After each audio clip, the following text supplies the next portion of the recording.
didn't look very good, and then suddenly for the regional qualifiers, where he was supposedly sick, Deft played like a god. That's because in EDG, that's also how you know Aaron's a genius. He sets up these fake storylines where, like, yeah, that guy's really sick, so if we put him in the game, like, go easy on him, and then secretly they just go fucking ham, and that's actually, like, he's just turned them into Blanca out of Street Fighter, and he's been, like, pumping them full of anabolic steroids and making them watch really violent material, and they just go ham on everyone. Like, he did it with porn, and he's doing it with Deft now, so I fear for the safety of Koro. I prefer to think that EDG has some sort of hospital sponsorship where their players get sick and then miraculously are healed by the hospital just in time for them to go and perform at a top level in the game, thereby validating the power of this hospital's medicine. We've got to it, Monty. What we're not realizing is we just hear the translation. So when they translate it, they don't give you the name of the hospital, right? Because they think, right, well, they don't know that name. So they just say, oh, he went to hospital. But actually, he's going to a very specific facility which serves modern-day 21st century Chinese snake oil. And you go in there sick and, you can't even walk. You definitely can't play games. You take a little swig of this fantastic new tonic, which is available now for sale around the back of the hospital, and then you come out doing cartwheels, you're juggling, it makes you really it's good amazing, League of Legends. Exactly, it's worked. We've got to the bottom of it again. So, I've got one more question about this group, actually, Monty. In this group, will Coma attempt to ruin esports history again and put EasyHoon in? I doubt it. I mean, EasyHoon really hasn't played much this season, and I think Faker has had an outstanding season on SK Telecom. There's no reason to play EasyHoon right now. Should be noted that people are, it's rumored right now that Amazing J is the starting top laner for EDG just because he adapted to the patch quicker than Koro. What do you think the impact of that would be? It completely changes the dynamic of the team. Amazing J is a carry-oriented style top laner, and he does not have near the same type of coordination that Koro does in terms of a 5v5, but it opens up EDG into more of a 3v3 style of team. Which is bad for them based on your logic before. Did you say if SKT 3v3s, I think SKT had the superior 3v3, or a skirmish potential, if Faker is in the fight. Amazing J, he looked really good in the regional qualifiers, especially when Pawn played TF. Any time the teleport from Olaf was up, you had Destiny teleport on the bottom side of the lane, and EDG were like 5v5ing or 5v3ing at like 7 minutes in the game. So that was pretty surreal. So, okay, in Group D, we have the group of death. We have LGD, KT Rolster, TSM, and Origin. Now, the first matchup, LGD, KT Rolster. What do you think of this group overall? Like, is this a group where there's actually is there upset potential for LGD here? Could they get beaten by an Origin or a TSM first game? Can it happen? No. Why not? LGD will not get beaten. He thinks SKT is going to win. I think LGD is going to win, and I think LGD are by far one of the most dominant teams at the tournament. I think LGD are good. I don't agree that they're going to win because of the coaching issues that they've been having, and I don't believe that Ghost Coach is going to be able to do as much work as coaches, and that their situation has been delicate. I also think that I mean TBQ has been playing better, and admittedly this World Finals doesn't have great junglers in it overall. But I still don't see LGD, just in spite of the strength of their players, coming out with this, because I just don't think they're going to have the proper infrastructure. And I think the biggest thing for LGD to consider is that if they have to play a best of 5 against SKT, well, their coach is not going to be able to help them adapt whatsoever. Is not going to be allowed to be backstage. He's not going to be allowed to communicate with the players during the course of a best of 5. He's not going to be able to help them adapt. So they kind of have to hope that their preparation is good enough going into a best of 5. And if anything catches them off 2 guard, minutes to reset. and they have to adapt, there could be issues. I know, but isn't this speculation on what's going behind the scene in the coach? Because I've heard the ghost of Ohm bouncing between Vici and LGD. I've heard that Firefox, their current analyst from Taiwan, is like the head coach. I've heard that Acorn has stood up and taken over duties. Is listed. Okay, well, we can just knock these out one by one. So we know what the issue, if Ohm is their coach, is, which we're told by LGD he's not, but obviously that was the most suspicious fucking post of all time. Number 2, their Taiwanese former analyst, who is now their head coach. Okay, well, he doesn't have I mean, maybe he has a track record working with the team as an analyst, but this is a new position for him, and we just don't know how he's going to perform or manage players' emotions during that situation. Acorn, probably not a great idea to have a player as a coach during the World fucking Championship. Probably not a great plan there. So I'm just saying, they don't have a great coaching situation, no matter what way you look I agree at with that. It's not awesome. But See, Froskurin actually said way back on a show we used to do called Incoming Aggression, what? which was in another life, before, some of the people involved sold their soul and everything. Before she was raptured into So, Riot. Is that what we used to talk about Uzi? before those dark archonic entities took over the world again, so before the glory that was the group draw, Group D, which will go down forever. I actually have that the day that the group draw was done tattooed on my wrist with the names of the teams as well. So before that happened, Frostgun had actually mentioned a while ago this whole rumor that secretly coaches VG and coaches LGD as well. And knowing that now, it makes perfect sense, because was the only person who ever came up with an actual strategy to shut Flame down completely. So he just didn't even play him. He just doesn't even let him in the game. So then finally, they get rid of and Flame's like, okay, maybe I can get a chance now. Who's the new coach? Acorn. Fuck. That's not even fair. It's like, have been reset. well, what's going on here? When do I get a chance? Anyway, so what do you think, Monty, when KT rolls to play LGD? Who will win that game? I think LGD should win that. KT, they took 10 days off after they won regionals. They only got back to scrimming yesterday, which I'd have been pretty sore after what happened in that final. You just got the regional. Well, no. That regionals were afterwards. But I'm just saying, they took 10 days off on this patch, so I don't know how necessarily prepared they're going to be compared to other teams. I think they'll pull it together. And I do think that there is a there is a good matchup depending on TBQ's level of play, considering how KT likes to play. And if they can get into the enemy jungle and start just smacking Abyss around has been TBQ, captured by that is the a way they Rhinoc could clan. win. I think that's about the only way they can win against LGD, because LGD, I think, is just... I mean, they could... Someday versus Acorn is a really interesting matchup to me. I think bot lane definitely in the favor of LGD. I think mid lane in the favor of LGD. So for me, it's up to whether Peekaboo can get unlocked and try and turn around the mid lane matchup, which is a lot of times how KT wins, and whether they can just constantly invade the jungle and play around Vision in the early game, which is a good sign for KT. Excavation Now, if they has can't been do cleansed that, by the Mutwind clan. I don't really see them winning. I think LGD will. If I picture this group, even if KT splits, I still see LGD winning the tiebreaker and getting first place. So I think it's really unlikely that KT wins. But that's how I think they could win, maybe. Is there any upset potential from Origin and TSM? Like, which one has the best chance to potentially take a game? Origin is the much stronger Easily. Western team in this group.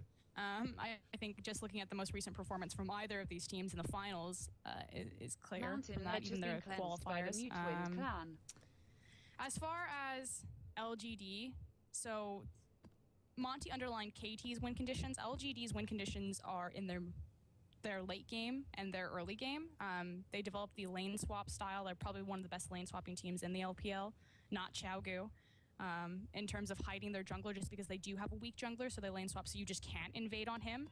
GodV does a great job with their side vision, helping control that. Mid game is where you have to hit LGD, simply because that's when TBQ matters. He has to come out of the jungle, that 15 to 20 minute dragon fight, where he needs to hit the smite. You need to have the 5v5, and by that time, there's not enough gold on the map that LGD have been able to accumulate to kind of compensate for TBQ's weaknesses. Imp will constantly have 70 plus CS on the enemy AD carry at like 25 minutes in the game. It's just absurd. I don't know how they do it. I actually think the key players for... Everyone looks at LGD and they'll say key players are different. I think the key players for LGD are actually Acorn and Imp right now. Acorn just because the wave manipulation, the wave management. So the thing about LGD is they're so good at controlling their creep waves and making sure that no gold in terms of minions is wasted on the map. It's always funneled into someone, primarily Imp, and how he acquires these CS leads.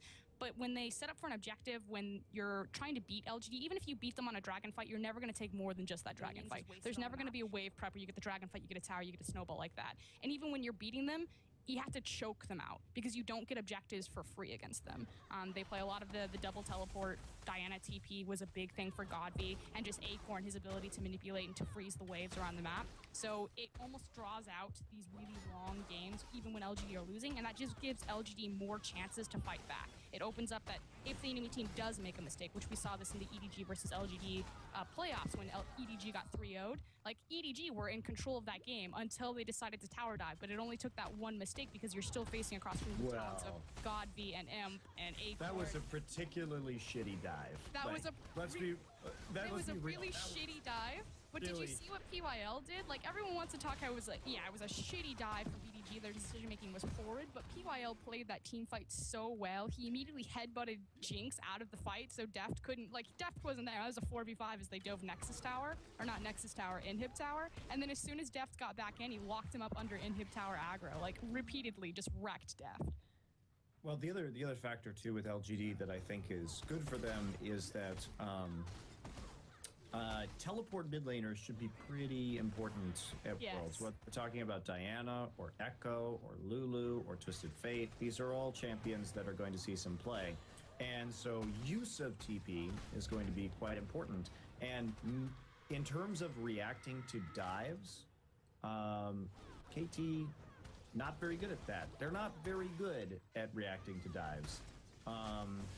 We saw that when they played SKT, and SKT just dove them a bunch in the finals, and they didn't really play around enemy teams diving them very well, and that's going to be a big problem versus LGD. It's going to be a big problem with how they play. So that's intriguing. I think that KT, if KT can figure out how to counteract dives better, then I think they will do better. But if they haven't fixed that problem, that's a massive flaw against LGD. I apologize. Do you think I actually have to run. Oh, wait. Have you got like 1 minute? Like literally a minute. Okay. Do you think Imp can be the MVP? Joy's Asylum is being conquered Yes. by the I Red think, Blade clan. people are making that statement, you know, if Imp wins this, if he'll be definitively the best player in the world. I don't know if I agree with that necessarily just based on accomplishments. If that's your only scope, then yeah, I think there's an argument there. But it's still, I mean, against the likes of Faker, and then you're looking at Dade, then you're looking at players like Dandy. I mean, Imp's definitely performing really well, but I don't know. I don't know how I feel about the best player in the world if he owns 2 world championships and a triple title. Okay. Right, thanks. Thanks, guys. By the miracle of production value and broadcasting, Monty, we are joined by a new guest. So, about a year ago, a little bit over a year, let's say sort of like 14, 15 months, our guest here was on one of the top teams in a region, in the Western region, and he was hoping to qualify for Worlds, and he had this awesome coach. And now both of you are here, not at a Worlds, just talking about another Worlds. So, see, that's what happened, Marcel. Like, Monty couldn't get you 2 Worlds, but he could at least sort of get you into analysis, like desk type scenarios. He taught you that, okay. He taught Doublelift that, and he taught you that, okay. He can't promise in-game results. That's impossible. But he can always like help you with the craftsmanship, help with the showmanship, you know. Because actually, Monty knows a lot about showmanship and acting for the cameras, you know, and saying all the right things. So I think I got all the memes in there. I stacked them all up again, and I crushed them down and compacted them. So hello, Marcel Feldkamp, aka Dexter. What up? AKA Noob Duck's old 3rd summoner spell. I don't even know why I put that diss in there. I was finished with your intro already, and I'm still going in that mode. I have to get out of that mode, okay? Now we're into World's prediction here. So To be fair, he is better at being a summoner spell than Jankos, apparently. There you have it. R.I.P. Jankos. So okay. The last guest we had was Froscorian, so we had mainly a focus on the groups with the Chinese teams in, and I mainly kept on. I didn't go too deep on the Western stuff. Now we've got someone from Europe in Monty. Yes. So now we get ready, put on the glasses. We have to be able to see the world through different eyes. You know, we have to be able to feel a renewed sense of enthusiasm, a confidence and optimism that things could be better, Monty. Don't just get jaded and think that Korea's going to win. It might not happen. Now we have to start thinking like a Westerner. I know it's hard for you, Monty, because you're sort of like a Weeabo in some ways. You like actually just want to be Korean, even though that's not what Weeabos are, but they are for the purpose of this analogy. And so you actually don't even like eat American food anymore. You actually, I've seen you actually read you read Korean film noir novels, like Raymond Chandler into Korean, you know, because you're like, well, it's better, and I'm like, how could it be more? It's like translated, and you're like, but it's in Korean, so I'm like, okay, well, if you say so. You watch dubbed Humphrey Bogart movies in Korean, and you're like, oh yeah, magical. And anyway, so we're going to start out in Group A. And we haven't addressed Group A yet, so you can start us off on this, Dexter. When you saw Group A was drawn, so CLG got the group that has Flash Wolves, Coup Tigers, and Pain Gaming in. Do you think CLG can get out of this group, Dexter? With or without Xmithy? That's the question, right? It's always about the jungler in CLG, mate. I've found it's usually the jungler's fault. They usually haven't got a good enough jungler. It's one of those two, you know, so... I actually, when I heard about the Xmithy thing, I actually thought that Yoi Flash Wolves might go out of groups over CLG. I mean, there's no question that Coup Tigers is gonna go first, right? Well, especially with that move, you would think that makes it pretty likely with the Xmithy loss. Yeah, I mean, Coup Tigers would have probably 6-0'd the group. I think there's no reason for them not to 6-0 the group regardless. And then CLG had a pretty good chance of actually winning all the games against Pain and Yoi Flash Wolves. But even now, I don't know. I think it's a toss-up between Flash Wolves and CLG. And it depends on how good Hui is. I mean, I haven't even watched his solo queue play, but I guess it doesn't really matter, right? Is it not a problem that he's a fucking mid laner? I mean, he has been with the team for, what, 5 months already or something? So he knows how everything works, but for me, the strongest part about CLG is probably like lane swaps and early game and everything and how they're set up. And the jungler plays such an important role in that and how he distributes pressure and everything and release pressure. So I'm not sure if Hui actually knows how to do everything, and it's only like 3 weeks. It's pretty hard to pick up everything. So that could be like a very make it or break it thing, I think, the early game. Hai's had like several months now, and he's still not again. There's nothing against Hai. I'm just saying it takes time to make those adaptations. And I guess I have a different perspective. So here's my perspective. It's between Pain and CLG for the number 2 seed. The reason why is Flash Wolves have Stake. Stake is not a strong top laner. This is a meta that is very much about top laners. And while I like some aspects of Flash Wolves, and I think Naples is a strong mid laner, I really like Sword Art, their support player. And Karsa, I think their jungler is quite good. But for me, I think people are really sleeping on Pain. I think it's important to remember that Pain, in the Brazilian playoffs, in the regional, the international wildcard, Pain managed to go through both of these without even losing a game. And while I had questions about Pain's macro play, and I guess I still do, because I don't think Chaos was the strongest team, and I think INTZ was a better team in the Brazilian finals as opposed to the wild card, they still looked a lot crisper in terms of their macro play in the international wildcard. So when I had some questions about that, they seemed to really adapt and answer them. And I thought they played surprisingly well in both of those events. And I think people are sleeping on Pain. Pain could easily upset a team in this group. So I don't think they will. I think it'll be. But I do think the Flash Wolves will be the lowest. I think they will finish 4th. So wait a minute, Monty. Let me just check I've got this right. You don't think Pain necessarily will get. So you actually think it will be CLG in second anyway? I do. What I find interesting is, Monty, this just shows how the success of winning can change people's perceptions. You know, people think of you a different way. When they heard this story, most people were too focused on like the sadness of like, oh, they lost Xmithy and what could have been.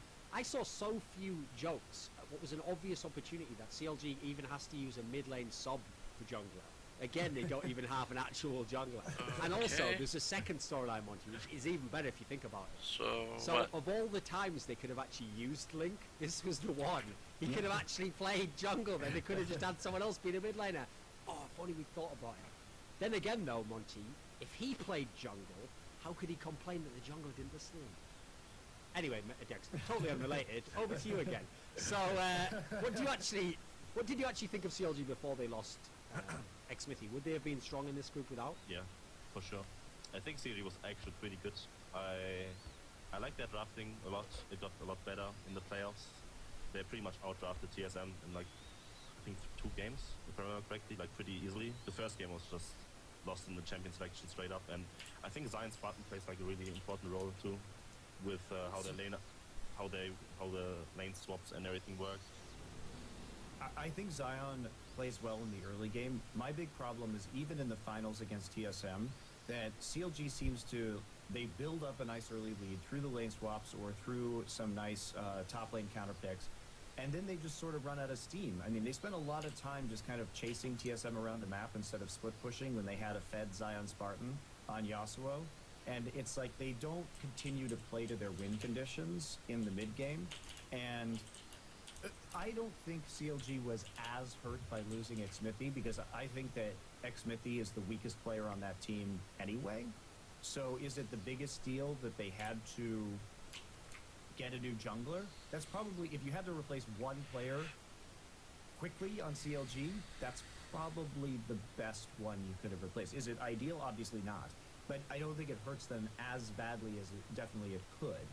And I think it's much more about whether CLG can properly shot call in the mid game. Because if there's one thing we know, if they want to come out first in this group, they're going to have to shot call properly in the mid game against KOO, who is one of the best mid game shot calling teams in the world.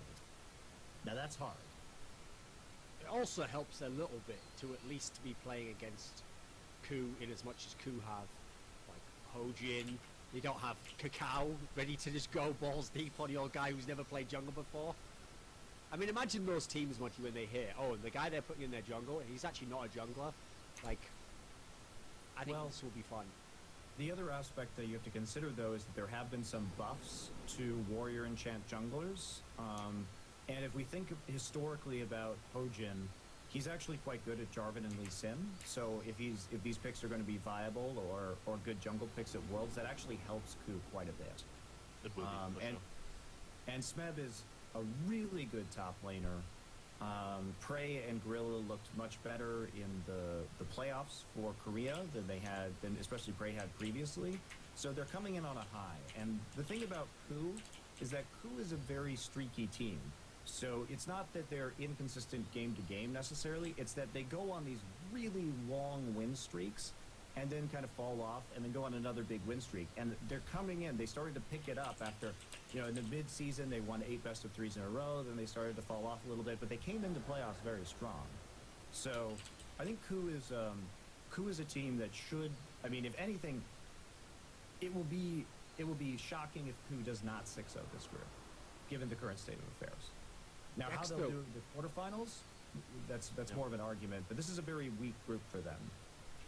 What do you think the jungle pool should be at Worlds, if you had to guess? What do you think the obvious ones are, and what are some like questionable ones that might get strong or something? I think Lee Sin is gonna be like a really good pick at Worlds, simply because Elise is getting nerfed. Elise is always like the counter pick to Lee Sin, and she's getting further nerfed, and she's already falling out a bit. Kreygasm got nerfed, so I'm not sure about Kreygasm. I think it could hurt a lot, but Skana is pretty good for sure. Like I said, Jarvan might see play, as always, at Worlds. Lee Sin for sure. And I'm not sure about Rengar even. Like, Rengar he's been playing a lot, he's been being picked a lot in solo queue and everything, but the warrior buffs really helps him out. So what about when we were seeing, I mean, in the playoffs recently in NA, we saw Gragas, we saw Eve. Will we still see those picked, do you think? I think Eve is actually, I think Eve is pretty overpowered, yeah. I think Evelyn is going to be a pretty big pick, considering that, for example, Bengi is a really good Eve player, and top teams should use Evelyn probably, yeah. I think Evelyn is one of the better junglers for sure on that patch. Okay. Monty, what do you think in terms of when KOO plays CLG? Okay, yeah, there's the whole problem that CLG don't have the jungler, etc.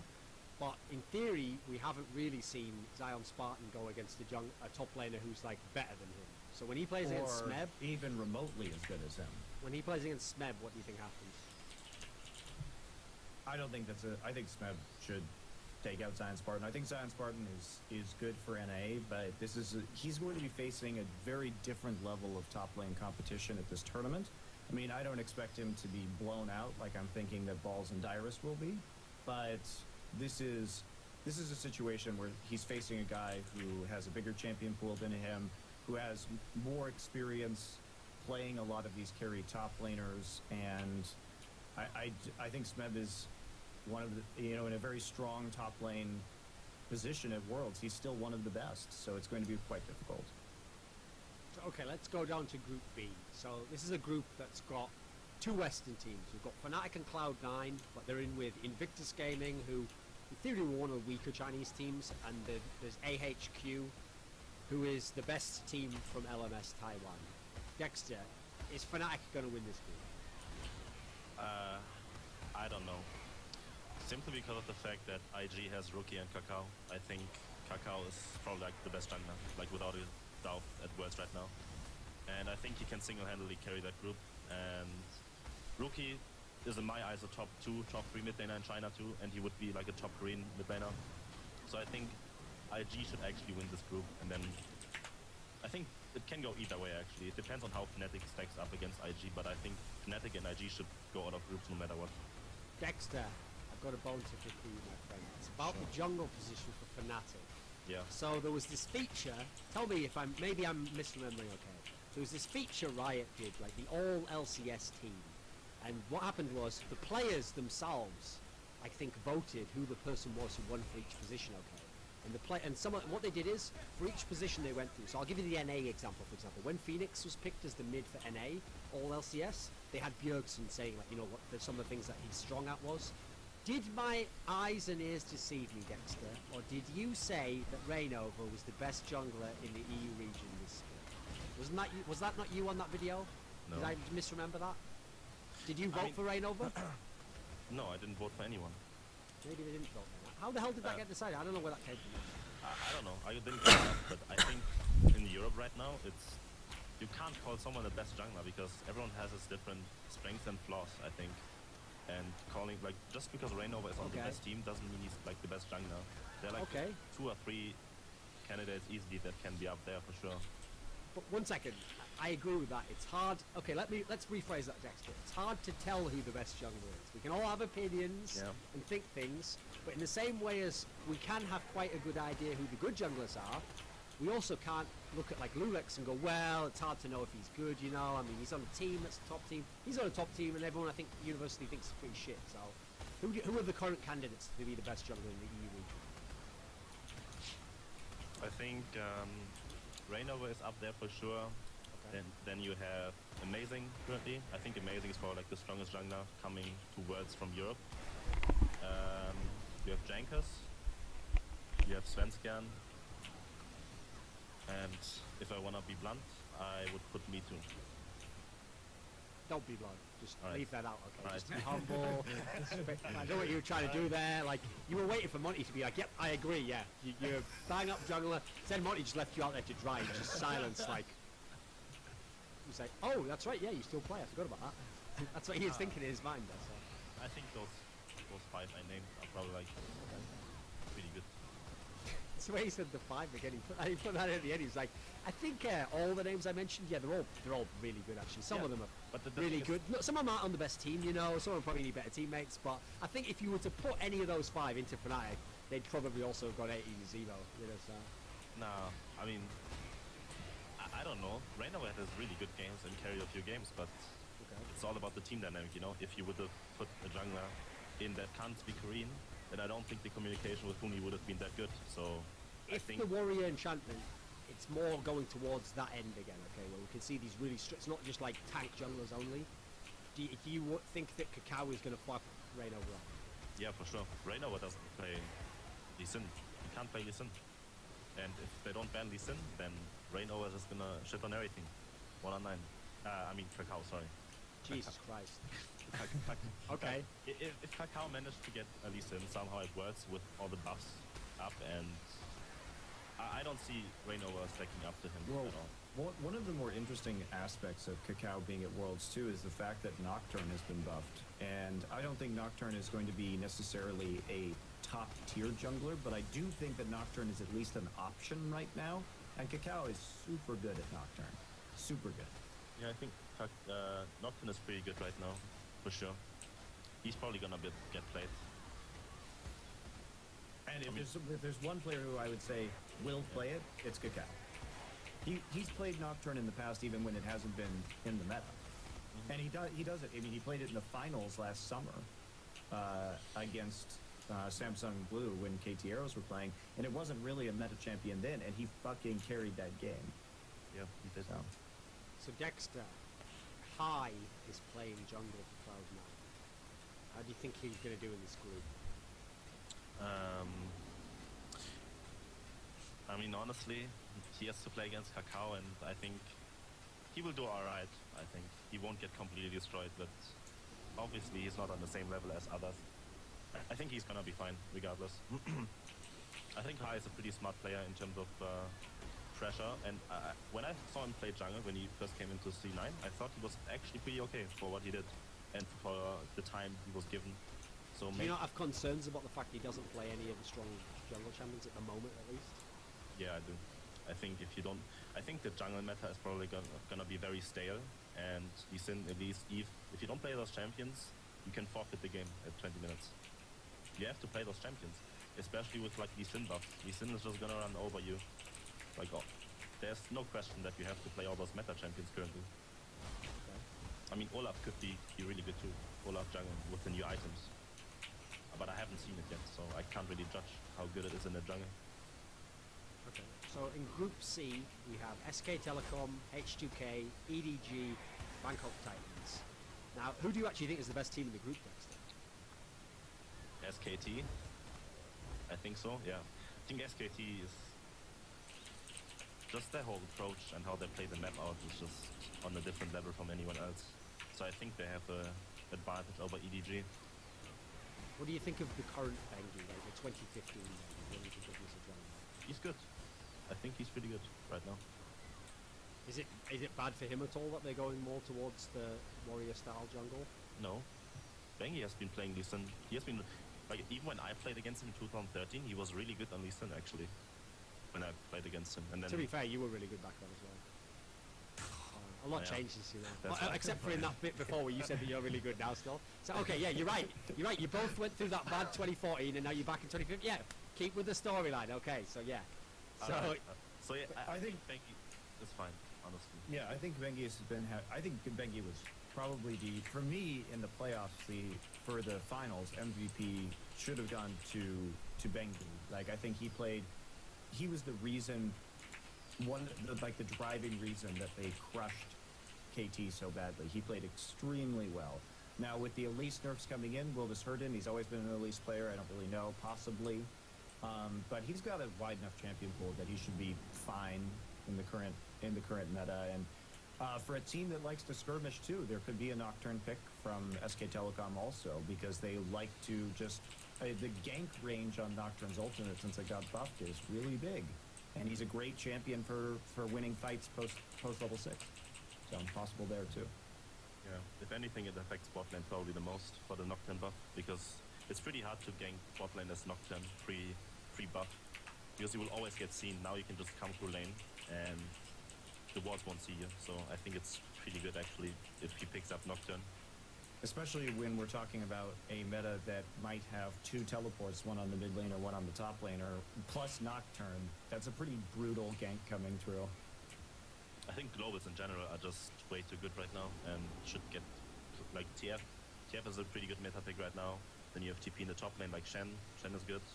So why Nocturne shouldn't be played is just out of my question. I think he's gonna get to see a lot of play.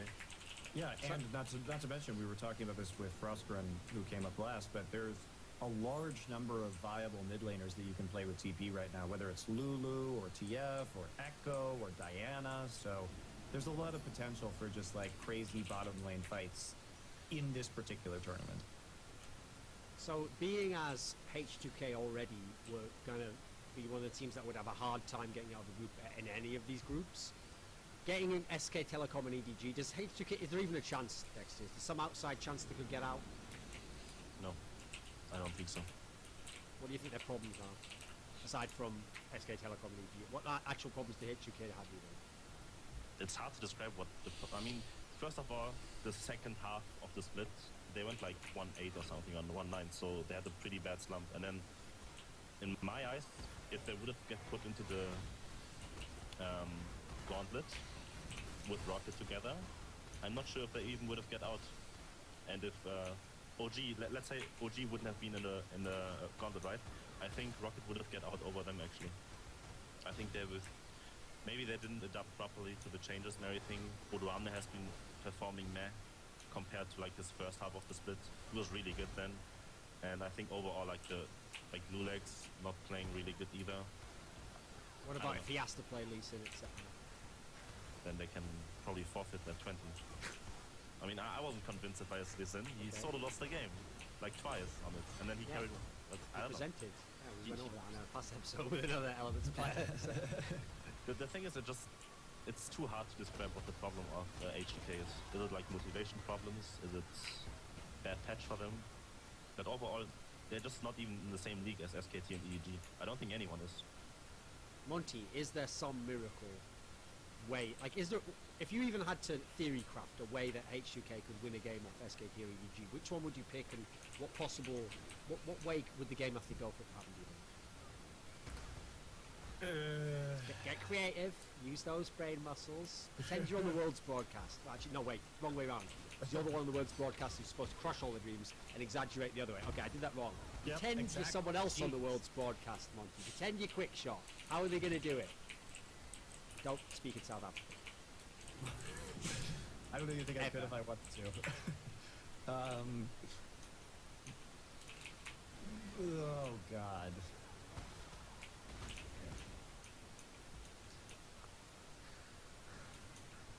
I honestly can't see. I can't predict any situation where that's even true, because if you just go down every position, it's like, is Lulex going to be able to expose Bengi or Clear Love? Nope. Nope. Odoamne, maybe he can get some creative TP plays in. I don't know, but it's like they don't really have any position on that team that is better than anybody on SKT or EDG. It's not like Hjarnan is going to explode Bang or Deft. I think they're simply outclassed in every single way. Yeah, I can't even. Maybe there's some fluke, but I can't predict like something crazy happening, like 3 Baron steals in a row or some shit like that. You know what I mean? So maybe they get into the games versus SKT and EDG, and in the games versus SKT, all year long he's been playing team fighting style. He's been doing what the teams used to say. Ryu just snaps. He just locks in whatever champ he wants. And he just goes balls deep on Faker, like from level 1 onwards. And he's just like, he's just a man on a mission. He's just like, and eventually he wrecks Faker. He's just solo killing him over and over. Faker literally like asks the coach to put easy with him next game. Then he goes against EDG and he's like, right, Pawn, you are known for killing Faker. I just killed Faker. Now I will beat you. He just goes in and he wrecks Pawn as well. And then afterwards, there's this feature called Lily. Ryu did that, and then actually say that he made Pawn and Faker do the Ryu face, and that's what happens. So maybe in that world, maybe it could happen, right? There's a chance. He's got to believe. Ryu for the last 2 years has been secretly honing his kill Faker strat in private. Exactly. And like Pawn did. He's finally gotten the chance via random group draws to unleash it upon SK Telecom. See, the sad part is, Monty, I'd love to... that's actually where a Riot type system where you don't play teams very often would work. Like, you could believe that storyline. Like, he just went away like, this will never happen again. And he was training for years and years, and all he was doing every day, running through situations in his mind. Like, Faker's here, Faker's there, Faker's behind him. He's just doing all these situations over and over and over again, training. The problem is, Monty, I can't say that he could think that, because if you remember, when Faker out-dueled him in Game 5, actually, like a week later, they did play again, and that was even more convincing for Faker, and then they played again the next season in OGN, and then Faker's won that again. And then actually, Ryu just eventually was, like, sobbing for Millennium and fucking Rockhart and getting shit-canned in Europe, so I don't think even I can buy into that awesome storyline. The memes around Faker, or around Ryu rather, are just so good now, because at the finals for Champions in Korea, that was the funniest shit, because like half of like the trash talk interview was like the KT guys being like, we're doing this for Ryu, he is still dying today. And then there's that great shot on Ryu in the audience, like while they were saying this, because Uchiha just put the camera on him, and he's just like, what the fuck is going on right now? So he's still dying, and he's just like sitting there in the audience like, can I just please watch this game without KT and SKT talking about that one match that I had forever? My favorite part, Monty, was when they interviewed Ryu. Like, I can't remember if it was after game 1 or something. They interviewed him in the crowd, okay? And on the screen, it actually said at the bottom, H2K Ryu. And I just imagine 90% of the Korean audience going, what? Oh, Ryu still plays? Cool. I didn't know he played in some other region. Interesting. I thought he retired or something. Like, that's actually great in a way. Yeah, it's brilliant. So, going into Group D, do you believe, Dexter? Do you believe? Listen, your boys Soaz, Expeke. I mean, listen. In Europe, I know everyone drinks with everyone. Everyone chills out. Everyone's sounding good. You and fucking Soaz are little like house music buddies, just passing each other links off. Like, yeah, put this on, sick beat. It's a banger, man. Yeah. So you got to believe, right? Soaz can do it, right? They can win some games. They can beat KT Roster. They can get past LGD. It can happen, right? Origin. I think it can happen, It's yeah. fucking hilarious. Are you fucking kidding me? That was a joke there. You weren't supposed to agree with What? it. I'm using can. Is it most like Oh, is it okay. likely? Okay, they can. Okay. Is it likely that they're gonna beat those two teams? Probably not. Which one do you think they have the best chance of beating? KT. I think LGD is just. Yeah, I think if they want to beat any team, it's probably KT. What do you think they have to do to win? I think it all comes down to Mithy and Amazing, because I think Mithy has been showing in the playoffs that he's actually like a really good support right now, and he has a really good grasp on what to do in the game, how to counter gank, and his Braum performance was really good. It was like probably the best I've seen from a Braum player, and he's very meta always, so he knows what he has to play, and I'm pretty sure that he's gonna play Nami and everything like everyone else. But yeah, I think it all comes down to like the bot lane and Amazing. I don't think Soaz is gonna have such a big impact, simply because of how he has like against what people he has to play. And yeah, it comes probably down to just support and jungle synergy to actually make sure that they can win the game. I think mid lane is completely irrelevant in that case. Plus, you did say that they buffed Lee Sin. There we go, Amazing. Oh fuck, you said Java might be played. Never mind, that's to watch. So, what do you think, Monty? Can Origin do it? Can they get an offset? All we need is one, Monty. 1 out of 4. I think Origin can take a game. I don't think it's likely, but they showed that they've improved quite a bit, especially in the late game against Fnatic in the finals in Europe. I would be a little bit concerned, especially after their regional done got performance, ghosted. because they're still a little bit unstable. And so many of And those. their early gameplay doesn't always translate into late game success. I think that any team that goes against KT has to have a plan about how they're going to deal with Peekaboo, because SKT showed that if you put enough pressure on that lane and you don't let KT lane swap, that Peekaboo isn't all over your mid laner all the time killing him. But that's still a factor. But when you go against KT, you have to have a game plan of, this is how we're going to keep score and Peekaboo out of mid lane and out of our jungle. Because if not, they'll just play lights out League of Legends on you. And KT is really good at snowballing off of first blood. Like, really good. So you can't let them kill you early. The best way to play KT is to take the fight to them and to constantly All of pressure their those lanes, except for because they don't Necrotic. react well against full map pressure. If you try and play defensively under your turrets, KT will find a way to beat you. But that's not what SKT did. What do you think about the fact that, in theory, with Someday, we have one of the few players who can actually take the gangplank away and play it himself and not be terrible, which is what Soaz hasn't really faced so far. That's definitely a major factor too. Obviously, Soaz is a very good gangplank player, but Someday, proficient on that champion. Someday probably has the biggest champion pool of any top laner at this tournament. So, could be problematic for Soaz.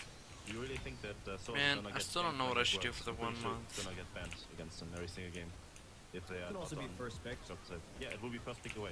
I don't think Soaz is gonna play Gangplank. I think Gangplank is way too strong on the current patch. You can even put him mid lane, and he's actually such a good mid laner.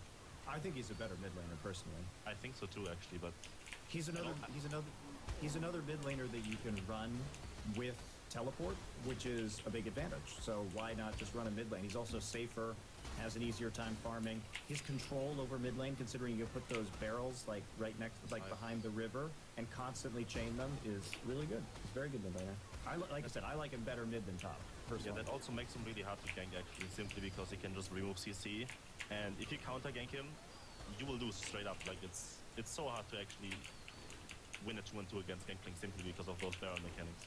So I think Yeah, and you can't clear those barrels because they're just sitting on either side of his turret, and he will constantly be able to chain them into the mid lane. So you just set up those 2 barrels on either side of the lane, play defensively, and any gank that comes through is just failure. So what do you think about X-Pack's champion pool coming into those worlds? Not great. Do you think Kassan is gonna be a good pick? I'm intrigued about Kassadin. I think a lot It's another of teams are teleport mid. considering it. Yeah, I think Kassan is gonna be really good considering that there has been like a really stable pick against Azir and Victor. So Kassan might Well, actually like a really good you pick. for say X-Pac. that, but in Korea, we've seen a lot of picks from Victor, and yes, he can survive the lane. The big problem is not whether he's going to die. The big problem is he will lose his mid lane turret very early. When we look at other teleport mid laners, like Gangplank with the barrels, or Lulu, or Echo, these are all champions that have significantly better wave clear than Kassadin early on in the game. I want to And have really so nice what build Faker plans, does, Faker's though. played this matchup a bunch, and we've seen players Don't like just Kuro wanna try play and play Kassadin fucking- into his Victor, and Faker will just shove the lane out of the tower, and then take the tower, and then roam all over Flame the map, and he totem, can make it out incinerate to totems. the lanes Already done faster. that. So Done. I still am not sold on Kassadin because I think But that I don't know if I can pull off a melee a build, champion with man. high wave clear can I don't know if really I want abuse to do a that melee build. and just take that mid tower and then take over the game Kinda on the map do. that way before he has a chance to scale. I mean, because there's I so also many think people that Kassadin suck still at melee takes too long builds, to and I scale. want to like So I prove think that melee's I think easy. people will play it. Don't get me wrong. Easy. I think they will, but I think they're teams. I don't think you should ever do don't that know. against SKT. At the It's very a lot of least. crit. So many moons ago, That's Seke used to be a really wowie. good lineup player. It's a champion you can play with teleport now, but actually he didn't Whoa. play it at all in the regionals, and he only played it once this whole split. wow. Do you think that he should play that? Would that be a good move Wow. for him at this World That's Series? good. Diana's That's really good. good right now. I think the biggest strength from Diana is Stop. just that she can split push. The same for Yasuo. Yasuo and Diana are like the 2 mid laners that are really good at split pushing right now. You see this You just put dagger? them into a side lane with a level advantage, and they just split push you for the rest of the game. But that. I think Look Diana is at really good that. pick, Is that and faster Victor than my should- ambusher? Should pick it up. He has to, I think. What do you You've think? been gone for so long, I'm running out of time. I think that's better than my ambusher.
That dagger.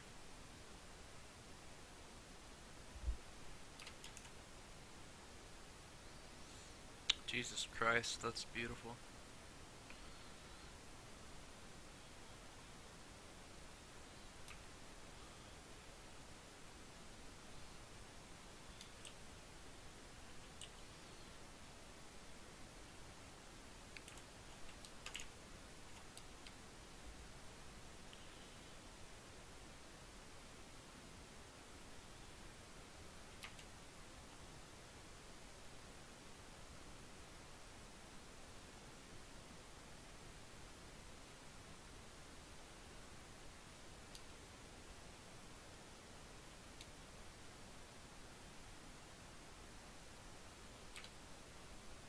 not as much crit, but the spell damage is probably really good.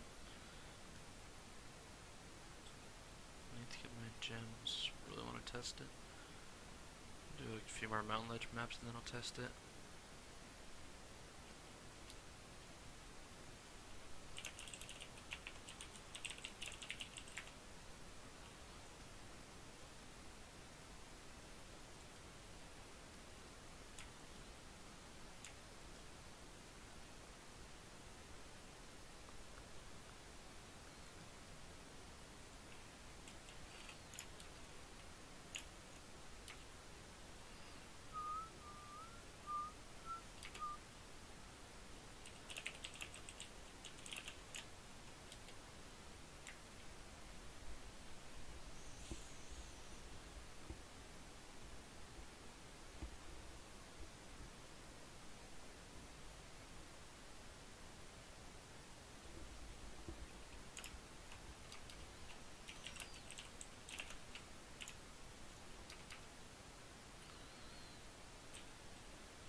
Sem's chances, Dexter.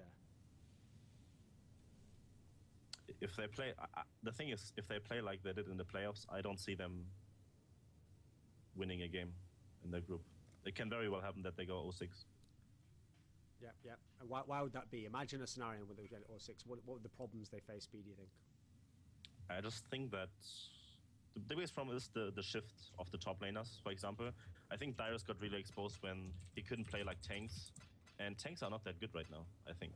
I mean, there's Maokai still, yeah, but Well, I think the Bruiser carry style top laner, it doesn't really. I mean, yeah, he played Olaf, right? Olaf was like his go-to pick, but also the bot lane. I don't see, like, honestly, like, for example, the OG bot lane is just gonna roll over TSM's bot lane really hard. Same for the It's going to jungle. be great, isn't it? What do you think about Santorin? I think he does his job all right, yeah. But he will never be the reason why you win the game. He's definitely not going to carry you. I think that what's interesting about this when we talk about champion pools is you look at when he had to face the Yasuo matchup, right, in the finals. I mean, he just completely collapsed. And he hasn't had the biggest champion pool. The Olaf pick was good, and I think it was smart, and it worked, but it relies on Lulu. No one's getting Lulu at Worlds. That's going to be banned in nearly every game, I think. I agree. So, having that's if you just ban the Lulu, you shut down the Olaf in the top lane because it is sort of core to that. Sure, they ran it with Orianna, but it's not nearly as effective. And it's just a matter of having to go up against. I mean, he's just in a group where, you know, this is nothing against, like, Dyrus is a role player as a top laner, and he's been very consistent and solid for TSM, has a huge, rich history of domestic success. But the fact is pretty much every time he has had in an international competition to go against world-class top laners, he hasn't looked good. I mean, that's just true of his entire He's got career. abused. Yeah. It's not even that he didn't look good, he just got straight abused by the other team. You You always look identify him and go for him. Yeah, you look at all the world championships that he's been to, and this group in particular has Soaz, Flame, Acorn, and Sunday in it. I mean, this is not a great group for him. That's like really, really quite difficult. And with the meta kind of passing out of his favor too, you just have to think that he's not going to do very well. Maybe he'll revolutionize himself and we'll see him perform on some of these bruisers, but his champion pool has never been very big, and so I figure that he's probably going to train like one or two champions, and then players like Sunday and Soaz are going to have counter picks ready instantly for those. So Yeah, I think the most important, like, Gangplank, everyone has to play Gangplank. That's not a question. Yep. I'm not sure how good the Gangplank from Dyrus is. I'm not even sure if Bjergsen can play it, so they can flex it, but you have to play Gangplank right now in one of the two roles, otherwise you're pretty crippled. yeah, and even with the nerfs, you probably have to And play then there's Fiora still. Darius. Yeah, he's Darius, Fiora. Well, Dyrus used to play Darius, but that was such a long time ago. Yeah, he was Fiora really is good very at- important. But I think that teams will be ready for Darius. First up, every team's going to be ready to play against Darius, no matter who's playing it. And if we ask ourselves who is likely to be better at Darius, is it Dyrus or Soaz, Acorn Flame, and Someday? I'm not. I think these guys will be better at Darius, frankly. So I think that it's really a rough situation for TSM, and they just don't rank up favorably. And unfortunately for TSM, they ended up in a group where like it's just a clusterfuck of extremely good tops. But it also doesn't help that the best position in TSM is mid lane, and then they're going against Pawn, Expeke, who has a lot of experience, and then even Nagne isn't considered a great mid, but it's unlikely he's just going to get shit on by Bjergsen. Yeah. So there's not really any, your weakness is completely exposed, and it's not like you have, And- like for example, if you'd have gotten someone like, let's have a look, like if you'd have gotten H2K in your group or someone else, you know, maybe that's not so bad then, you know, you have a chance there at least. Well, the other factor too is that, at least with KT, this is a team that literally specializes in killing the enemy mid laner. That's what they do. So if your only carry is the guy who is targeted specifically by another team's style, it becomes very difficult. Or even if you'd have gotten Coup Tigers or someone, you know, at least, okay, now we've got a decent matchup for Bjergsen, but you haven't even got that. Okay, so with how we've done the group so far, Dexter, TSM has no chance in Group D.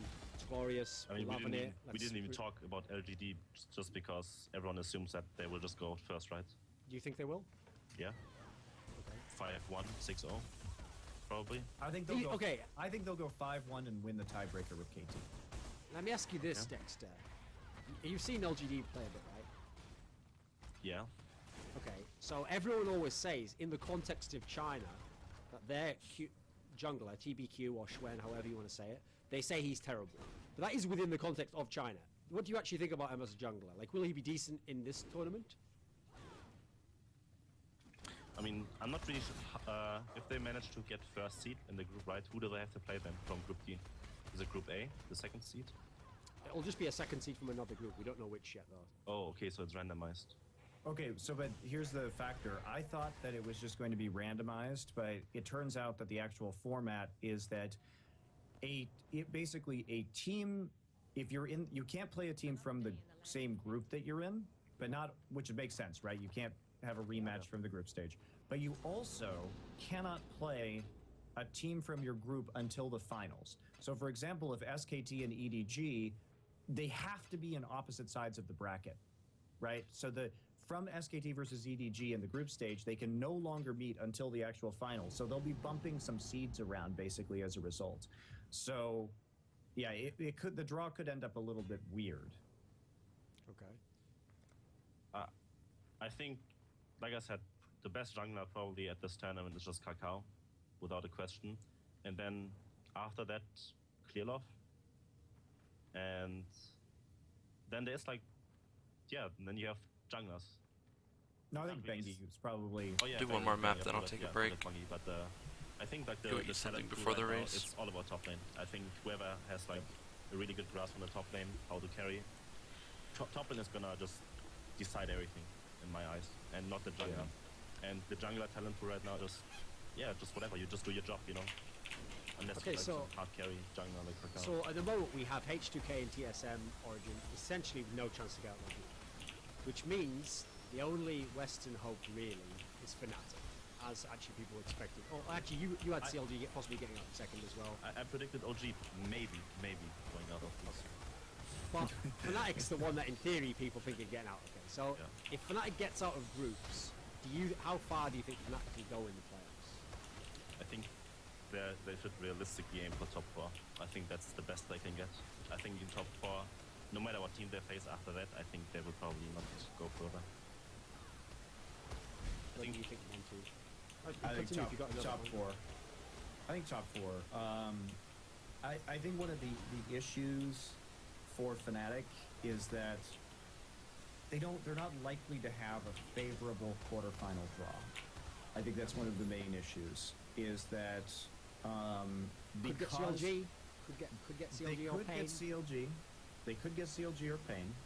I mean, if they get first seed in the group somehow and they manage to take out IG, then obviously that changes some things. But they're probably going to have to face what? Either Chinese if they or a get Korean team. second team, they're going to face either EDG or SKT or LGD or KT. They have a 2/3 chance of facing those teams, and then only 1/3 of facing CLG. I suppose it depends on who gets drawn first. Like, there's so many factors because of the way that they've decided to do this. It's not exactly 2/3 is 1/3, I know, but essentially they have a better chance of hitting a tough team in the quarters because of their group being rather weak. Who do you think next year will be the best Western player at Worlds? Best Western player? Let me think for a second. Okay, TSM has Bjergsen. C9, I don't think from C9. CLG. CLG's Fuck him. Double F lost trust in you. Fuck him. Keep Fuck going. him. I'm done so. I think, yeah. I think the bot lane is pretty good. I'm for done CLG so. right now. Apromo and Double Lift. I'm done so. Depends on how they perform. But I think if anything, I would actually put like a lot of 5 faith minutes to reset. in my ex-teammate Mithy. If he has a good performance, I think he could perform really well. I think Yellow Star could be quite good. I think what benefits a player like Aphromoo is that Mordekaiser Blitzcrank is like an insanely strong lane on this patch because it's actually just. I mean, Mordekaiser is stupid and broken, and yes, he's getting some nerfs on 5.18. I don't know how significant those nerfs are going to be, but basically one of the most effective ways to play the game right now is to get Mordekaiser Blitzcrank. You set up vision control around Dragon. You have these early game powers. You push. Then you go to Dragon, you get the Ghost Dragon, then you walk into lane, and no one can contest the Dragon because you're so much stronger. And if you have good vision control, if anybody walks close, you just blitz pull them into the Dragon and kill them, and then take the Dragon and then siege with the stupid Ghost Dragon. So, but Aphromoo is a very good blitz player. Like, that's the thing. And so it's a good meta for like Blitz Mordekaiser, which is The problem there is whether Double Lift will play Mordekaiser. he won't. You will? 100%. Yeah, 100%. I've seen him playing it on stream. I think Mordekaiser is the dumbest thing that has ever happened to this game. I think it's awful. Dragon mechanic is the worst thing that got implemented ever. There's no possible. You can't do anything against that dragon. They're just way too overtuned. Yeah, basically you just walk up and siege. So, if you run compositions with Blitzcrank Mordekaiser, like pick comps, there's no way to fight early around the dragon for the enemy team, and they just take dragon, and then they push all the lanes and kill your base. That's it. Then you lose the game. It's a pretty simple strategy, actually. It's actually ridiculously simple. And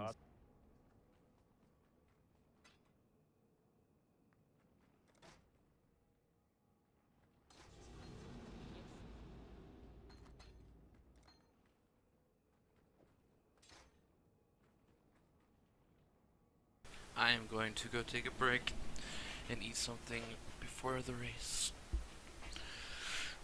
So I'll be back.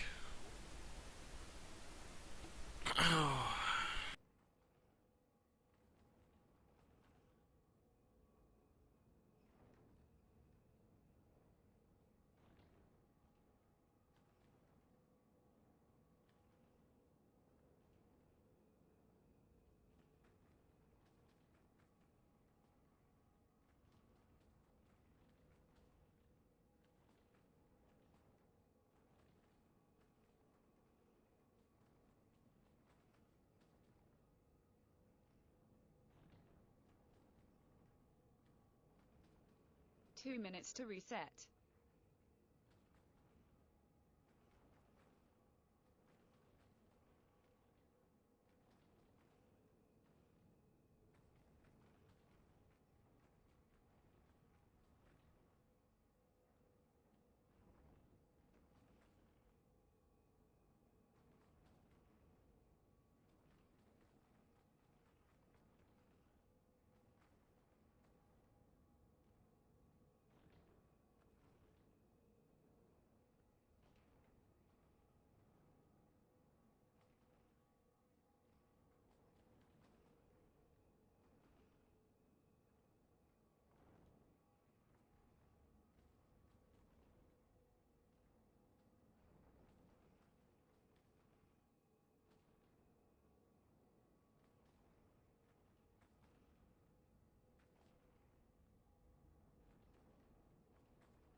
The war bans have been about reset. that too is you can't even gank this lane.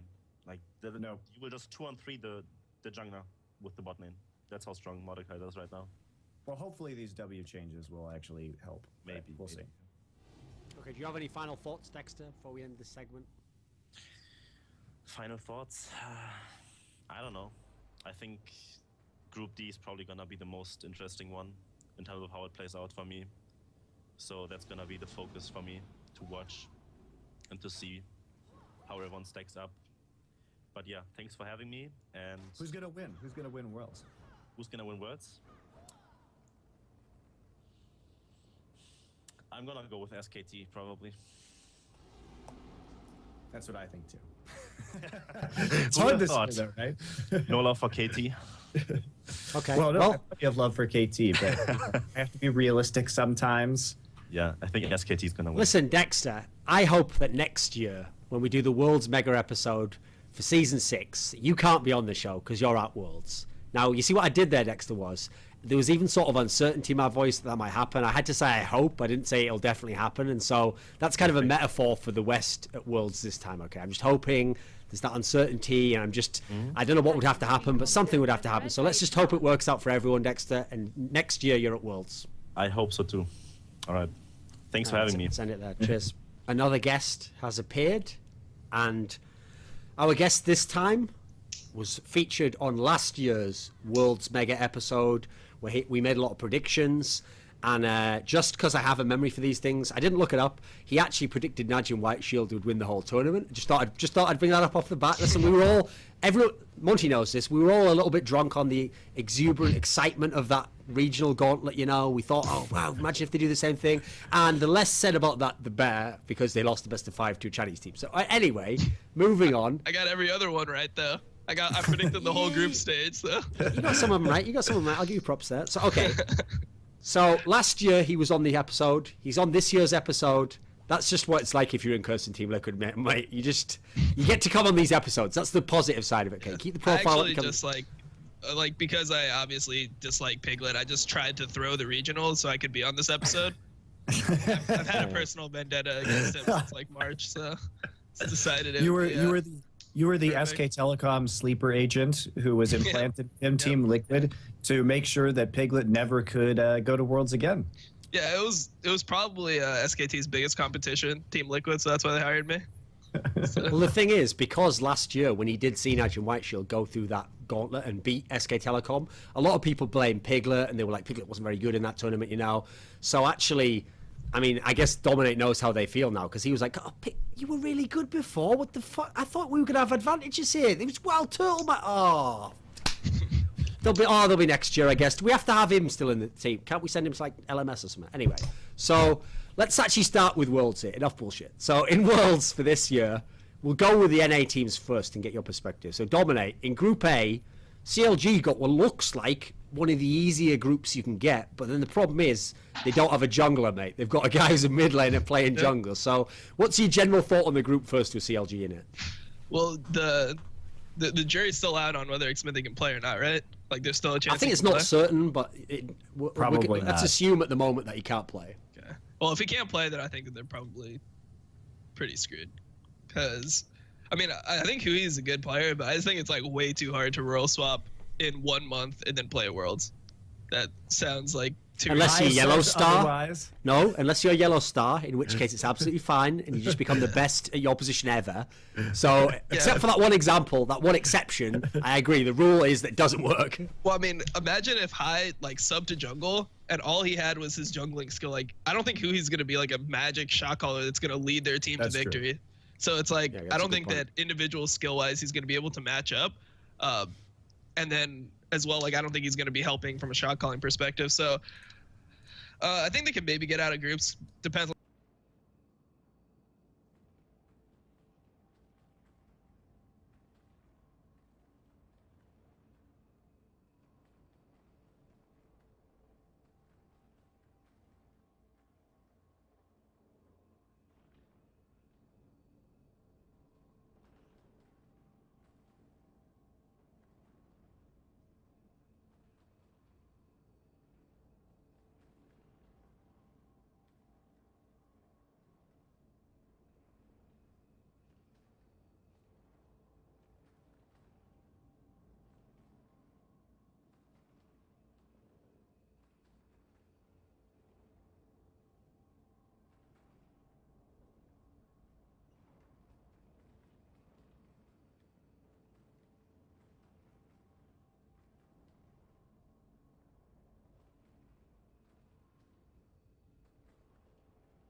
on how good Flash Wolves is, but I don't see them going as far as I did previously.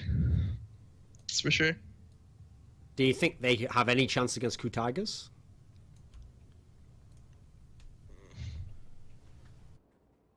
Potentially.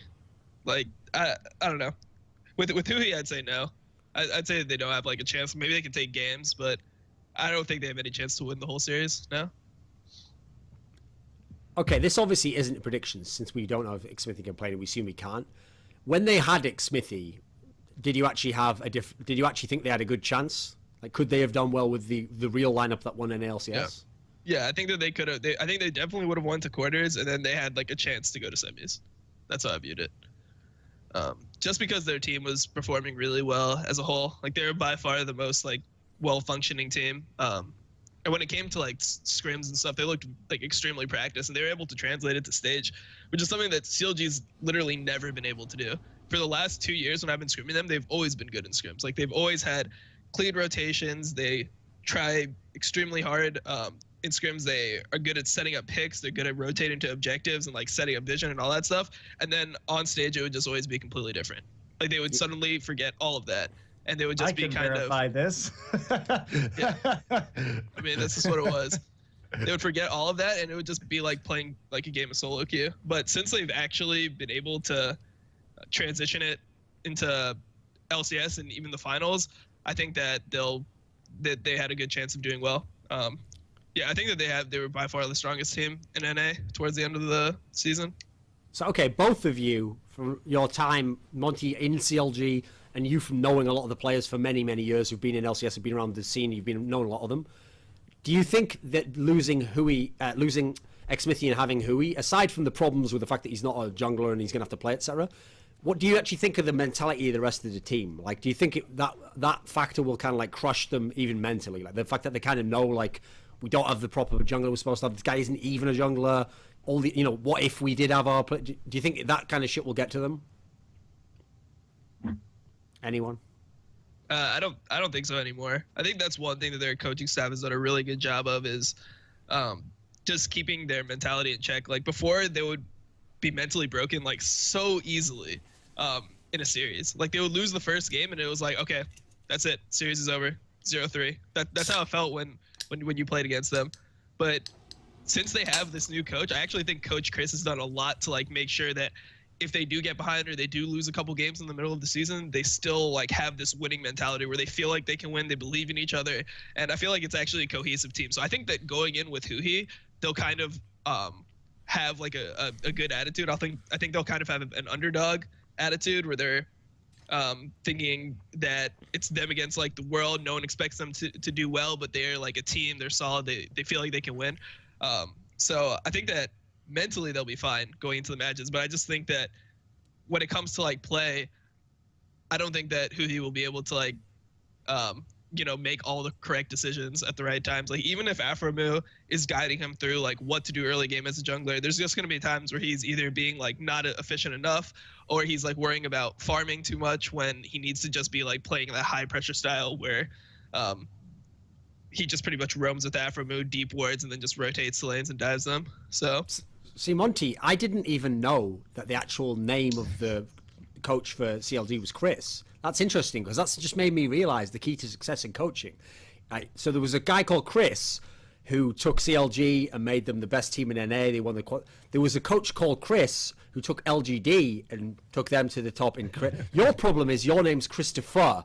As a modern day gentleman, you don't refer to yourself as Chris. No one calls you Chris. You're Christopher. So essentially, Monty, if you wanted to make it in coaching, you need to get circumcised. In your name, Monty. I can't even comment on anything else. I don't know. I don't even know what your situation is, mate. But how good of friends are you guys?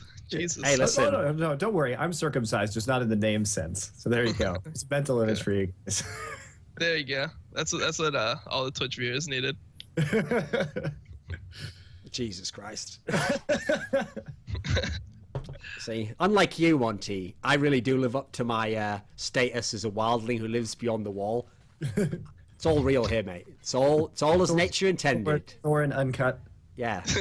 Is this the mate. prediction show? Was I supposed to predict that, or Monty? This ain't the only hood I'm wearing right now, mate. What can I tell you?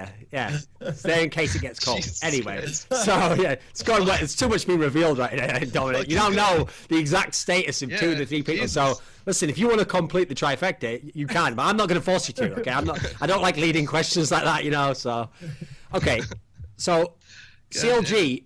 Monty actually thinks, believe it or not, in this group that Pain Gaming might be the team to get out in second. Do you know anything about Pain? Because presumably you maybe practiced them, did you, when they came to NA? Oh no, it wasn't Pain, was it? Wait a second, actually. INTZ came, Pain. INTZ. Okay, so it's INTZ, not them. Okay, well, from practicing against INTZ, did you get a sense that Brazilian teams are good?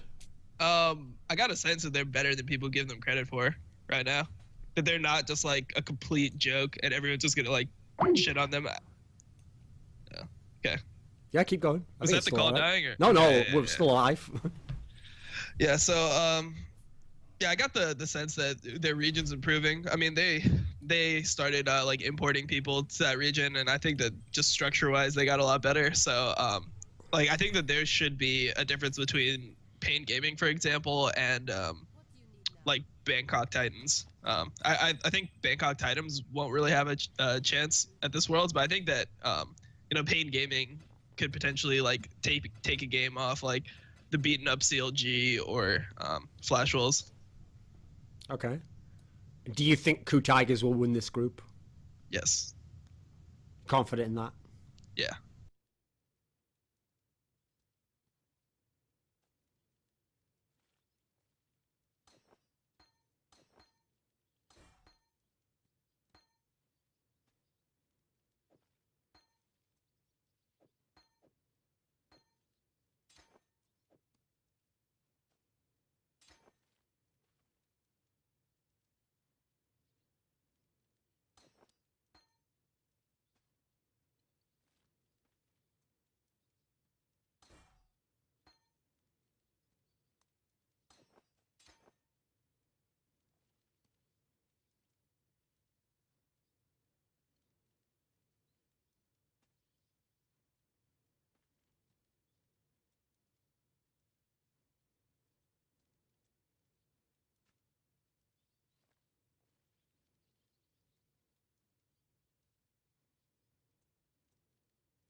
Necropolis You think Ku Tigers are good? by the Brynarok cloud.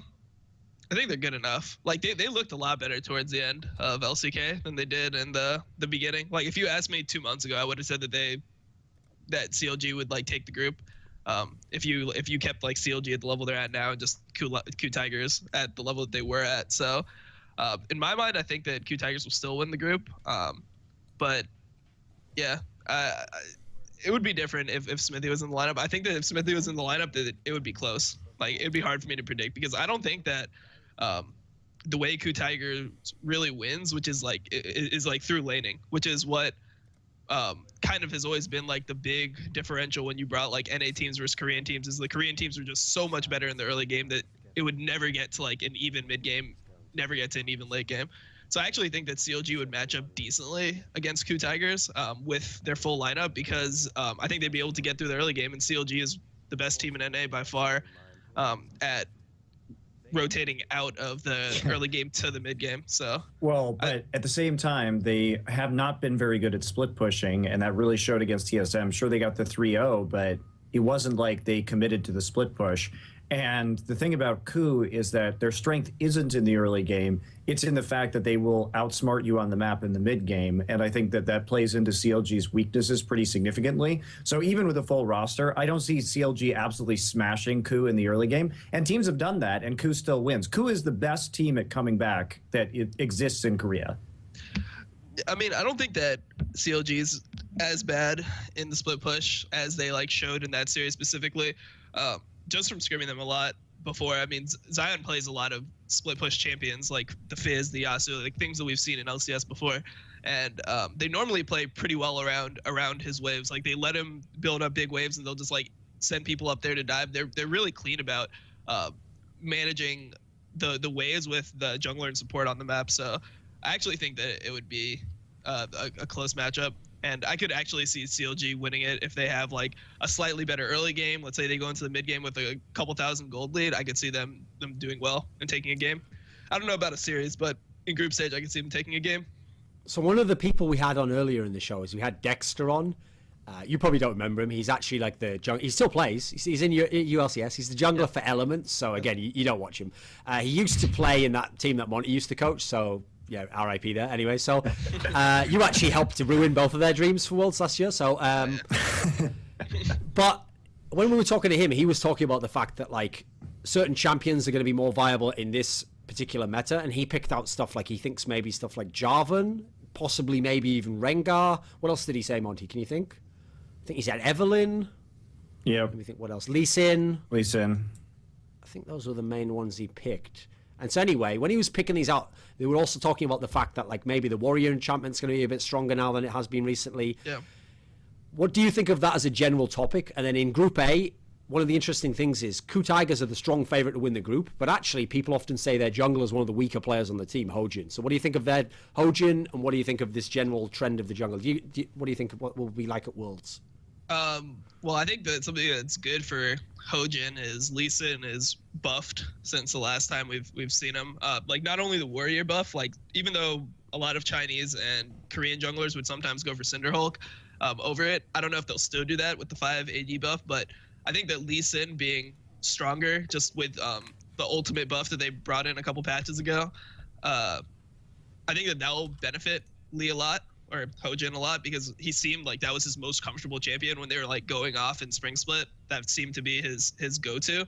So I think that the fact that Lisa and Elise are both in the meta will actually help him do well. And I actually don't think that we're going to be seeing like too much like Jarvan Rengar type of stuff. I think we're going to be seeing a lot of Lisa, Elise, Kha'Zix.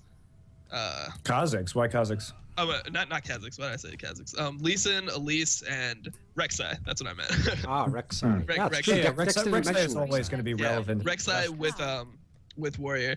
And then what I was going to say is a sleeper pick, I think, could be Kha'Zix because the AD buff is good for him. And then I think that the Black Cleaver Warrior is actually pretty strong right now. No Nidalee? Nidalee got nerfed. I don't know if we'll see her. We probably won't from like the Asian teams, and the NA teams that have gone don't really play her. It seemed like NA was the only region that was really playing her, besides for like a couple games of IG versus QG. it randomly became high priority in that series. But generally speaking, like top tier Korean and Chinese teams don't really play Nidalee that much, so I don't expect it to show up. Jin Air is really the only team that would be considered a contender for playoffs in Korea that played it. Yeah, and then QG obviously played it. IG might play it because Kakao seemed pretty comfortable on that, but I don't think that it'll be a contested pick, mainly because not only did she get nerfed, the counter pick to Nidalee was always Lee Sin, because Lee Sin's the only jungler with Warrior Enchant that can actually one-shot a Nidalee at level 6. And there's like this time before you get your Rod of Aegis on Nidalee or your like Sightstone where you're level 6 and the Lee Sin's level 6, and if he ever finds you, he can 100-0 you with Warrior Enchant with a couple longswords and Chilling Smite. That I think just makes people just not want to play Nidalee, because you're going to be playing against all these Korean and Chinese junglers that prioritize Lee Sin and play Lee Sin well. You don't want to take the risk of playing Nidalee into Lee Sin, which is like the same reason that I didn't play Nidalee at all in our series versus Tip, because a good Lee Sin player is just pretty scary to deal with as Nidalee. Okay, so in Group B, we've got the Western Hope, Fnatic. Fnatic, IG, AHQ, Cloud9. First and foremost, can Fnatic win the group, Dominate? Yeah, they can win. You think they will? I mean, it's hard to say. Right now, I'd say IG will probably win it. They looked pretty damn strong, I'd say, in the Chinese playoffs. So I think that, I think that IG will end up winning the group. I think they're just really got on form recently. As an NA player, so you're not one of the EU players who... The problem, I think, with the EU players as to why a lot of them rate Reignover highly is because since they're losing to Fnatic all the time, everyone's losing to Fnatic, and the jungler of the good team always looks better, or they all just have to, like, they have to at least kind of give him respect. Like, well, he is on the winning team. You can't shit on him when he's wrecking you, you know. What do you actually think of Reignover in Fnatic? I think he's solid. I think he does what he needs to do for the team.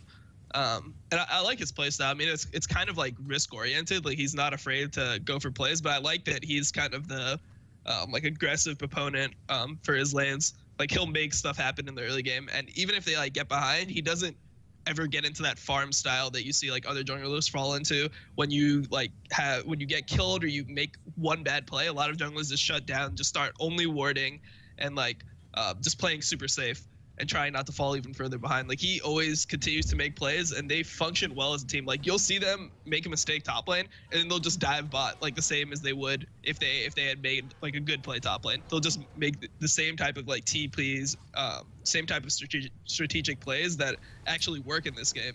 So yeah, personally, I just think that Reignover is solid. I think that he does run the risk if he plays like a non-comfort champion. Like, let's say Elise would be something I would consider non-comfort for him.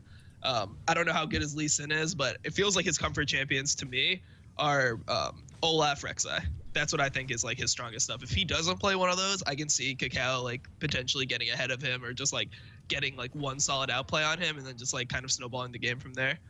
But So obviously Kakao is like one of the all-time great players, and we've all wanted to see him at a Worlds as the first one he's actually going to. I actually know that a lot of the Chinese experts I talked to think that Kakao, this split overall, wasn't actually kind of like that great. He was like good, but he wasn't like the best jungler in all of LPL by far. You know, like his rep would live up to. You know, what do you actually think of Kakao coming into Worlds?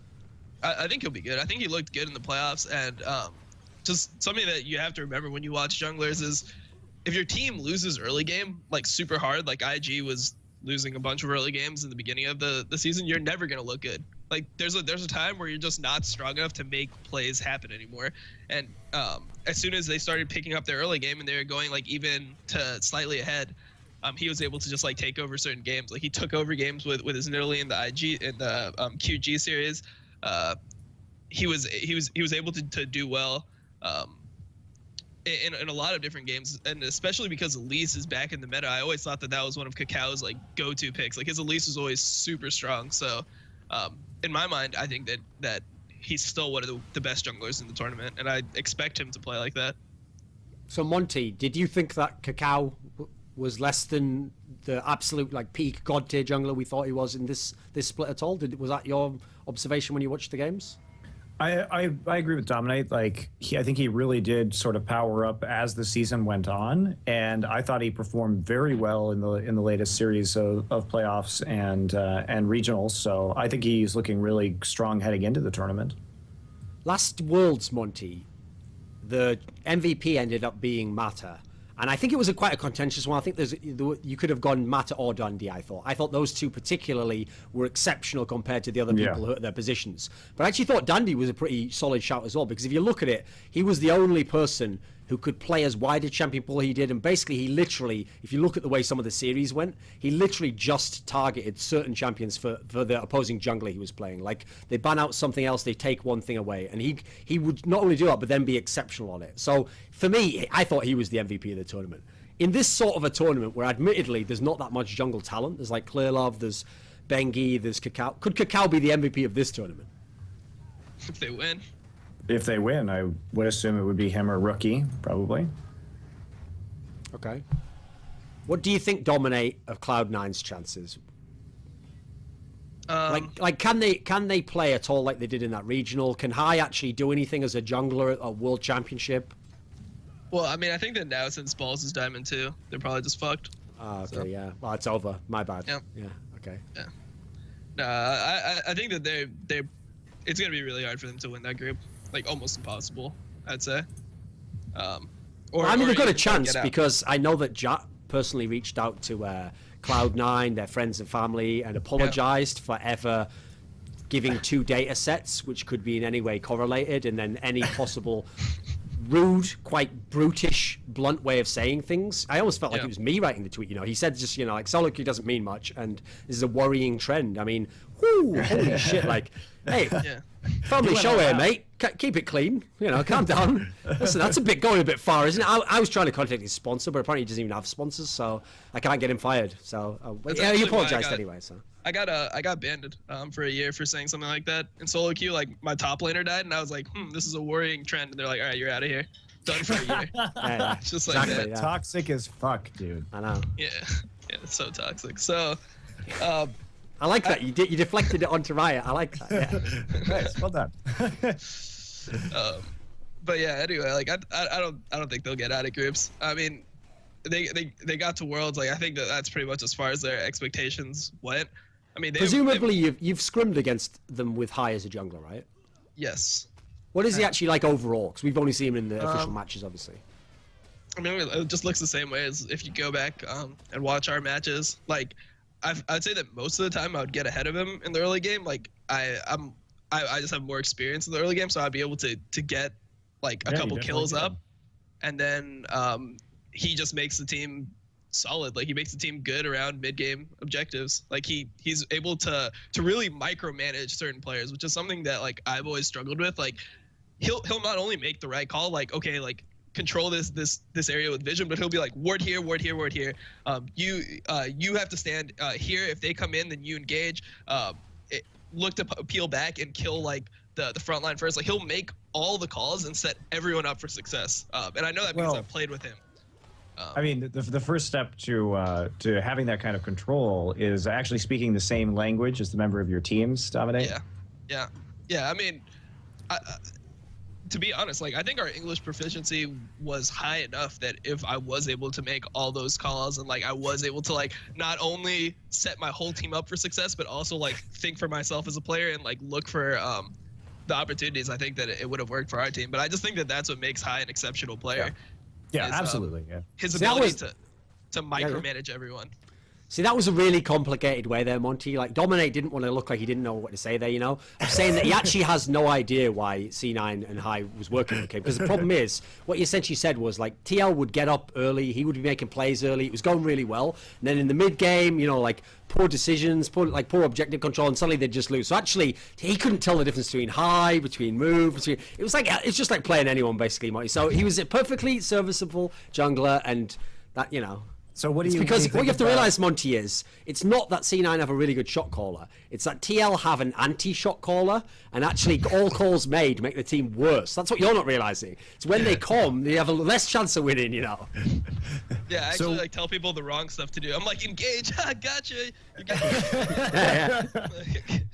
The old switcheroo. Yeah. Yeah. So So you gonna say something, Monty? Yeah. Well, what do you think of the junglers that Hai was playing? I don't think that they're like it's different, right? Because I've seen all those junglers, and in scrims, I would say like sometimes they would work, but normally I would have answers to them. So if you look at our series, he didn't pull out one of the weird junglers. He didn't play any Shyvana, Mumu, Kha'Zix. He only played Gragas, Nidalee, Echo, and yeah, I think that's it.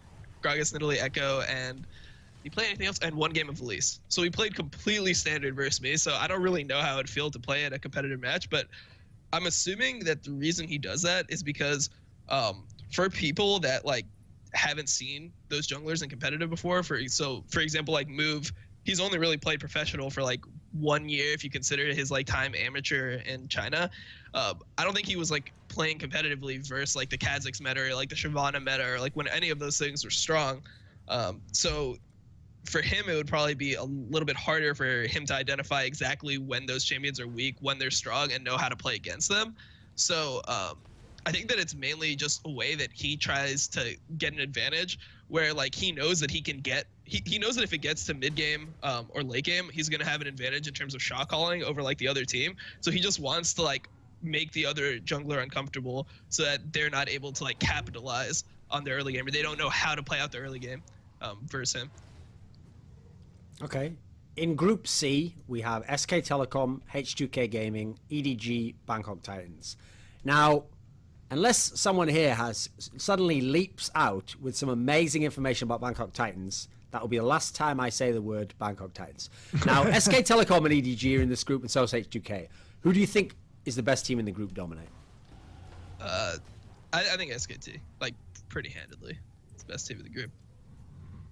Does H2K have any chance of getting out? No, 0%. I hope, yeah. I'm not gonna do one of those Reddit like if they get out, I'm gonna like eat my dog or like no. Well, I'd especially wouldn't eat your dog, mate, because first of all, there's the whole Keen thing that we're going with there. Oh, could be racist. Don't eat Piglet. Yeah. And also, there's the factor that in general, don't talk about anything happened to Koreans and eating dogs, because that's another one, you know. I'm just helping you out here. I'm going to be I'm going to be like your PR manager from now on, Dominic. Together, we're going to make sure nothing ever happens to you again. Okay, see, Thorin's basically stepped on every mine in the PR. Exactly, yeah. In the PR minefield already, so he knows the safe route. He's got that secret map between all of the mines that gets you through the DMZ before you get crucified online. So that's what I'm here for. Monty on his own says things that are considered controversial. You saw what happened to Jat. Jat just said 2 numbers and then something about a worrying trend, and he had to like issue a formal apology, do community service, rehabilitate himself, go work in a small fishing village, think about his life, grow spiritually as a man, help a young disabled basketball team become regional champions, and eventually they let him back into casting. So Monty doesn't want to step on any of this. So that's why I'm here as one of those child soldiers who clears mines by just walking over them. And Monty just comes behind me, carried on a golden throne with his warlord band of children. I just thought it was so funny that like so Jack got like crucified for saying that it was a worrying trend, and then you made like a video where you said that Balls was fucking shit, I think like 17 times at least in the course of like 2 minutes, and it was so well received. People were like, they were loving it. Yeah, they were loving it. Yeah. They're like, I love the part where he called him actual shit. He said it wasn't even a metaphor or hyperbole. He is shit. I was like, yeah, it's great, isn't it? So, yeah, just shows the difference. I've got to get to that level of respect in the community where whatever I say is just perceived as hilarious, even if it's like the most brutal like critiques ever. Well, that's the problem. Most people, when something goes wrong, they kind of like, they pull back, like they're worried, like, oh, maybe I'm going about this the wrong way. But there's actually a really famous quote, I can't remember who said it though, that says like, the only way out is through. And so my approach is like, well, I'm already halfway there. I'm like right in the middle of the minefield. No point going back. I've already cleared half the mines. Just go through, and then I get to presumably whatever's on the other side of the minefield. So that's when you succeed. Have you figured out what's on the other side of the minefield yet, or is that just... I'm hoping untold wealth, pizza, mad honeys. Maybe I get on the Riot analyst desk. Who knows? I went too far with that one. That was a flight of fantasy at that point. I mean, I could probably get the money and the babes and the pizza, but that one's pushing it a bit too far there, maybe. So What do you think, Dominate, jungler to jungler? I'm a jungler, by the way. So, really? What do you think of H2K's Lulex? What do you think of him? I actually think his like first 10 minutes is pretty solid. Like I think he knows like where to be on the map and stuff, but he just kind of like will die randomly too much. Like he just says too many random deaths. I like his mindset though. Like I don't think he's like terrible. I don't watch like EULCS and be like, oh, bench Lulex, like bring in Benton Joke or whatever that guy's name is.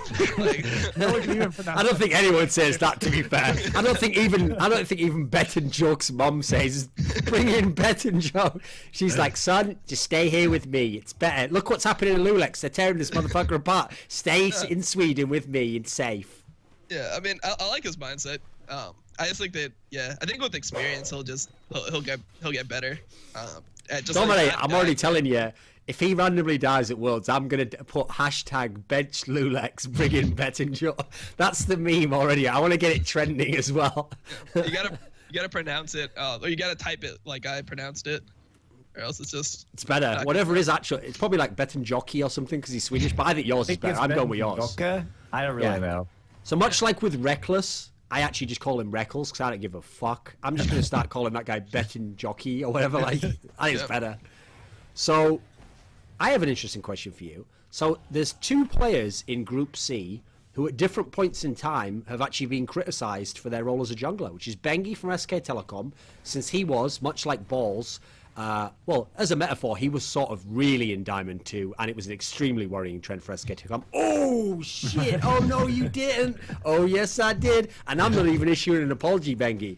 Actually, after the regionals last year, I literally made about 50 posts where I just had... I got fans to Photoshop pictures of Bengi's face onto Oscar the Grouch because he lives in a trash can. And see, that's also another example of thing. How can Jap be offensive? Come on, man. I just said I did that on my own Twitter, and I didn't like apologize. I retweeted that shit. I did loads of them, and it was awesome. One guy got a really good one. It looked like it was actually Bengi in the trash can. It wasn't even just a bad paint job. It was fucking amazing. I'll see if I can find him later and retweet him, guys. Yeah, you should. That's hilarious. And then the other guy is in EDG. They have Clearlove, who even though he has incredible resume, someone on this show, Monty, not a huge fan of him as a jungler. So what do you think of those 2 junglers at the moment? I mean, I think Bengi looked really fucking good in the finals. Like, I normally expect him to kind of just be more of the supportive style jungler, where he would play like the Eve and Nunu and stuff, but he would mainly focus on vision control and just play around that and just like play with the team. But on Elise, I felt like he was actually like making plays and just playing a more aggressive style than I've seen from him. So I think he's in really like good form right now. I don't know if he's maybe like a confidence-based player. Like that's kind of what it seems from me watching him. Like when his team starts playing well, he gets like the confidence to go out, make plays, like go off, kind of like he did at Worlds in Season 3. So I think that maybe he's like that because when there was turmoil within the team and like they were losing a lot, then he just kind of like walked around the map and fed everywhere. So yeah, maybe he's just more confidence-based, and since his team is performing well, I think that he'll probably do well at Worlds. I think what impressed me the most, and we've talked about this a lot, but Bengi is really weird in that he's very streaky mechanically. Like when he was Oscar the Grouch sitting in his trash can last year, he really looked poor mechanically. But in that particular series, I was impressed by the level of mechanics we saw out of his play. I thought it was quite surprising that his accuracy on the cocoons was so good, very solid. Monty, give me a basic rundown again of what the criticisms in the past of Clearlove were when you weren't a big fan of him. Doesn't actually gank, just runs around farming his own jungle for forever, not actually helping out his lanes. That was the biggest one, is that he didn't really jungle. He just sort of sat around not doing much. Has he changed now, though? Because actually, yes, I know some of the Chinese analysts think that he's the best jungler in the tournament. I mean, he's definitely very good. Is he the best jungler in the tournament? No, Kakao is. Okay. What do you think, Dominic? Well, I think it depends on what period you're talking about, because there was a period, like for example, Season 4 Worlds, he was super lane focused. Like if you watch the first game, where I think it was like the first game of the tournament was Samsung White EDG. Yeah, Samsung White EDG, and he was just like walking around from lane to lane, just trying to like make sure everyone didn't die. Like he was. I think he played Jarvan, right? Yeah, he played Jarvan, and he was like down like 30 CS, I think Dandy was. To be clear, I'm talking about like WB yeah. like a long time ago. Yeah. Okay. So I think that he like has had different periods. So he long time ago he was super farm oriented. Then he became more like assist your lanes, super focused on vision control and buff control. And then towards this season, he's become much more like efficiency based in my mind, where he'll farm a lot. Like he'll always be up in CS over the other junglers, but he'll like try to mix in ganks, which is what I think the best way to jungle is, where you make sure you're keeping up efficiency wise, and then when there's opportune times, like when there's ganks that work with your path, then you go for them. So I think that right now he's playing pretty well. There was a little bit where like towards the end of the season where, and like obviously playoffs, where I thought he kind of fell off a bit. Like when I was watching his personal streams, he looked different than he did in the beginning of the season, where everything was super calculated. When you saw him double jungle with the top laner and the lane swap, he would be just like orienting himself perfectly to set up for like the perfect jungle pass. He knew exactly how many camps to do to get to the turret to dive. He would just be pinging like when to do crab, like when to do dragon. It seemed like his mindset was like a science to him. Like he knew exactly what to do in every situation jungle wise to maintain efficiency, but also pressure the map when he needed to. And I think that he started like, so that was how he started the season. And then in the middle, he would kind of work off the mind game that since people expected him to be in the right spots all the time, he would sometimes not show up for dives, and he would just like farm his jungle at times where they thought he'd be diving, because most teams would give him the respect that since they didn't see him on the map, he would probably be in a position to dive them if they sent the top laner to the turret, like in the 1v2. And I think that started getting exploited a little bit. Like teams would then play in a way where they would call him out sometimes on his bluffs, and he would get like a little bit, or his team would get a little bit behind off that. But in the gauntlet, I felt like he corrected everything. They seemed really focused as a team. He wasn't playing at the same level as I saw around MSI, but he's playing better now. So I think he'll be strong, but I think that for me, the best two junglers in the tournament will still be Kakao and I think Bengi. So that's how I see it. So over in Group D, we've got the Group of Death. So first things first, let's just get this out of the way, Dominic. Do TSM have any chance? No. Can they win a game? Yeah. They can take a game off Origin. Okay. I think so. That's it. They're not getting out of the group. No, they're not getting out of that group. That group's way too hard. What about Origin? Do they have any shot? I don't think they're getting out either. I think the Asian teams are getting out of that group. Who is the best of the Asian teams? Those two, rather. KT Rolster. Or actually, okay. It's hard because I think that I think those two teams could potentially be like two of the top three of the tournament. So I guess I have to say LGD, but I think KT Rolster's actually really good. So what do you think of Score and Schwen? I think Schwen played a lot better. I always call him TBQ. Go for it. So, I'm a hipster, mate. I love that shit. You love the Schwen? Yeah. I almost didn't know who you were talking about. I'm like, TBQ. How did that become Schwen? But yeah, I think that's how they say quid in England. People thought he was a lot worse than he was in my mind throughout most of the split. I think in playoffs he showed up really well. He did show up well in playoffs, but I don't think he was horrible. Like everyone was saying, like, "Oh man, this guy's like one of the bottom 5 junglers in the LPL." I was like, Jesus, that's pretty harsh. I mean, I think that PYL's a monster, Im's a monster. I think that Wayless is like hit or miss, but he has like generally a pretty high level of play, and Acorn and Flame are just like solid to me. So I think that team is pretty good. So I mean, the jungler obviously when they're winning is going to look stronger than he might be, but I don't think that he's going to be a liability. I think that if he goes up against at like Score, for example, I don't think Score is going to just shit on him. So I mean, I think the jungle matchup will be fine in those games, and I guess LGD will end up just winning off the bot lane. What do you think of Amazing? Because obviously he used to be on TSM back in the day, and now he's on Origin. What do you think of him as a player? I like the way he plays, like the aggressive way he plays. Like he doesn't care about farming at all, it seems, and he's just like, he is fun to watch, and he's just willing to like gank everything. So I think he's gotten better since last year.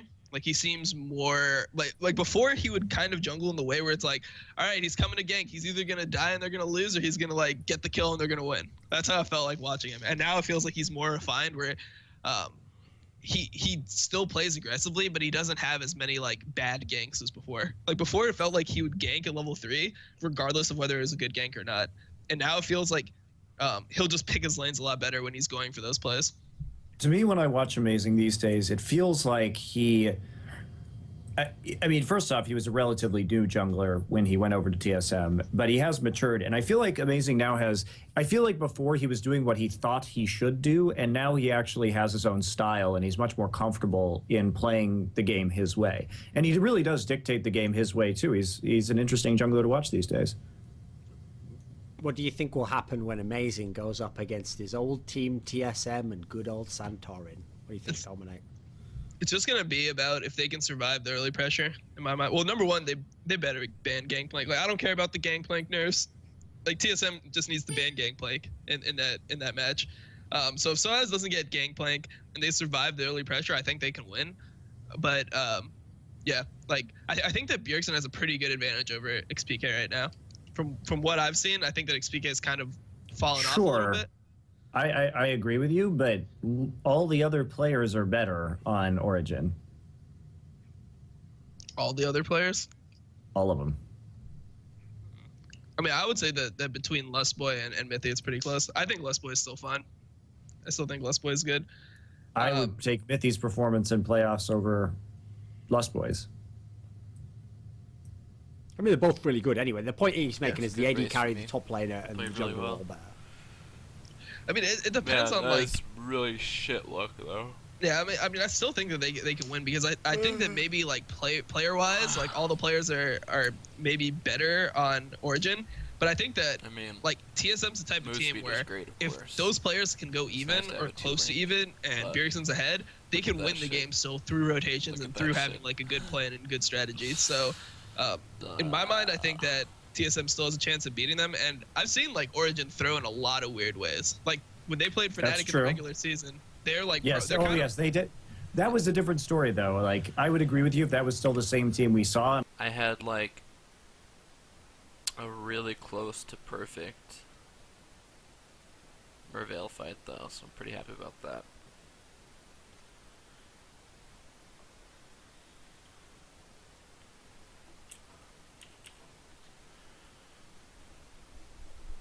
Good stuff.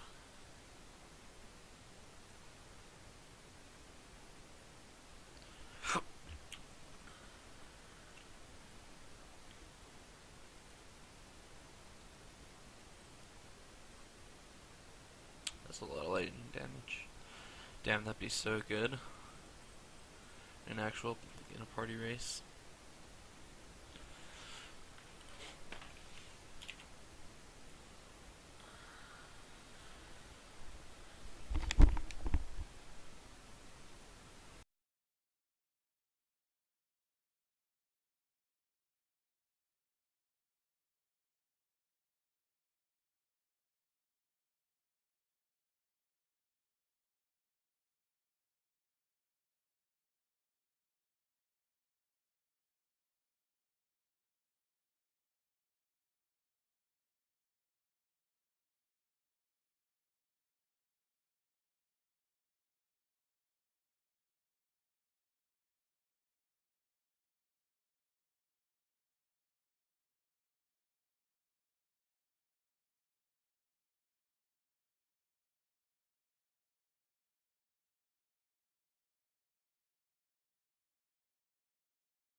5 minutes to reset.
I'm sure you can bring up questions about their performance versus Rocket and stuff like that. But I think they have improved enough in that aspect of their play that they should be able to beat TSM 2-0. I just think it's hard to like take those tendencies out of a team. Like, I mean, I'm on a team where we throw a lot, and like, it's pretty hard to stop the throws. Like, it's pretty hard. He's got you there, Monty. He's got you there. It's pretty hard, Monty, to stop teams that have tendencies to throw.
Two minutes to reset.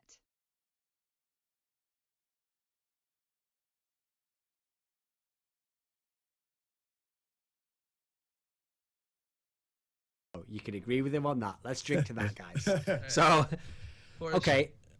So, who do you think will actually win the entire tournament, Dominic? I think SKT will win. That's just my feeling. Me too. Who do you think has the best chance to beat them? I don't know. It's hard.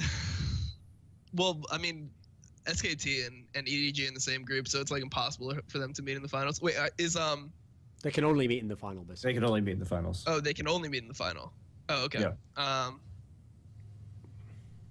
Yeah, I don't know. I think EDG looked good against them at MSI. I don't know if that was maybe like SKT just playing bad, because I know Wolf had like a really bad series at MSI. So I don't know if EDG stylistically counters them. I think that Pawn's always been a good matchup versus Faker. Yep. I think it's the best match.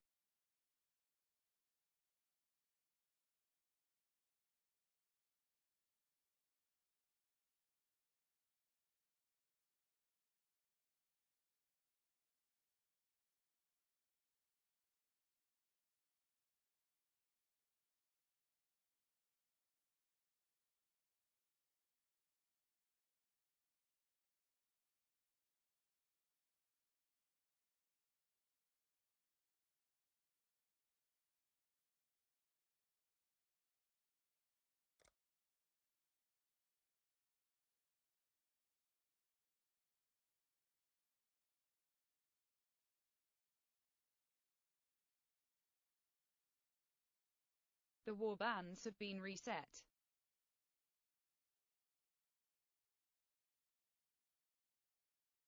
matchup that anyone's found versus Faker has been Pawn. Like, he's the only one that's been able to beat him in lane sometimes and like control him throughout the game. So I think that matchup could go well. And then I guess the other team that I think could beat them would be LGD. It's like the only two teams that I can see beating to me, them. what I think actually makes this tournament really exciting is, okay, when you look at KT Rolster, part of the reason why the hype on KT Rolster has died a bit is because the notion is, well, if they have to play SK Telecom, well, we saw what happened last time, and that people aren't confident like that. But here's the thing, because you've got EDG and because you've got LGD, if we end up in a world where LGD or EDG do KT Rolster a favour and take care of SK Telecom, now KT Rolster can win the tournament as well, potentially. So I think those 4 teams are really exciting. Like, I think it's... Even if SKT's a favourite, I think there are definitely worlds in which those other 3 teams can all be the champion as well. Yeah. What do you think, Monty? Yeah, it's possible that you could see some sort of upset like that. I guess that I'm not as confident in KT for the reasons we talked about earlier on this show, because they haven't shown a great ability to play from behind. They're very good at snowballing when they have an early advantage. But when they don't get that early advantage, they do look a little bit lost, and I think they don't react well to tower dives. So it would take, I think, them fixing those 2 things, but it's possible, I suppose. Dominate, how far do you think Fnatic can go in the tournament? I mean, I think that if they get a good matchup in the quarterfinals, I think they can make it to semis. That's about it. And I think if they get like a hard team in the quarters, they'll probably lose there. Okay. Do you have a final message for this segment? Any last words to leave people with? No, I think I'm good. Okay. See if this is the last time we ever see Dominate as a professional player. Maybe he'll be back for season 6. Maybe in the shimmering light of the moon, a different player will emerge from the shadows to take over. We can never see speculate. what you did there. Let's see what you did. Okay. Right. Thanks, mate. All right. See ya. As Dominate fades into that night and the bright shining moon which heralds a new dawn for Team Liquid, possibly, we welcome another guest on another segment of the show. And this guest goes by many names. Back when he was toxic, wink nudge nudge, he used to be called Gosu Pepper. Then he changed his name to Edward. It's not really that compelling a name, but whatever, because it's the name you were named. Then he went back to Gosu Pepper, but not because he's toxic again. Wink, wink, nudge, nudge. He just wanted to show everybody how not salty he was. Well, the genius is, the reason why we don't know if Edward is toxic anymore, he figured out the secret to life, Monty. You know that famous, quite witty piece of life advice, which is that if you're in the African Sahara and a lion is chasing you down, you don't have to be able to outrun a lion. You just have to be able to outrun the guy next to you. And so by pairing himself with Forgiven, he never had to... No one was looking at whether Edward was the toxic one. They were all eyes on Forgiven, which could be the name of an excellent double rap album that he might produce one day. He is a rap god, remember? So, and no one was noticing whether Edward was toxic or not. So we'll never know if he in fact was toxic or not. So Edward, how you doing, mate? You got me, dude. I was hiding behind Forgiven, dude. Well, I'm doing fine. Chilling in Russia right now, at home. Nothing to do. So that's all pretty much. What do you like to do in Russia? Nothing, actually. I have only this friends here, because from my school and stuff. I'm chilling with them sometimes, going out. It's up to them playing League, but there's unfortunate 120 ping for my town. Not much. So let's start on Worlds, Edward. Now, you went to Worlds in Season 2. You didn't go in Season 3. In Season 3, you tried to get on a team with Saint Vicious and thought, hey, I've got a chance to go to Worlds. And you quickly learned that doesn't happen in League of Legends, mate. And you were sat at home watching as Gambit almost beat Najin Blacksword, rather, to make the semis of Worlds without you. But luckily, you had your fingers crossed, and the Lord acted through Voidal to deny them that chance to make the semi. And you were like, at least they made it the furthest with me. Fucking Voidal. So anyway, moving on. And then Alex Ich left Gambit and went to play with Voidal. Well, actually, he was forced to play with Voidal again, actually, because Mythy got banned for toxicity. It's all been one big circle here, Edward. Life's surreal. It's a novel, mate. So now we're in a situation where the EU representatives at Worlds this year is Fnatic, Origin, and H2K. So we'll start with Fnatic. Fnatic's in Group B, and they have Invictus Gaming, AHQ, and Cloud9. Do you think Fnatic's going to win the group, Edward? I'm not sure if they're gonna win the group, but they have a really high chance. I think it's like 60-40. It's gonna be IG or Fnatic. I don't know. I'm not sure this IG played even. They played really good recently in their gauntlet in the China. They played really good. I think they even won Edward Gaming 3-0 once. That was in the playoffs, but yeah, it was playoffs. They lost to EDG in the gauntlet. But. They lost 3-1, right, in the gauntlet. Yeah. They played really good overall, so I think they're gonna prepare really good at Worlds. So there's like I think 40% that they will go first, but I think Fnatic is gonna play super good in the groups. When Fnatic was on that sick run where they were 18-0 and they were coming into the playoffs, they won the first series, they got into 21-0. The Fnatic before they played Origin. Did you actually think, like, could that Fnatic, like, have won Worlds? Were they that good? Were they, like, super amazing good? Oh, I never thought like that. I was, I think any team from playoffs could have taken at least one game from them. Like, any team. Even Giants could have, like, cheese something or do something, like, in the game and win against them. It was expected that Origin will, like, win 1 or 2 games, even 3. Edward, even though they group us in Europe as, like, a continent, they're like, oh, Europeans. We all know, Edward, that like the countries in Europe, a lot of us aren't allied in many ways. We don't actually share that much culture or heritage, so we don't all just band together as Europeans. So don't feel as though, because they're Europeans, you have to have some sort of like brotherhood with them and hope they do well. I heard, Edward, that in practice, Gambit was beating Fnatic. So what I want to know, Edward, is what do teams have to do to beat Fnatic? It's pretty much you have to copy exactly what they do. Like what Fnatic was good at they winning all middle and bottom teams. It was they go through laning phase, then they buy 5 pink wards, go Baron, any team phase check, and they just give up the game. You get 1 Baron, and they do really good rotations with Huni, and they just win the game. So it was the best thing was to win them. It was Diamond and Cabo winning 2v2. They're having more pressure. Then we just pretty much do the same thing, control Baron, just wait until they do mistake and win the games. It was like all the series we played against them in the scrims, it was like that.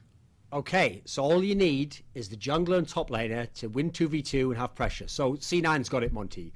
Balls high, they'll just take care of Cabo, they'll take care of Huni and Reynova, no problem, because Diamond... Easy life, baby. I mean, if you want to talk about Diamond, Balls knows all about Diamond, so... He can replicate Diamond plays, Monty. See what I did there? And he's a carry top laner. And ironically, Balls can't get high, but in this particular sense, he will get high. Well, I've heard some rumors in the NA, but okay. Anyway, so it's usually the jungler. It's always the jungler who's high, actually. The jungler's always been high for Cloud9. Check up on your old memes. So, Edward, which of the teams in this group could do that, do you think? Could do that approach that you did? Can IG do it?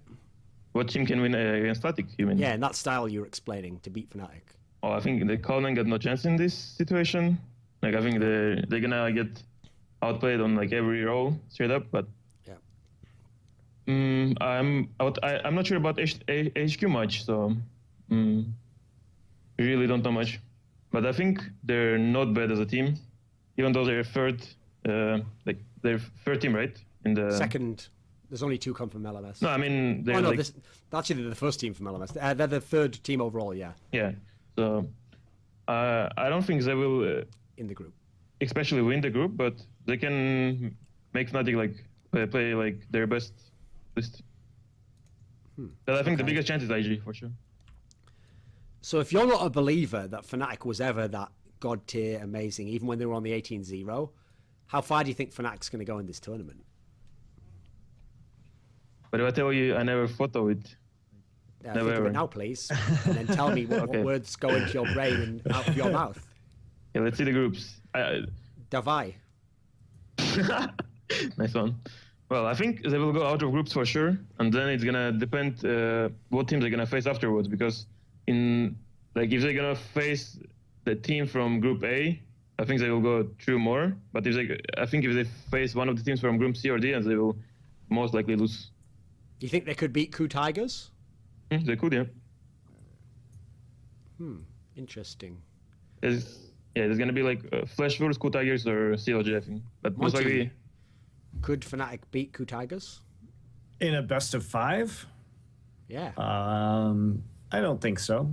But Monty, perhaps... they went 3-2 with SK Telecom in the best of 5, and SK Telecom is the best team in Korea. Therefore, the problem with Fnatic is that so they win. So they oftentimes fall behind in the early game, but they haven't had the strongest early game so far. And like if we look at a lot of their play, they'll fall behind early. They'll start digging themselves out of a hole. Well, Ku will do the same thing, except Ku is better at it. So the thing that we haven't really talked about on this show yet either is that Ku is really creative.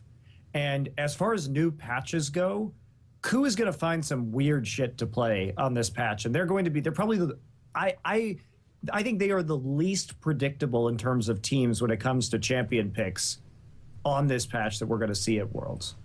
So that's another kind of edge for the Ku Tigers, is that they are not afraid to take new picks in high-risk situations. They're responsible for the Mal fight coming out in Korea late in the season, which everybody else started playing too. So they've got a lot of tricks. And I think the key thing to remember about Ku is that they're not even really going to have to show their tricks in the group stage. Like, they will have shit saved for quarters and semis that they probably will never have to pull out in groups. So one thing that's interesting about this group is we all know the Fnatic bot lane, Reckless and Yellowstar. They've actually played 4 total splits together because there was the era before and the other Fnatic in 2014. So let me think. No, they've played 3 actually, yeah, because he only joined this one. So they've played 3 splits together, quite a long time together. They've obviously been to a Worlds before. We know that there's a strength there in their bot lane. But what I think will be an underrated matchup will be when they play AHQ. Because actually, that's supposedly a strong AD carry Anne. And... oh, wait a minute. Is that actually the one... am I getting that mixed up a second? I'm surely not. No, it's Anne and Albus. But Albus isn't that sick, I have to admit. He's not that great in that sense. So, in theory, in this group, Fnatic should have the best bot lane, right, Edward? I don't even know what is going to be the bot lane meta in the current Worlds. It's most likely going to be some Mordekaiser and stuff, and the one is going to adapt more to it. Going to be the best most likely, because there's going to be so much cheesy picks. Like maybe we can even see some Darius bot lane with the melee supports. You don't know. But for me, perspectively, I never liked the duo lane of Yellowstar and Reckless. I think they played always way too safe and rely way too much on the top laner and to make a TP play to help them. So yeah. I think it's which always... to you is like cheating, because that's never actually happened in Gambit.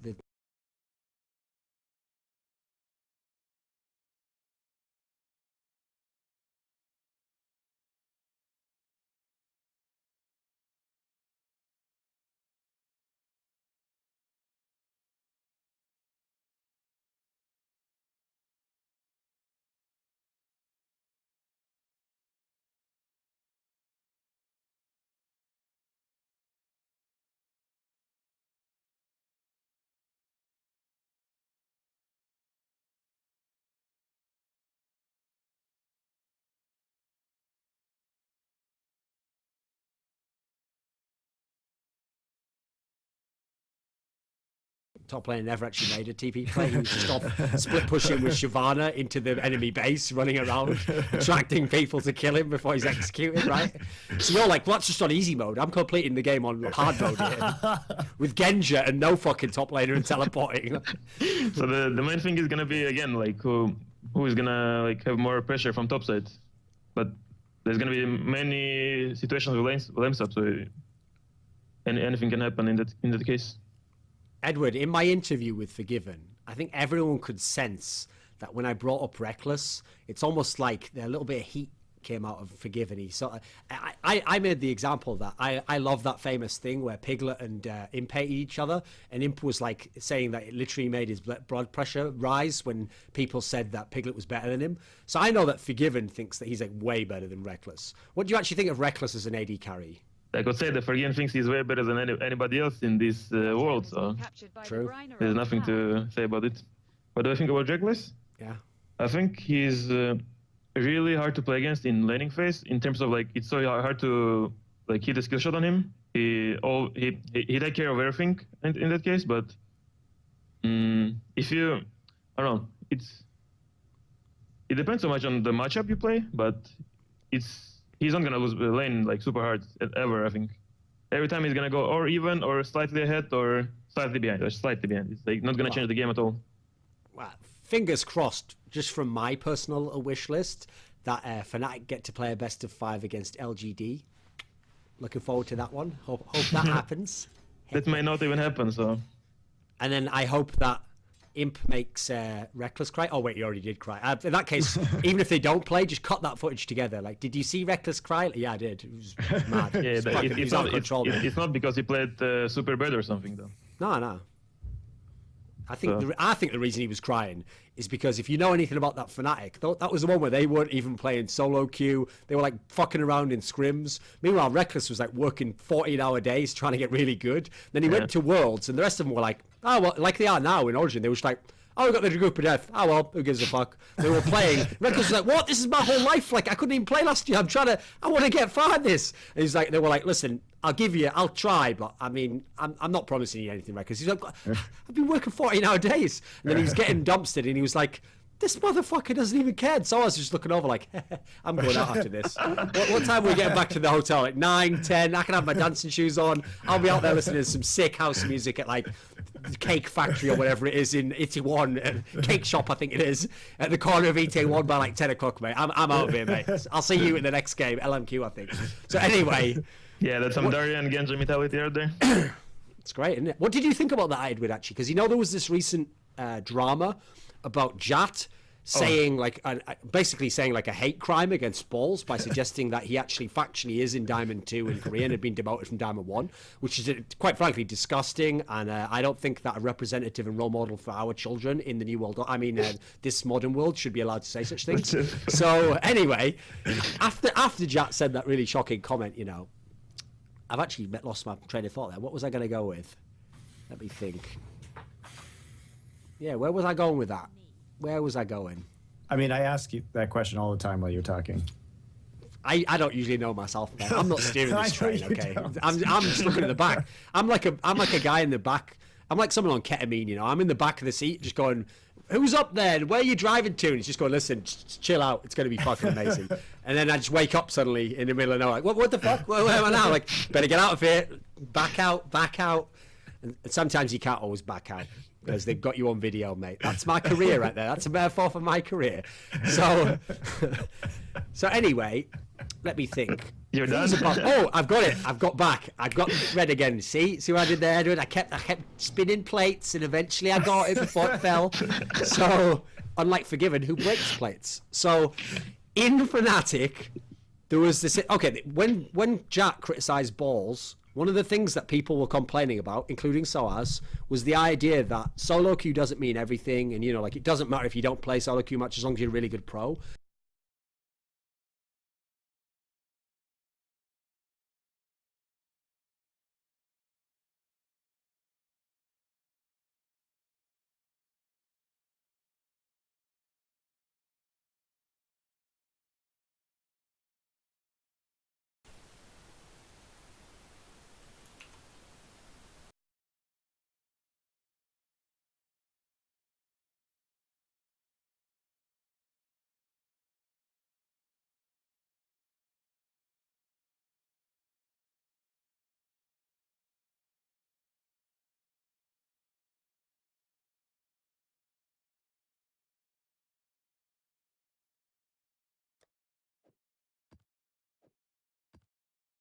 And actually, Soaz used the example that Darian and Genja never used to play solo queue, therefore it doesn't matter. It's not a problem. Is that true that they never used to play?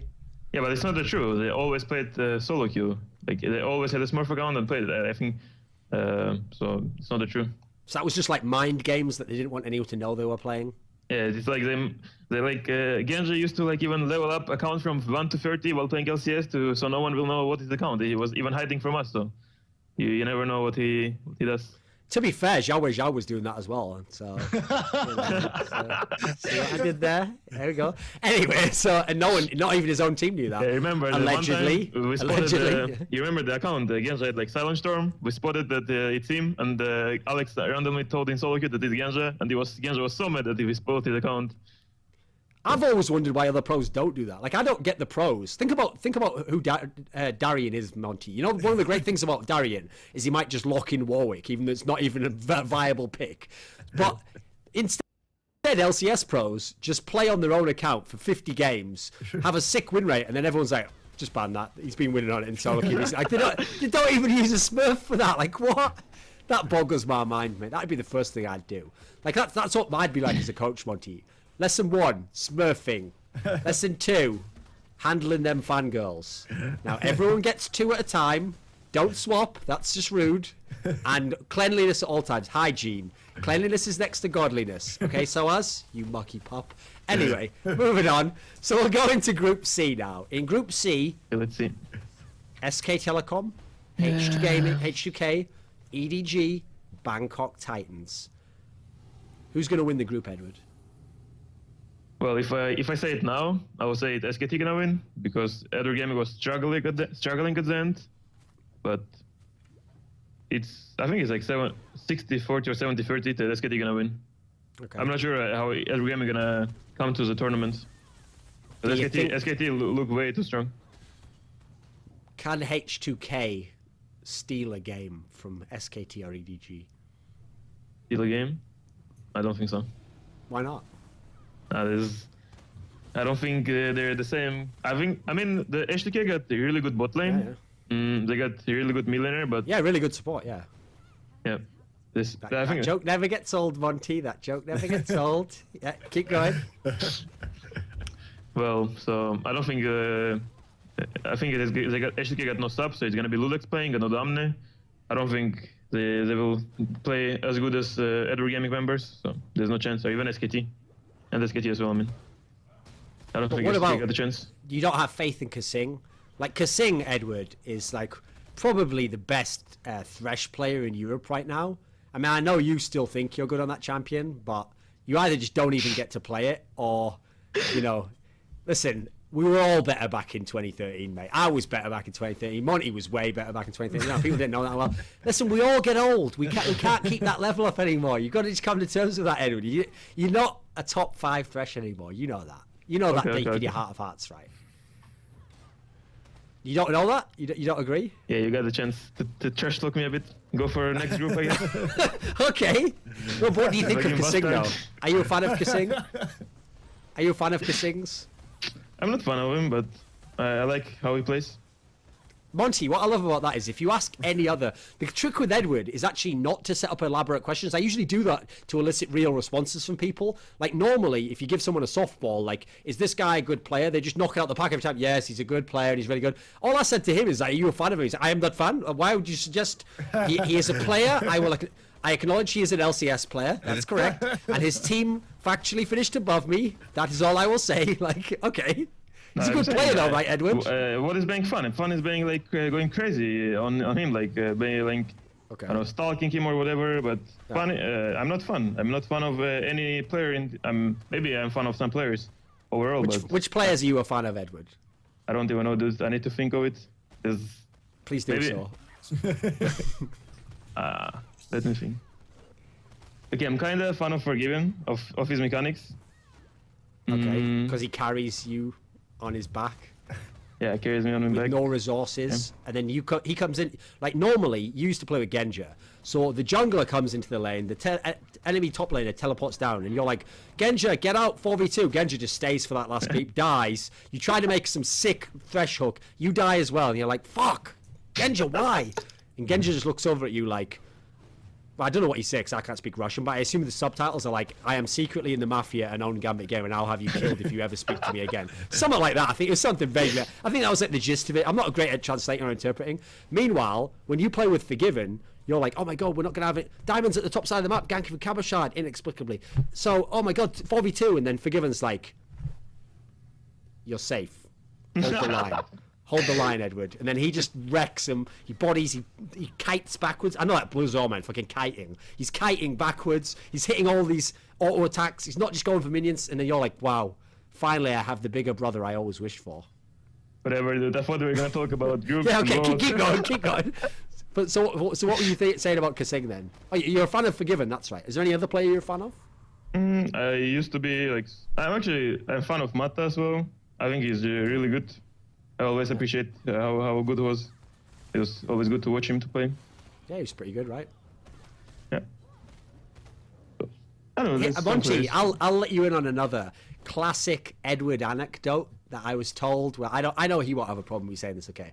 So you know, on the last time we had Edward on Summoning Insight, sure. I told you that great story about how Edward didn't bother to time Flash because he thinks even if you're facing Mad Life, you just shit on him, and then when he comes back again, whenever Flash is up, who gives a fuck? I don't care. I'm baller, you know. Not timing Flash is like not looking when you throw the lighter into the explosive thing behind you in the movie. It's cooler. It's just cooler to not time it and still win anyway. So anyway, you all know he doesn't do that. And so as a result, you're probably thinking like, wow, I can't believe he wasn't that impressed by Mad Life. He even said Mad Life when he laned against him was just another support. And it's just like any support. So you probably naively think, Monty, that Edward really respects Lost Boy and thinks he's really awesome and that he's accomplished so much in his career. OGN champion, MLG champion, IM champion, all those top placings. But actually, I once asked Edward, again, classic story. I asked Edward about Lost Boy, and rather than tell me like Lost Boy's a good player or like I thought this was good about him, all he did was tell me an anecdote about himself using Lost Boy as a vehicle, which is he just said,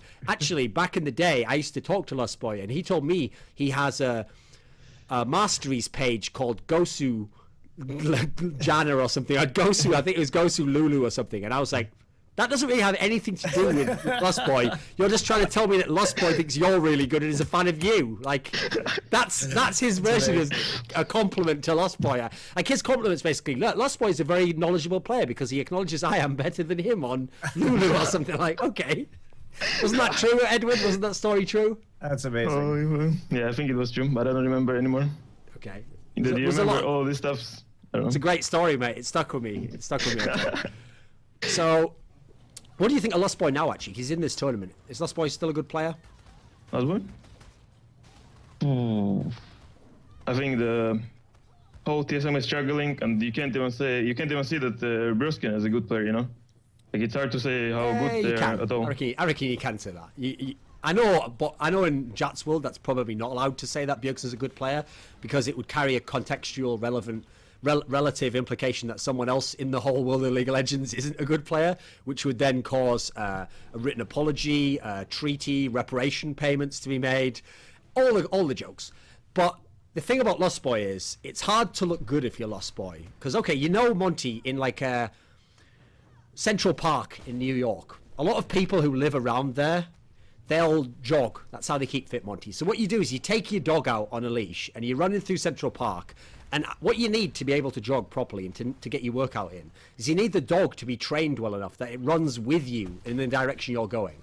Now, Lost Boy is like a really good jogger. He's got a great history of running. He's got impeccable form. He always knows the right routes. The problem is, if you're running and the dog is a really crazy one, and sometimes it just sees something else and it just suddenly goes off the leash and just pulls you really hard to the side that you weren't running, you might fall over. You might look like an idiot, you know.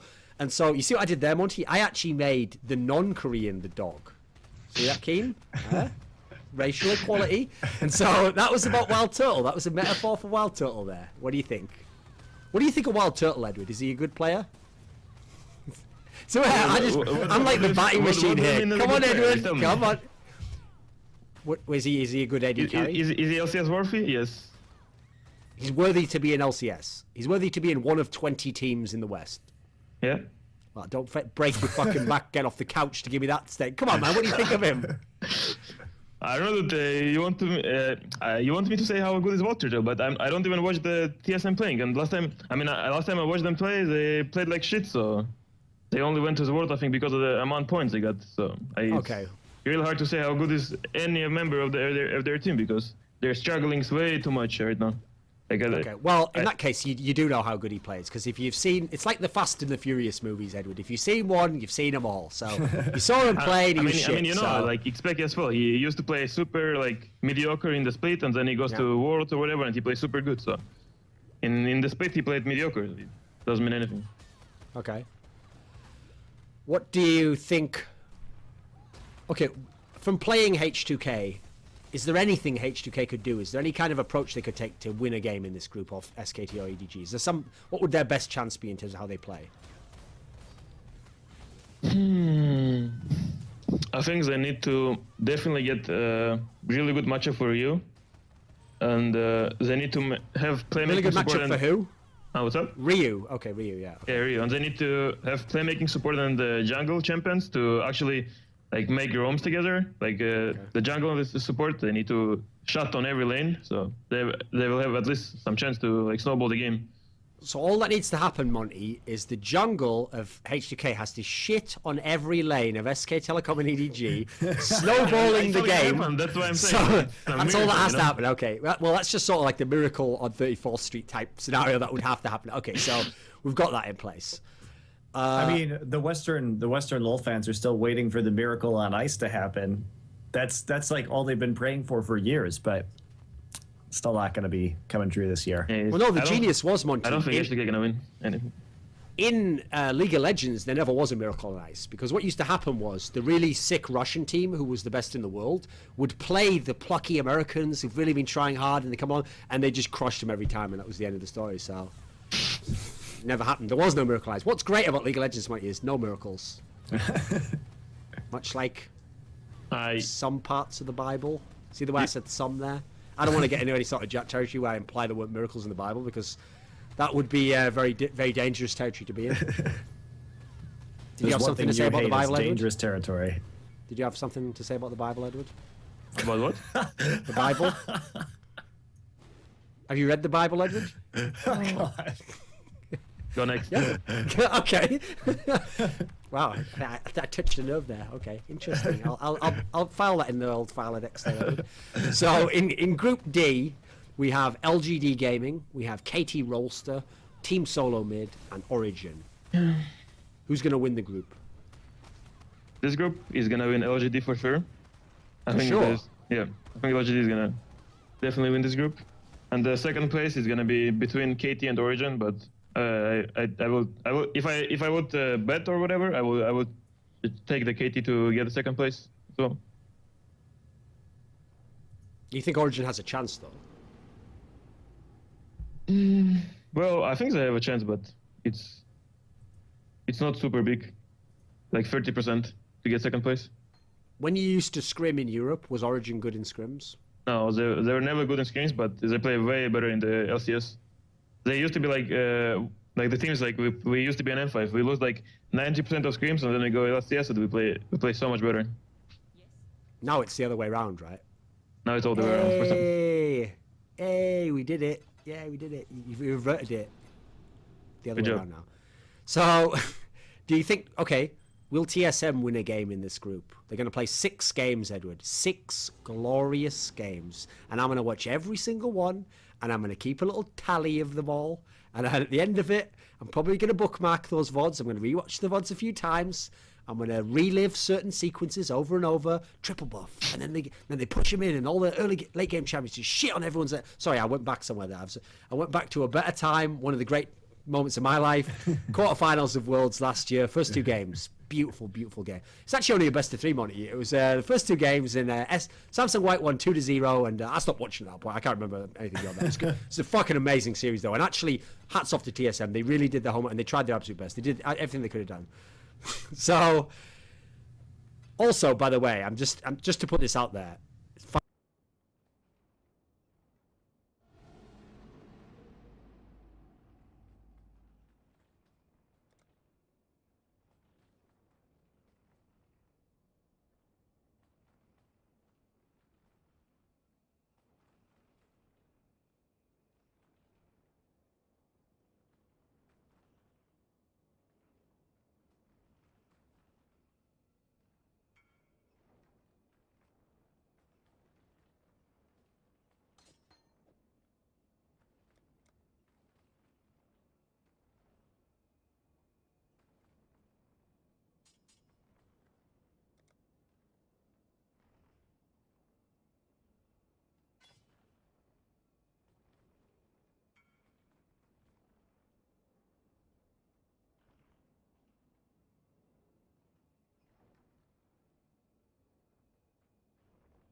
fans of the show, if you want something to look forward to, the minute TSM does go 0-6 and lose that 6th game, head on over to twitter.com/Thorin with 3 O's, and I'll put on a little show myself. Okay, I'll be there with a few memes, a few posts, maybe some hashtags, and I will actually risk, in some sense, inciting public hatred and possibly getting fired again, which is my tradition at Worlds, just for the sake of the glory of that moment. I'll have to pay homage to that moment. Okay, so head over there. So anyway, also, why not? My favorite. What I'm looking forward to most at this World Championship, Thorin, is Amazing's post-Worlds Facebook post where he explains to everybody, had Origin not been in Group D, how they would have made the finals. That's what I'm looking forward to the most, personally. Exactly. They would have definitely done it. It's not even debatable, really. And they'll be able to do the same thing, Monty. Like, if by some miracle Origin does, like, upset KT, and then what I described before happens. KT go in the playoffs, SKT loses to EDG, let's say, and then KT manages to beat EDG and they win Worlds, the post will also say, and by the way, we were also the only team to win a game off the champions, therefore we're sort of the second best team, you know? So it'd be like, well done, Amazing, you know your tricks well. You still know the old playbook still works, buddy. I would love it if this is why, Monty, I actually get really sad. I've always felt like a big disconnect we have is that the Asian players don't care about the West, right? They don't follow like Reddit, they don't follow the memes and all that sort of thing. I would, if any team wants to style on TSM, just to fuck with them. If you're like LGD or Katie Ross who have amazing top laners, I know it's not meta right now, but just to fuck with them, if you're playing them in game 1, just lock in Cassiopeia first pick. Just do it. It'd be so good. Or maybe type in all chat. Like, you seem a bit jet lagged, TSM. Something like that. Those would be the two things. That'd be the trash talk to get it really going there at that point. So, do you think that KT Rolster or LGD can win the whole tournament, Edward? Can one of those two teams win Worlds? Yeah, I think LGD can win this tournament. And even my friends, when ask me who do you think gonna win the tournament, I'm saying or LGD or SKT. I don't think Gateway Gaming is gonna win. I just think between those two teams. What do you think about the fact that there's actually a team called Edward Gaming? If you're not on it. What can I do, dude? It's my team. Nothing to say. What is this question, even? Maybe you're like Genji. You secretly own that team. What's up? Maybe you're like Genji. You secretly own Edward Gaming, don't you? I think he does. I think this is part of the Gambit Gaming hierarchy, shadow hierarchy. So we don't know who owns Gambit still, but Edward actually owns Edward Gaming. That's the secret. That's the secret.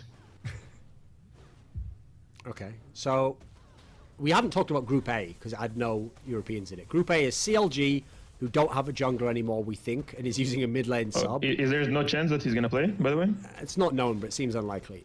Okay. Well, I think it's almost certainly not going to happen because, in fact, it was announced and they even said like there's almost no way around it. Now, I know people on Reddit were like, we, the people of the Philippines, are doing what we can to help them. Yeah, what are you doing, mate? Okay, we can't even get fucking refugees in the country. What are you doing? Ringing up the consulate, like, can Smithy have a visa? Who is, excuse me, sir, who is Smithy? He's a really good jungler in League of Legends. I don't know what is League of Legends. It's a video game, like... Listen, this is a really busy line. Don't call here again, please. We have important things to do, like getting people through for domestic reasons, and like, this is really not to just be trifled with, okay? Now, I'm going to have to ask you not to call again, sir. Goodbye. Well, I did what I could. I did everything I could. Or maybe they'll do that classic thing, Monty, where they sign a petition online. Oh, yeah. Because we know petitions change the world. They do. You can't argue with that. Petitions change the world. I think there's 13 days, right, until groups and stuff. I don't think they'll actually make the visa and stuff. Takes a long time. So what do you actually think of this group? It's CLG, Flash Wolves, Coup Tigers, and Pain Gaming. Who's the best team in this group? Best team is Coup Tigers, I think. But I think your Flash Wolves can upset Coup Tigers, but not in best of 5. I think that they can play 1-1 in the group. That's up to it. I don't think Pain Gaming can do anything in this group, even though CLG gonna play with the sub. So Edward, I heard this story that at IEM, where GE Tigers went, you and Forgiven, who for some suspicious reason were already playing together, even though you're on totally separate teams. That's weird how that works. You two played in solo queue there, and you actually got matched up against Prey and Gorilla, the bot lane of GE Tigers, and it like made you and Forgiven's life. You like beat them in lane or something. You were like, we are as good as them. Haha. Solo queue does mean everything, Jack. We are now better. Like, did this happen? Wait, you saying that we played against them and we wrecked them, or what? You played against the bot lane of GE Tigers, right? I don't even know. When we played, it was like random nicknames, like with random letters. Forgiven is convinced it was them. Yeah, I'm not even sure if it's them, but someone told him that it was their Smurf accounts, so I guess it was them. I'm not 100% sure, so I never talked about it ever. Okay. Just Forgiven going out there with his big mouth. So I just love the idea that you don't even have any proof or anything. I like the way I bet Forgiven he actually is that egotistical. He's just playing random solo queue games at any point where someone's in the same country as the server, and he's just like, look at that! I bet that was deft. I bet that everyone was deft. I just fucking shit on him. This is fucking bullshit. This game. I'd wreck these guys. Why are I at Worlds? Like, I bet it's just some random like Diamond 2 deft or something. Right, because as we know, Monty, there was a high chance that it was them because they were like account 30 level with high MMR without the games on it. So really high chance that it was like one of those Korean players. Or what champions did they play?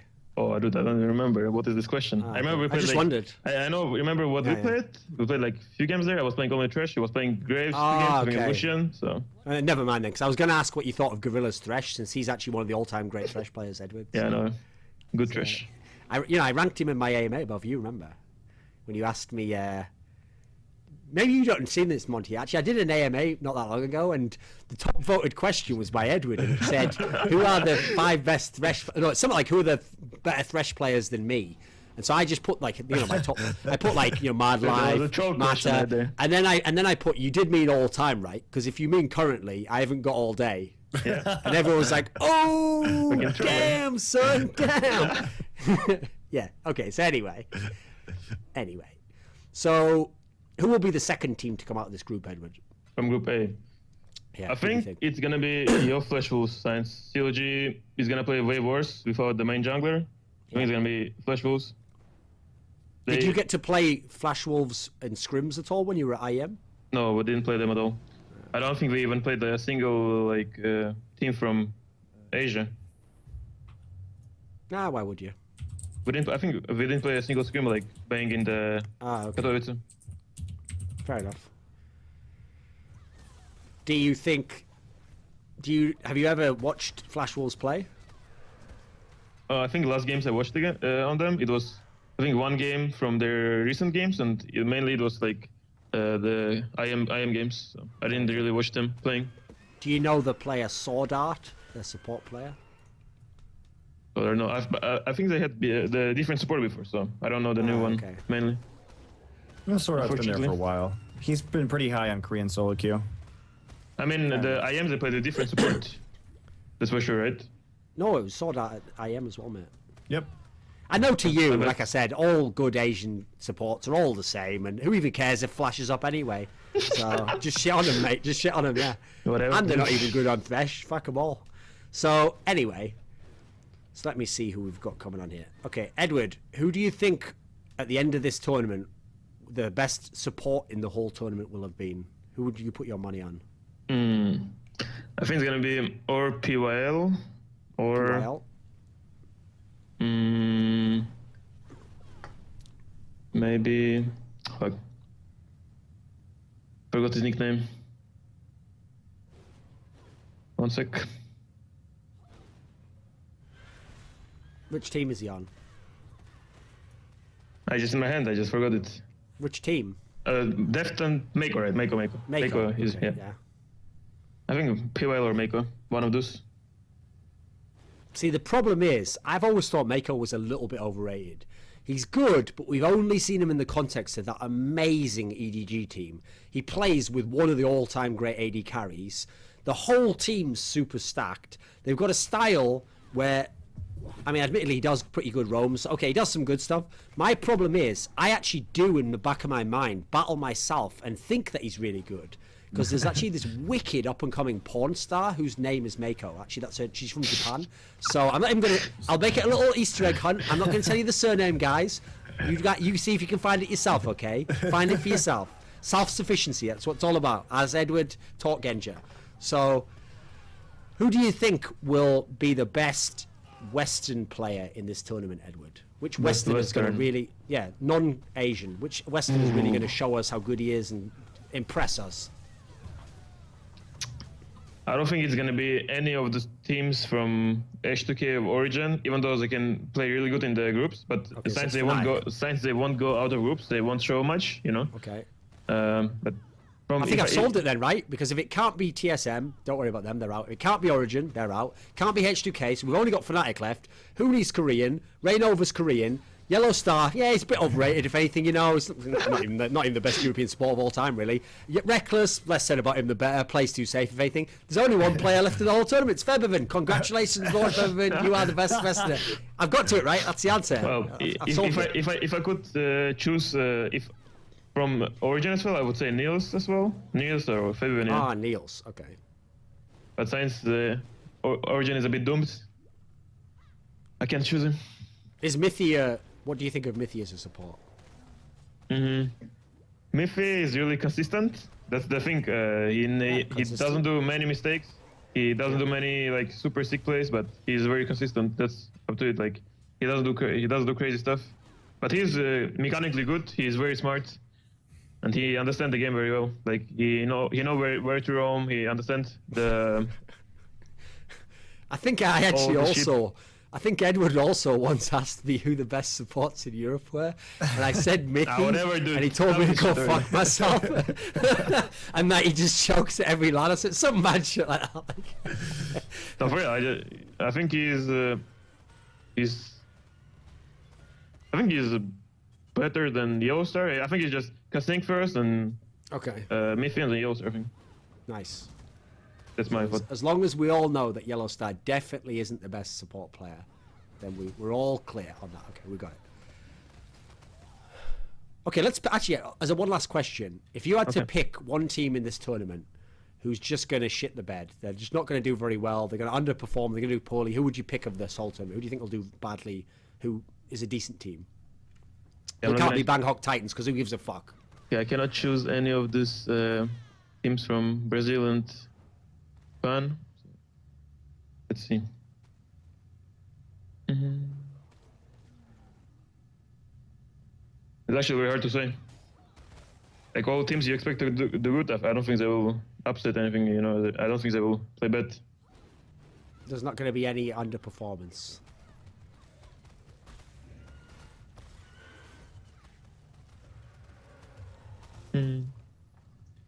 See, I would have said TSM because they're always a favourite to win big in national tournaments. Can play bad.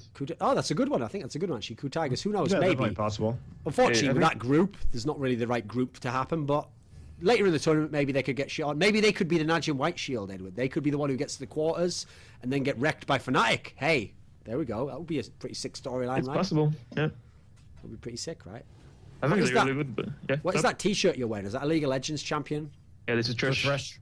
That's Thresh. Because the only way you can actually remind us that you're associated with Thresh is I got the Brom as well, right there.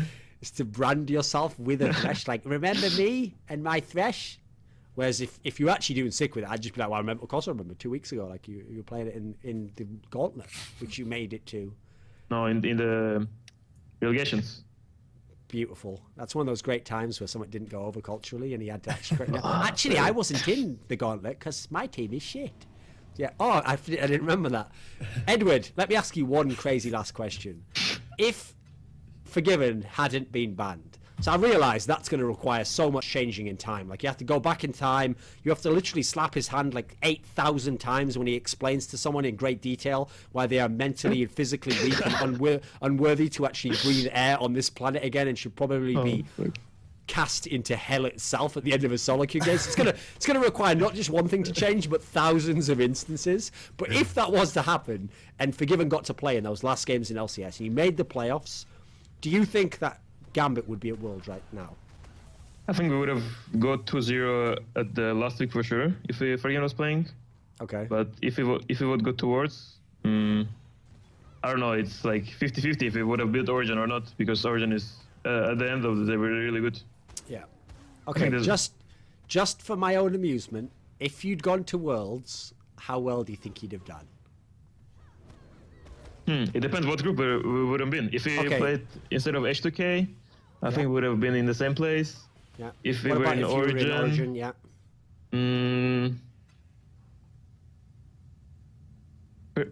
Maybe the same. If we were in like Infinity group, we would have, I think, go out of groups. Fuck it, why not? I'll give you that one, Edward. I'll give you that one. You're not right, but I'll give you it. So, do you have any final words for everyone who watched the show? Final words? Yeah. Wait. He has to really. make a prediction. He He said either LGD or SKT. Oh yeah, pick the one that's going to win, Edward. Okay, I pick LGD. Oh, there we go. Bold. It's bold. Okay. You have to realize, Monty, Koreans are pretty overrated. Like, I remember when these two top Korean teams came to just a small tournament in a country that's actually one of the best in the entire world. It's one of the first world nations called Poland. It was IEM Katowice, wonderful city, fantastic tourism, top-notch and culturally entirely fair to all races. They went to this tournament, these two Korean teams, two of the top 3 Korean teams in all of the country, you know. And this one commentator who was kind of famed for like his faux 40s like neat kitsch kind of dress and overbearing smugness and arrogance, but not quite as famed as he is now, but building up a fame at that point in time. This one caster actually even predicted that at this tournament these two Korean teams would almost put on an exhibition-esque styling on the Western teams. And then Edward, like, baited him in, you know. He played. He lost to one called Blaze. He was like, haha. They even tried to play, actually, the Korean comp. And they were like, couldn't do it. They fucked it up completely. Because obviously Gambit couldn't actually play comps. They just played champions. And then in the playoffs, Gambit just easily handled these two Korean teams. Like, just beat them both 2-0. Won the whole tournament. Just like, haha. They play loads of solo queue. We don't even do fuck all. And swagged out of there, Monty. And so Edward knows better. The Koreans are a bit overrated, mate. Right, Edward?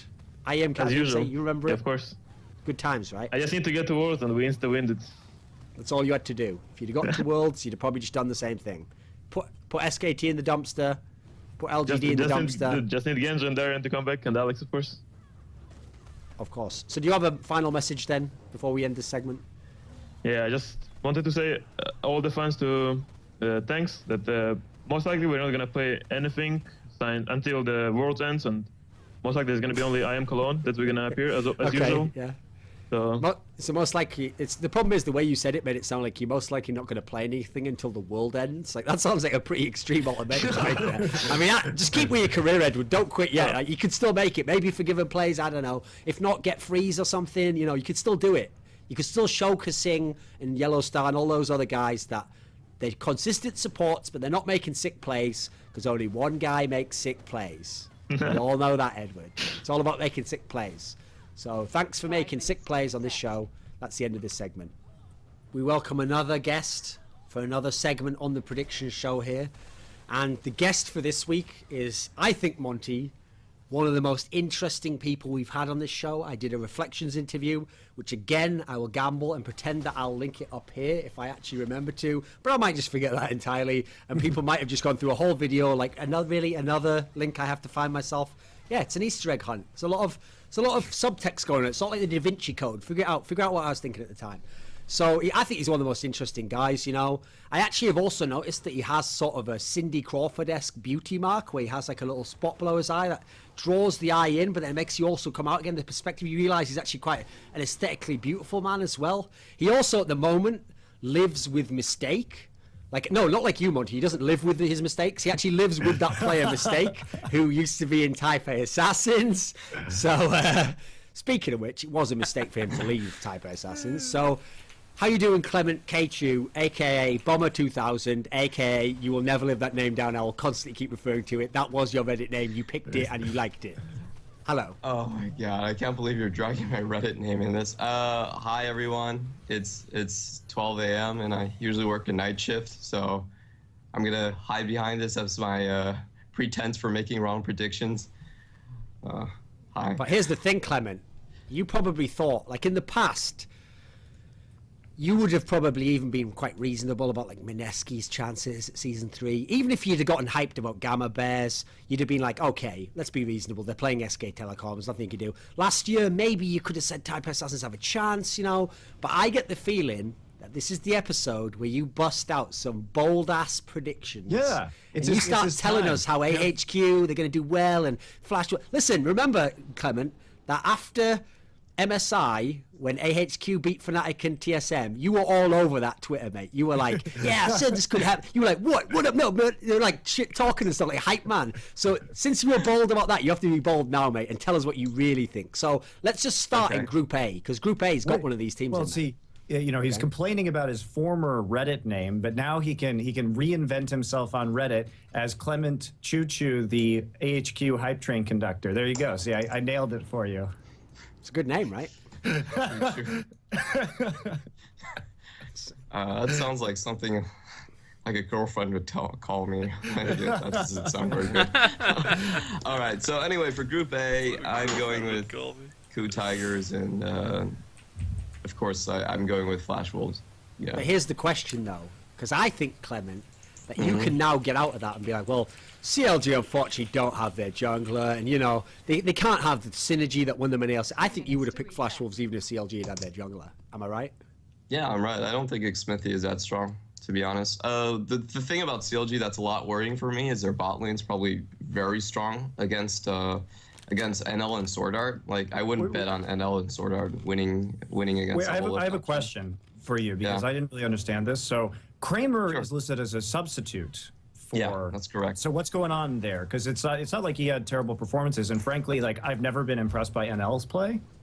It's really about the team communication aspect. If you look back on the HKE series where Flash Wolves lost to May and Dinter and crew, you can notice that a lot of times Kramer didn't handle the early minion waves well. He would push when he was supposed to freeze away or bounce away back, and what happened to that was that really screwed Stake over, and you could see that happening in like 2 games in a row where he failed to control the minion waves correctly.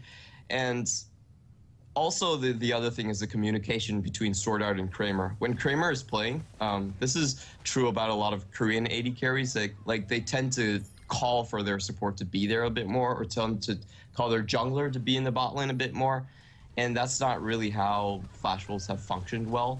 So the difference is night and day with them playing with NL and them playing with Kramer. If you watch them playing with NL, then Sword Art actually gets to do a lot more shit. Like he gets to roam around with Karsa a lot more, and he's much more decisive. He doesn't really have to babysit the lane, so they look a lot stronger with NL as opposed to Kramer. Even though I'd still say Kramer is probably a better AD carry. Does knowing that CLG won't have even a jungler, they're going to have to use a sub mid laner as their jungler, do you think that as a result Karsa will do well against them? Oh yeah, of course. Like Hotshot GG will tell you, you know, CLG fans, don't worry. Who he is Diamond 1 in Korean solo queue, but Karsa is Challenger 800 points. Like, oh my god, he's only fallen into the Jat trap. You've just, that's it. You better get that apology ready, Clement. That's fucking shocking what you just said right I'm there. Not backing. You should be disgusted yourself. I watched your Thorn episode, and I know you don't believe what you're saying right now. Yeah, and actually, I'm gonna stand by my ground. Like Korean solo queue is a very accurate. He's only gone and done it, Monty. He's only gone and done it. Fuck. It correlates very highly with player strength, and it correlates so much that you can see if a player is not doing well. Like in a professional match, you can check his solo queue history, and you can usually tell from like maybe he dropped 200 points, or maybe he dropped 300, and you can actually tell the correlation is very strong. So this is something that I've said repeatedly on your shows, but it's a huge difference between like the Western solo queue and Korean solo queue. Korean solo queue is actually accurate. It's a good depiction of player strength. Like, also, I mean, obviously there are going to be outliers in any scene because people are like, well, Wolf isn't doing very well in the old YOLO queue, so therefore we can't criticize anybody. I'm like, well, first off, I don't even know if Wolf has Smurf accounts. I have no clue. Second off, he actually has been performing at a professional level, and if anything, people would say he is the weak link of SK Telecom. So There's also a third point, by the way, which is that if you've noticed, there's that famous stat where in NA, no support main has been top of challenger for like 2 seasons or something, because support as a role is way harder to carry with now than it was when you could place infinite wards. Also, I think the other factor to consider about the whole solo queue ranking is that in my time casting in Korea for League of Legends, I've seen strong correlation. For example, when the KOO Tigers were doing much better and on that 8 best-of-3 win streak, most of their, like a lot of their players all of a sudden shot up to the top 20 in solo queue, and you can just see that they're practicing a lot harder. And right now there are multiple members of SK Telecom in the top 20, like as we speak at the moment. So I mean, there is, Bang has 2 accounts in the top 5, like Faker's got a couple accounts up there. So there has been a level of correlation between solo queue performance and professional performance. Obviously, the outliers would be somebody like Wolf, somebody like Ambition, who is very high but not very good in the professional scene. How did he do that, though? That's always something that I've always been curious in, because every time I check like OPGGs, he's in the top 20, and then I watch a CJ match, and it's like, well, dude, when he was the mid laner, he was always still like top 8 the whole fucking time, no matter what was going on in Blaze. Yeah. Also, that's pretty impressive. I've talked a lot. You haven't obviously seen the rest of the show or the other guests, but I've always really liked Sword Art as a support player. I think he's really good, and he's another player who's always been highly ranked in solo queue in Korea. Yeah, he's also one of the best ranked Taiwanese players. So if you're talking about Group A, I think like I need to call it Jad's prediction here. He said like Flash Wolves is going to place 4th, and I just think to be fair, I think that too. So. Oh, you think that they're okay? So Clement, can you guess what the main criteria would be? Think of a meta-related thing. Which player would Monty single out in the meta that would do really poorly? Of course, it's going to be Stake. Like, but you know Flash Wolf, so maybe you'll change my mind here, because I'm open-minded about this. Okay. So because everyone is saying, you know, Stake is a big weak point at this tournament with the current top lane meta. So tell us why you think Flash Wolves will place 2nd, and what you think Stake's strengths are that are going to catapult them to victory. Well, you have to think about this. Like, no one's going to say Stake is a very good one-on-one player, but Flash Wolves have consistently done well with Stake in the top lane for a very long period of time. And you have to ask yourself, like, wait a minute, how is that? How does that even work? And if you look at his stats, it kind of reveals something. Stake is actually a very conservative player. Like, when he does make mistakes and he tilts, it seems very bad, and his bad performance get amplified. But for the most part, he's actually he's not that easy to kill in lane. He has I think he has like the lowest death total out of any top laner in the LMS region. And if you look at a lot of his stats, you realize that he gets ganked repeatedly, but a lot of times he doesn't die. He may fall behind and farm a lot, but he can kind of cover up his weaknesses by doing conservative play. And even in this meta, there are still a lot of teams that don't run necessarily bruiser top lanes.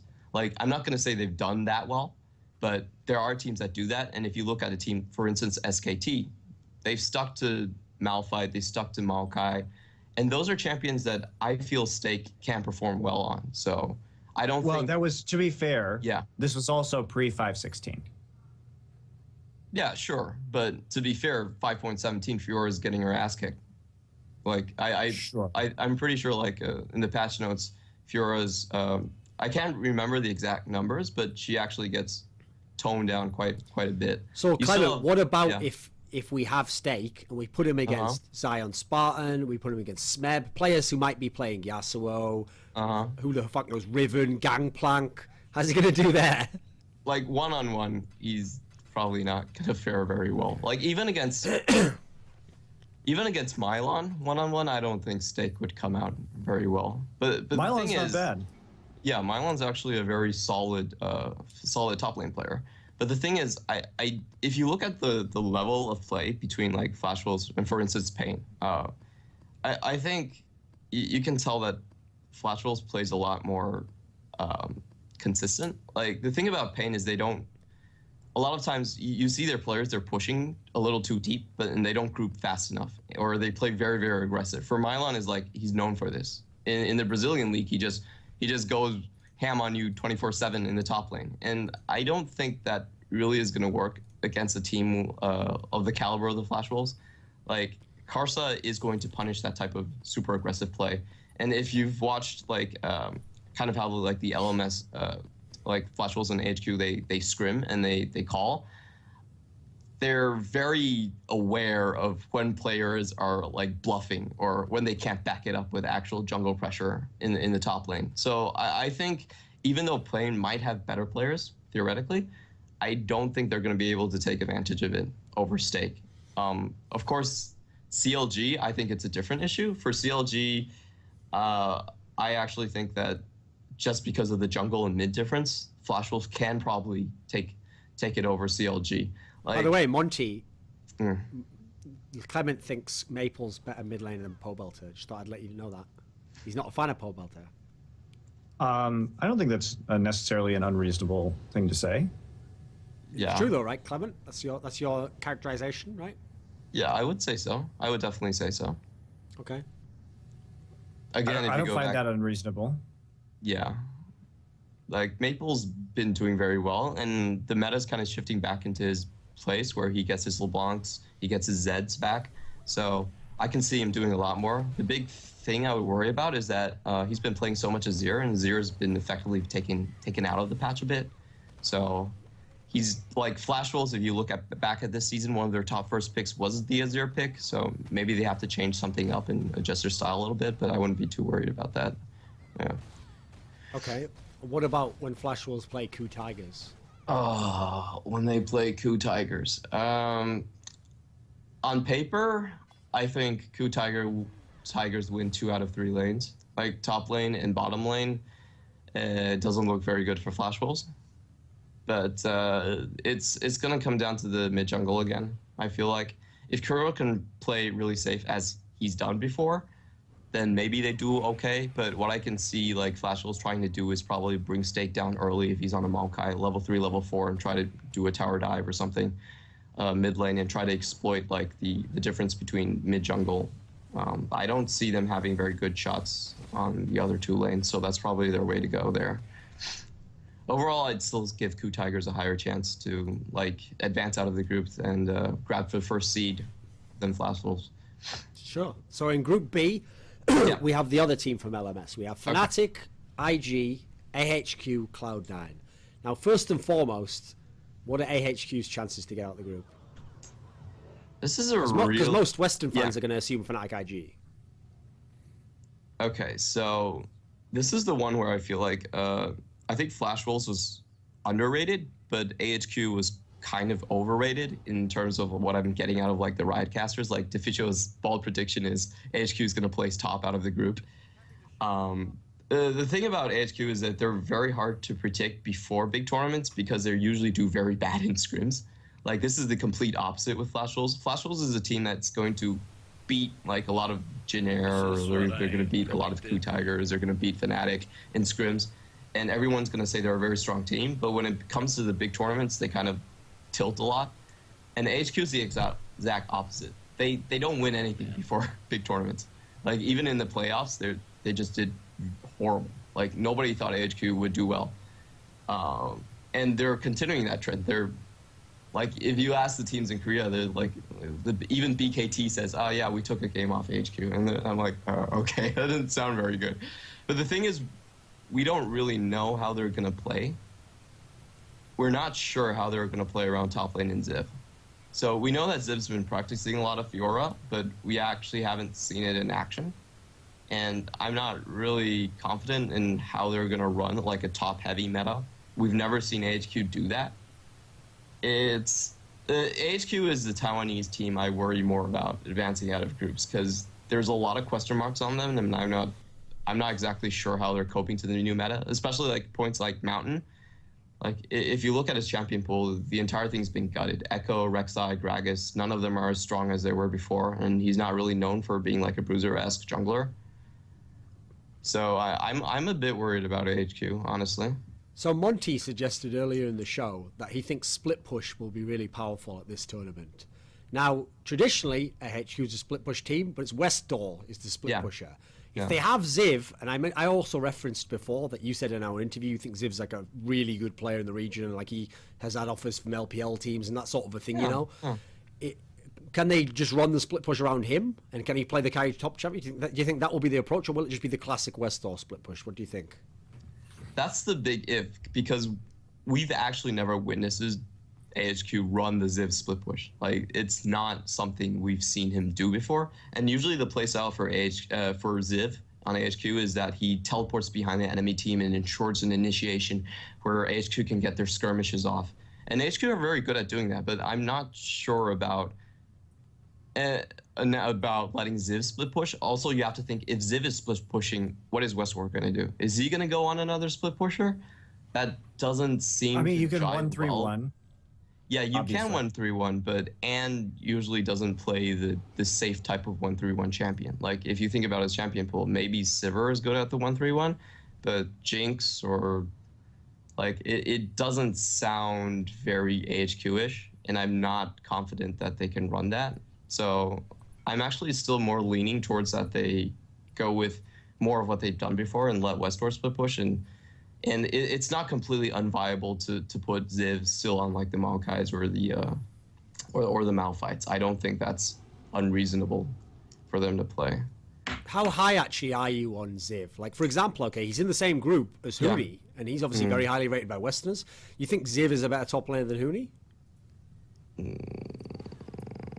I think if you look at their play styles, I think Ziv he plays in a different environment where his jungler isn't there most of the time. And in that situation, he's a lot more conservative. I think if you're looking for someone who's rock steady and is going to gain you slight advantages without you diverting any resources into it, if you're looking for that top laner in your team, then you take Ziv over Huni, 100%. But if you're He's also for like really Ziv is very reliable in his TP play too. He's a good team player. And this is like what the EDG said, if the Chinese team gave a contract to Ziv, it would probably be worth more than the entire AHQ organization. Like, the Chinese team have a very, very high rating of Ziv, and the thing about him is he's also mechanically very good. He can play a wide variety of champions, even though we haven't seen that being utilized on the HQ team so far. So that's Huni, but then he's also going against Monty's favorite, Zitai, who's like another of Monty's Chinese whipping boys. It goes like Clear Love, Zitai, Kid. So he's got a few, and then Balls. Oh dear, Balls. Diamond 2 Balls, who, may I reiterate, demoted from Diamond 1. Well, he's back in Diamond 1 now. Oh, he's back. He's back, lads. He's turned his whole career around. So, what do you think Ziv will do, or this team in general, when they're against those sorts of players? Like, is he going to go mental on Balls? I will say this, like, I haven't watched IG that much in the regular season. What are most of the catches then in the playoffs and the regional finals. Okay. And I think their problem was that the other Chinese teams actually made quite a lot of mistakes that I wouldn't see. Triple cast speed. That's cool.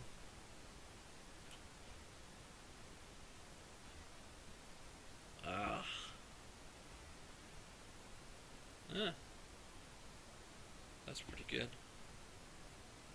I might be able to use that actually.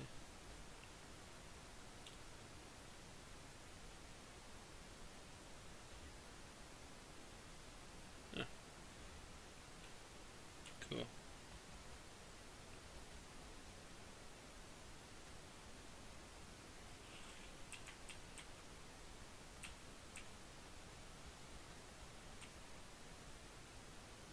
You're necessarily making for against like IG against QG. If you look at the first game, what really like blew QG up was that they pushed out. They had a lane that was pushing out in the top lane where they had their AD and support carry, and they just 3-manned it in a 3v3 where IG was obviously in a better situation, and they won out that very, very heavily. And I think a lot of these, I think like what the Chinese teams do is that they do take a lot of risks in a lot of like fights where it's kind of a 50-50 situation, and I don't actually see HQ going into them that well. Like, AHQ is a team that likes to fight a lot, but on the flip side, they're also they can be pretty conservative when they sense that this smells a little wrong. And for IG, I think if you look at the pick phase, I actually think you can punish first pick Fioras quite well. And against when you look like the IG against EDG matchup, they actually didn't do that well when they first picked when they showed their hand in their like early bruiser types for Zatai. I think that is something that can be punished by AHQ if they can have Mountaintop and coordinate with Ziv. So with IG, I think AHQ has a decent to good chance against IG because first off, their bot lane is actually pretty strong, and Kid and Kitties they're kind of on and off, and I think that AHQ can punish IG's top and jungle with what they have already, with the play style they have in Ziv and Mountain already. So I'm not going to say like player strength wise, like AHQ are necessarily that much better than IG, but I do see them having a decent to good chance over them. My own predictions for AHQ, or this is a little hopeful, but my own prediction is probably AHQ taking second place in the groups. Behind IG or behind Fnatic. So you really think, really? So yeah, I actually do think that. Yeah. So Fnatic's going out in the group. Fnatic's actually very strong. Like, I don't know like how. Oh, you're Fnatic winning the group, right? Yeah. He's saying Fnatic will win. Yeah, I'm not sure like how much you guys have like listened into like what they've been talking about the Korean boot camp, but Fnatic's been doing very, very well. Yeah. So if I was gonna take an educated guess, but based on the feedback I've been getting from like sources in the Korean bootcamp environment, then yeah, I think Fnatic is actually doing very well. So I don't think that's unreasonable based on the information I've been given. Yeah. Okay. And they've been playing some really interesting strategies, which I hope they show. Yeah. If AHQ... I mean, so I've been going to some of the team houses to watch scrims, and I have seen Fnatic play, and it is interesting. And I think they have been doing well. Obviously, I can't really say more than that. Yeah, of course. They're playing well. Yeah. So if Flash Wolves and AHQ get out of their groups, what is the expectation for them from you? How far can they go? They get can AHQ get to the final? They get flown to China next year, and I have nothing to cast in LMS. That's a pretty real possibility. If one of them goes far. I think it depends on the stage draw, because right now I have them both pegged as second seeds. Yeah. So if they're going out, there's a very high chance they run into the Chinese teams like LGD or EDG. I think EDG has a good shot against SKT going out first. Yeah. So there's a very high chance they run into those two. And like I've said in the previous, I'm not very confident against them going against the Chinese first or second seeds. And the reason I referenced in our Reflections interview, you said one of the problems is something that had improved the region was Aaron from EDG kind of like big brothering some of the teams and like helping them out with stuff and looking at the teams. But you also made the point that maybe he does that, so then he kind of also has like AHQ etc. in his back pocket in case he has to play them, and then he kind of like knows how to beat them, right? Yeah, exactly. I think that's definitely the case, and AHQ has accepted this relationship knowing that that might well be the case, because AHQ has a lot to learn from EDG. And it's like when Monty started working with me on this show. Like, he knows that by working with me, a really well-respected analyst who knows a lot about the game, he can learn about the game, and I will raise his profile to an international level. But he might also end up getting fired. His whole career might be ruined, you know. But he has to take that risk. He's accepted the lesser role of being on the show, you know. So it's the same scenario. Okay, continue. Yeah, and that's a risk like I think both the Taiwanese have taken, and because of that, I don't think they have good chances against EDG. And if you ask them, they're not going to say, "Yeah, we have good chances against EDG" either. They're very aware of the fact that the Chinese teams know their cards very well. So I actually think that they would have a better chance against the Korean seeds rather than the Chinese ones. Let me ask you this theory that I proposed earlier. I proposed it's kind of a cool anime storyline, because to me, Aaron is clearly like an evil mastermind, and he sets everything up 7 steps ahead, okay?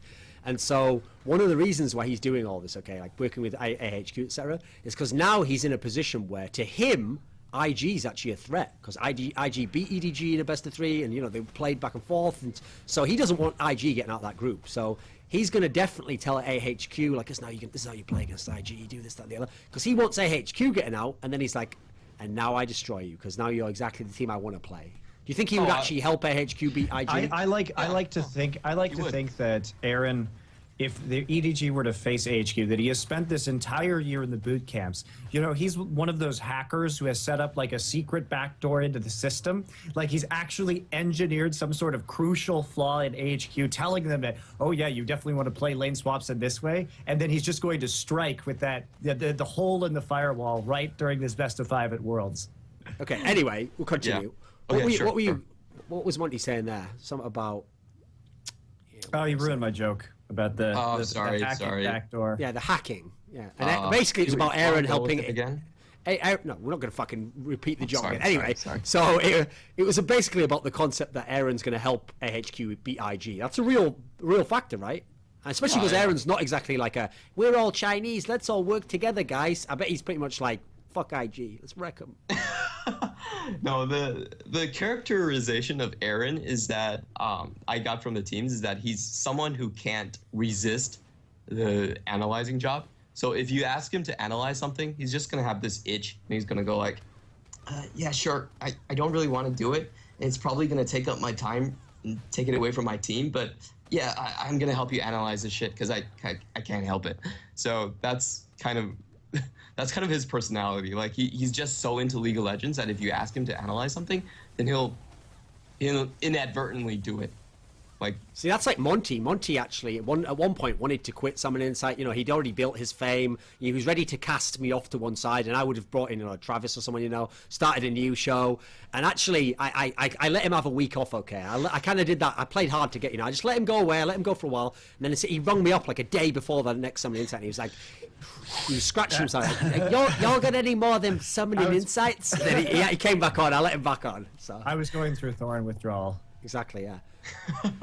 No one had even said any crazy shit about TSM in like 24 hours, and he just, my phone was blowing up. He's like, tell me something about Amazing. He's not that good on like the 4th champion, right? The problem was I went on Reddit, and then I had to read all of the comments about the Western teams, and you're just my breath of fresh air, Thorin. Yeah.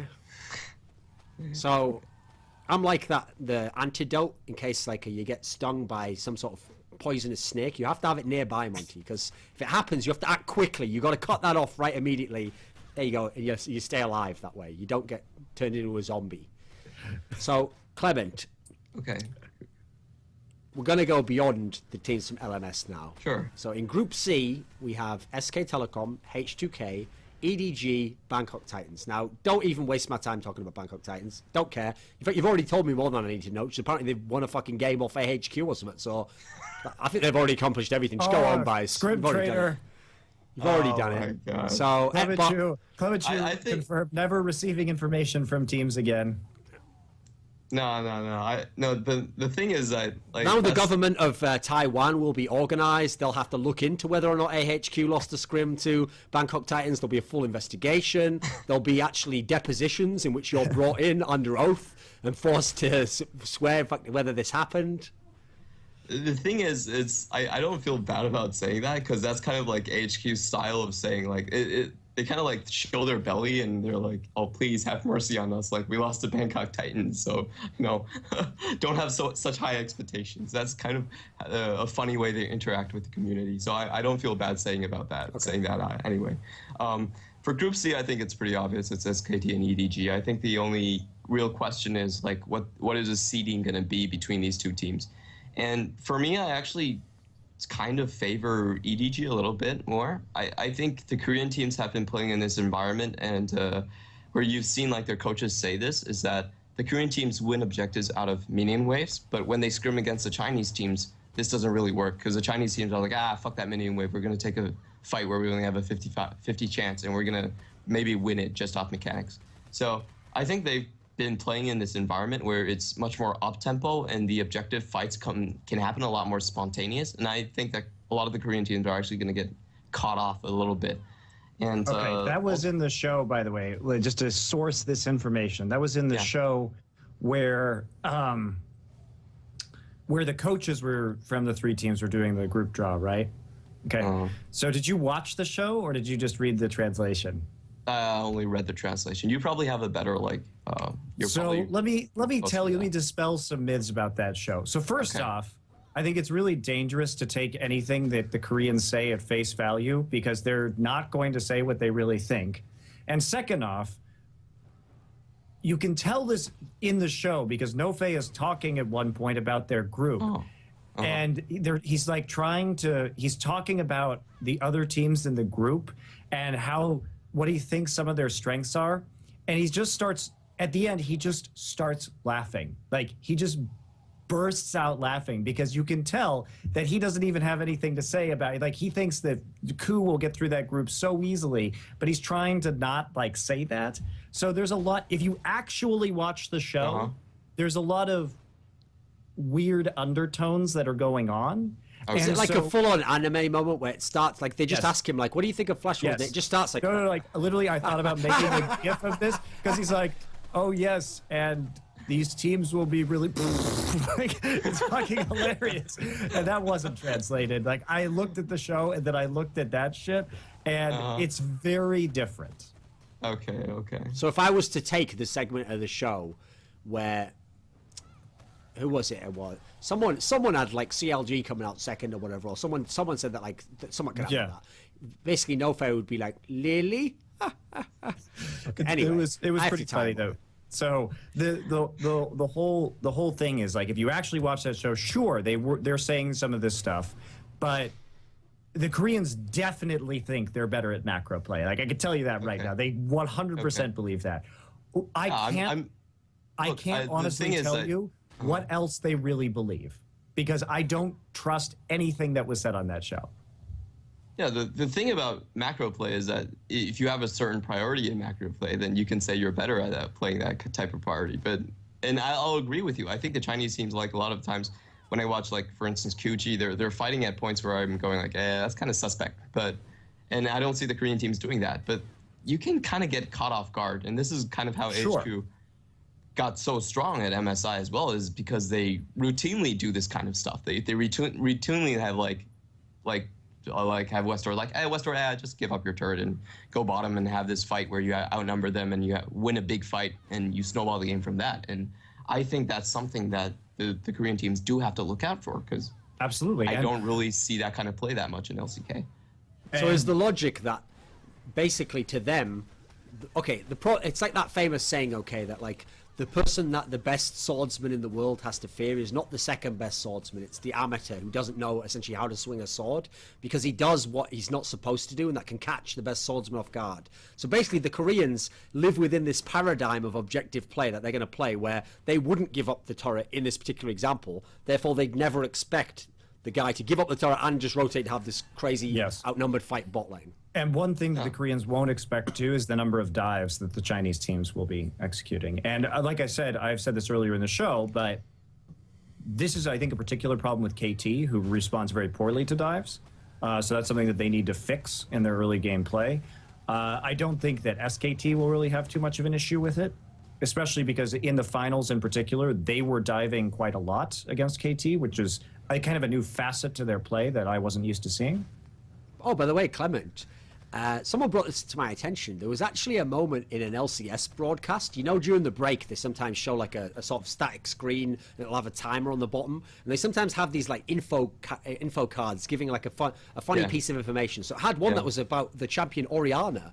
And it was saying that Orianna was famously used by the Chinese team Taipei Assassins at Season 2 Worlds. What would people from Taiwan think about that? Would they like that sort of comment? Well, no, they wouldn't. Like, I wonder if Tencent just like snuck that in there. Like the Chinese team Taipei Assassins. This is going to like political territory, but I'll tell you the community reaction would not be very kind to that. And yeah, and it's general, the community perception of Riot is sometimes affected by these issues, because you have like people who maybe elo boosted in Taiwan and got banned and they're still playing in China, and it's like, okay, so you banned our Korean import and then our Taiwanese export is doing fine outside.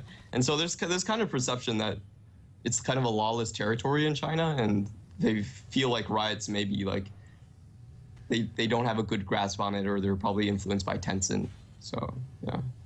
Just wondering. Just made me curious, mate. So I made a little note of it, and I brought it up. Okay. Yeah. Great.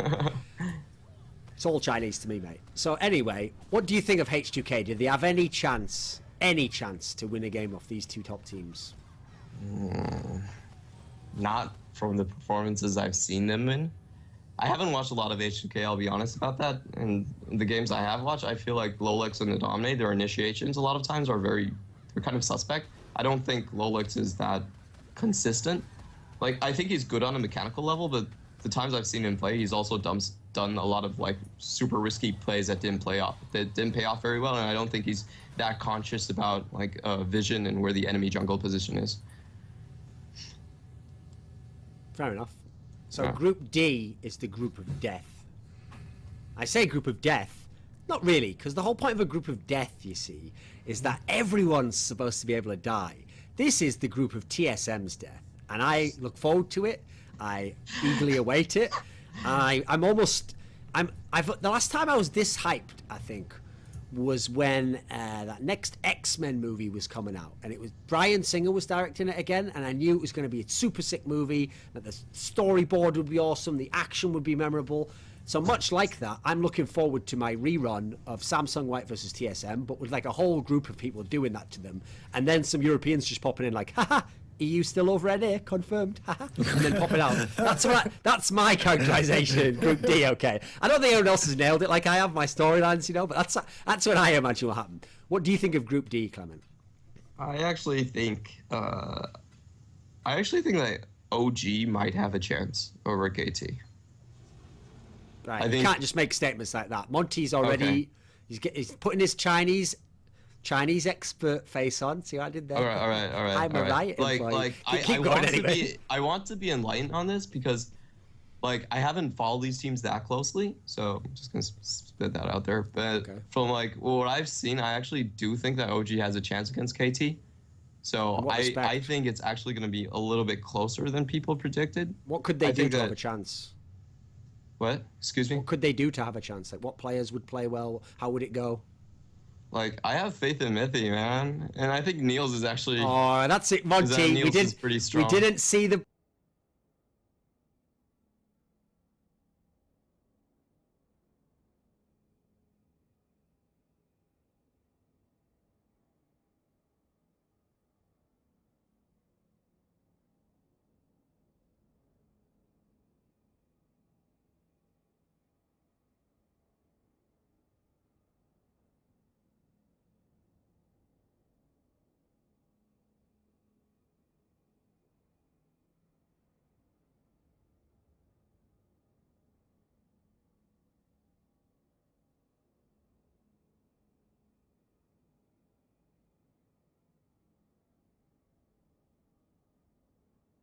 What's up, girls? It's your Bronze Sportic here, and many of you have asked me to make a video on Donkey because he quit League. I was legit gonna make one, but then I realized there was no motive behind it. Mostly because he's a genuine down-to-earth guy, and when I talked to him, I literally almost broke down because I didn't bother asking him out on a date since I was too shy. What a missed opportunity that was. Give me a thumbs up if you have the same problem. But honestly, I can't blame him for quitting League at all. The only reason why I still play this dumb, time-consuming, soul-crushing, satanic worshipping game is because it's the only thing I have left. Something similar to someone quitting League is surrendering in game, which is why I'm going to give you the insider on how to play French Renekton. In case you didn't know, Renekton isn't from the Middle East like his lore tells you. He's actually from France. And here's him saying it himself.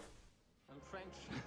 You see, I told you, not only does French Renekton show up at events, but he also lurks Reddit from time to time. I caught him slipping once. He doesn't even contribute to any discussion. All he does is tell people that he's French and gets free upvotes.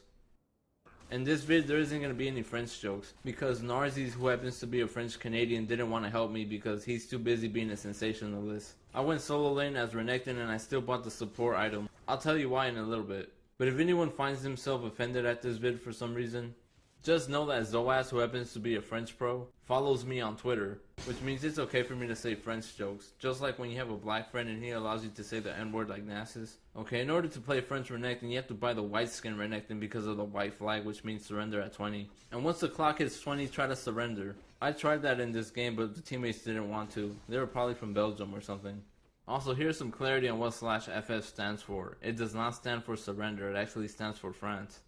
For item builds, you want to build anything that has the F word in it, like Triforce, Frozen Mallet, Face of the Mountain, stuff like that. Before anyone says this is a troll build, that's useless. Look, you see Thresh? He lived because of me, because I shield him with my Face of the Mountain. So here's the build that I went. I couldn't buy boots because there's none that start with a F word. I'm French.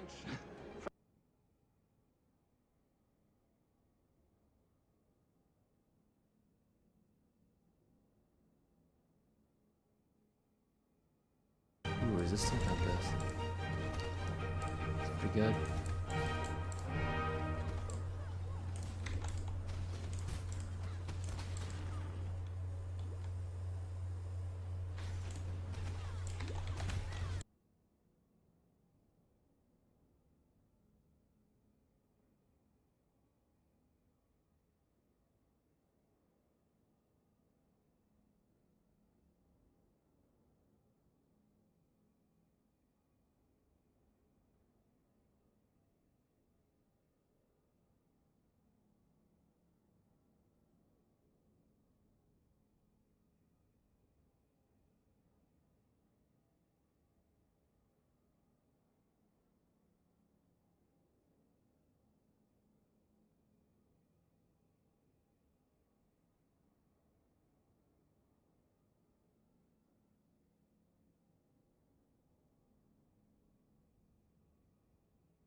I use the pillar, man.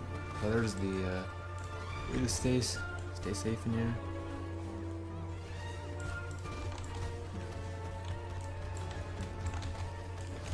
Ooh, team!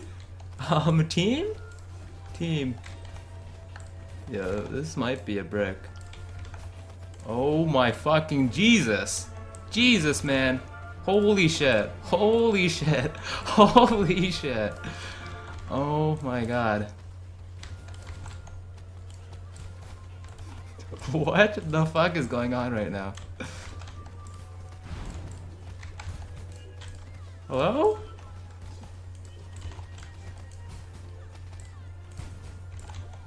Shit, escape path, boys. Holy fucking moly. Damn. That was fun. GG, I want to do that again.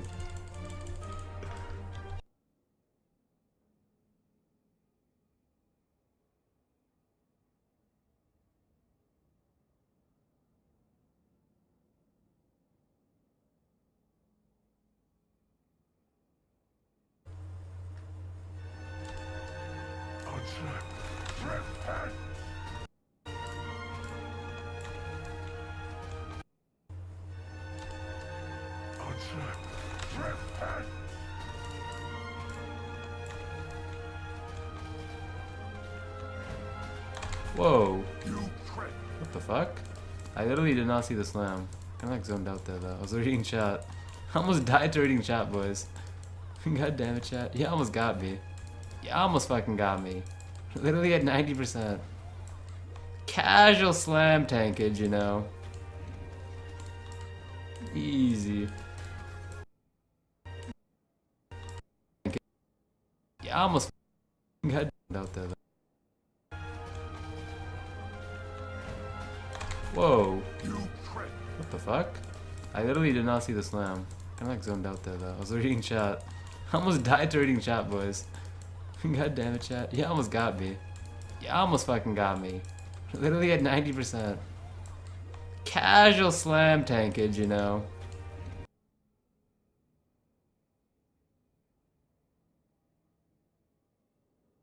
OG has a chance against KT. So I think it's actually going to be a little bit closer than people predicted. What could they do to have a chance? What? Excuse me? What could they do to have a chance? Like, what players would play well? How would it go? Like, I have faith in Mithy, man. And I think Niels is actually... Oh, that's it, Monty. We didn't see the bias. It's his old boys from NIP. They finally made it to Worlds. He's got faith in them. Okay. Sweep the bias. I got to you there. I got to you there. There you go. All right. I mean, just like based off their player strength, I think OG is actually pretty strong in terms of their players. I do see them having a chance against KT. And the Origin bot lane is better than KT's? Yeah. I think they have a chance. I'm not going to totally dismiss them. I think it's very unlikely, but I think they have a chance. I don't know what you're hearing. We can talk about this later. I don't know what you're hearing from scrims, but KT's first day of practice after 10 days was yesterday. So if you heard anything about yesterday, I wouldn't put too much stock in it. Okay. I've actually not heard anything about KT. Yeah, I think the Korean teams play among themselves a lot. They haven't been practicing very much.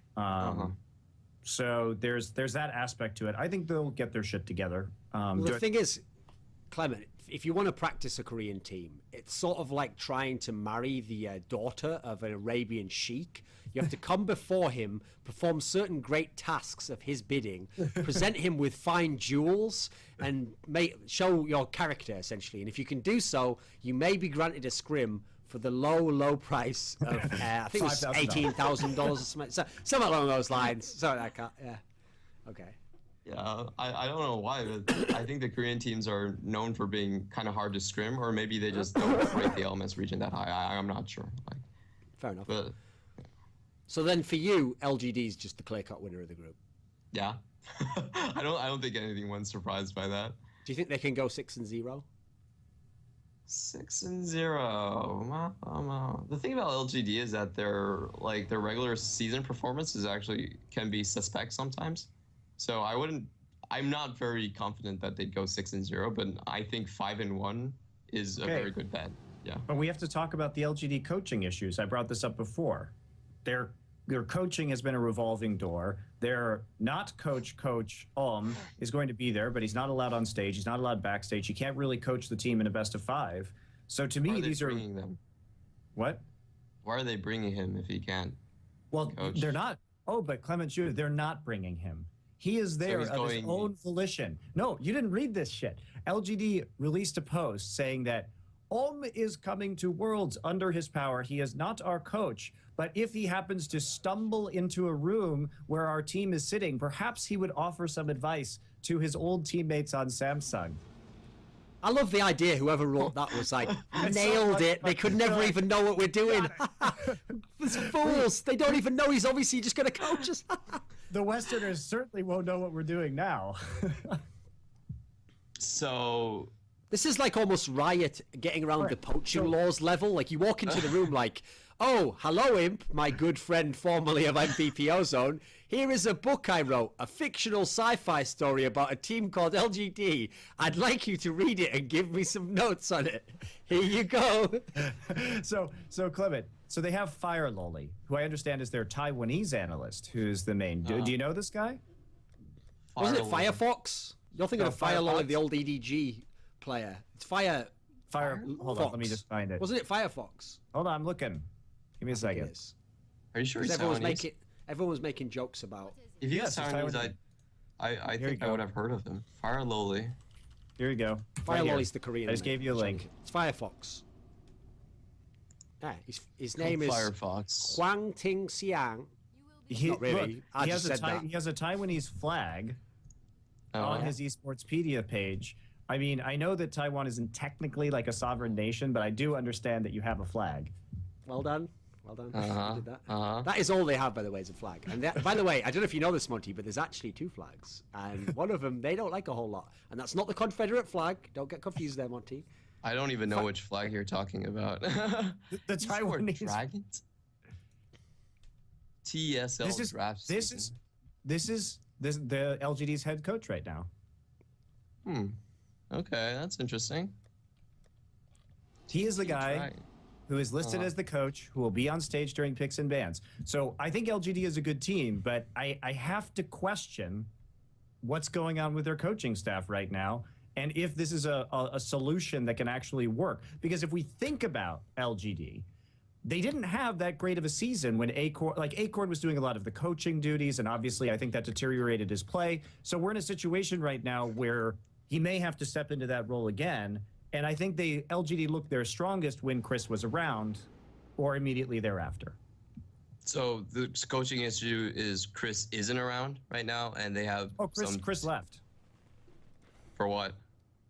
Who the fuck knows? He's left. Who the fuck? No one knows. He claimed that he didn't want to coach us. I don't know.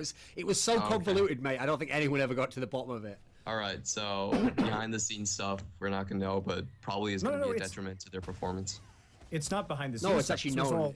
This is all released. Like Chris. He left after they won LPL. I saw like the Weibo post. Yeah. There's been all this fucking drama, dude. And now this guy, maybe he's been with. I don't know anything about Firefox. Maybe he's been with the team a long time. As I understand, he was an analyst for the team. And then not Coach is going to be there in the audience, like waving semaphore flags during picks and bans to or like he'll be doing that baseball thing where it's like, if I grab my nose twice, then you're supposed to lock in Maokai right now. Who the fuck knows? Monty, you should give Chris Badawi some of these tips. They're pretty good.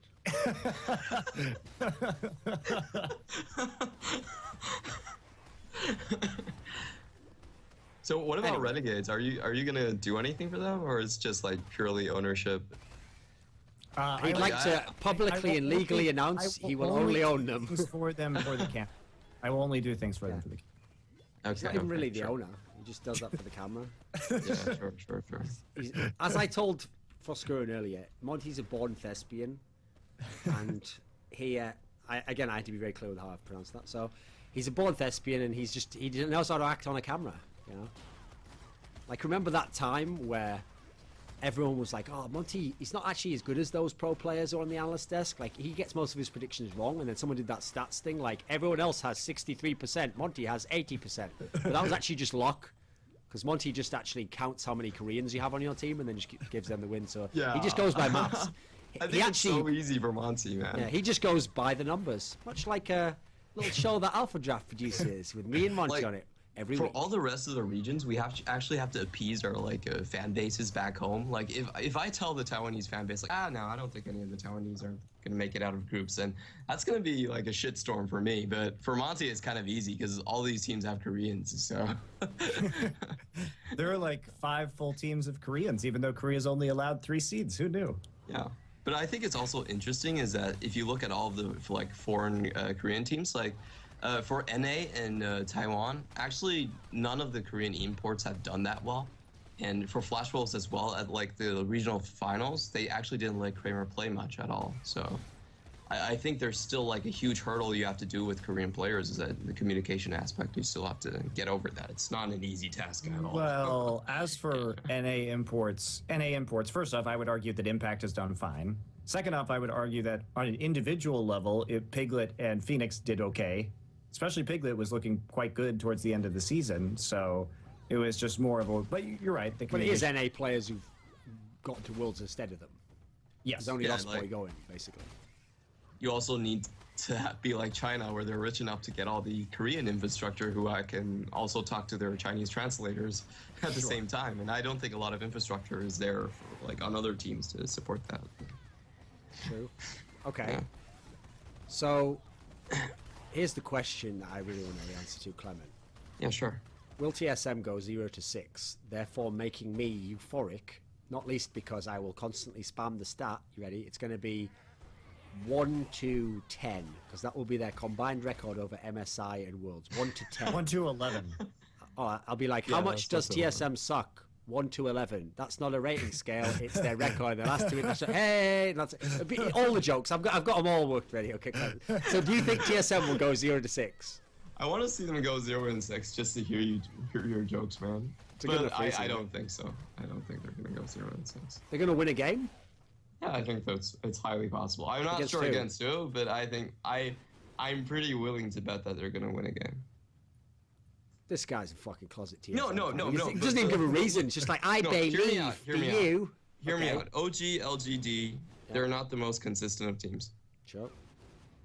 I think that's a fact. That shows in their record. I would not be surprised, and I think that if they're like already short to get out of group stages, and TSM just happens to be their final match of the day, it's a very high chance it could go like Timo.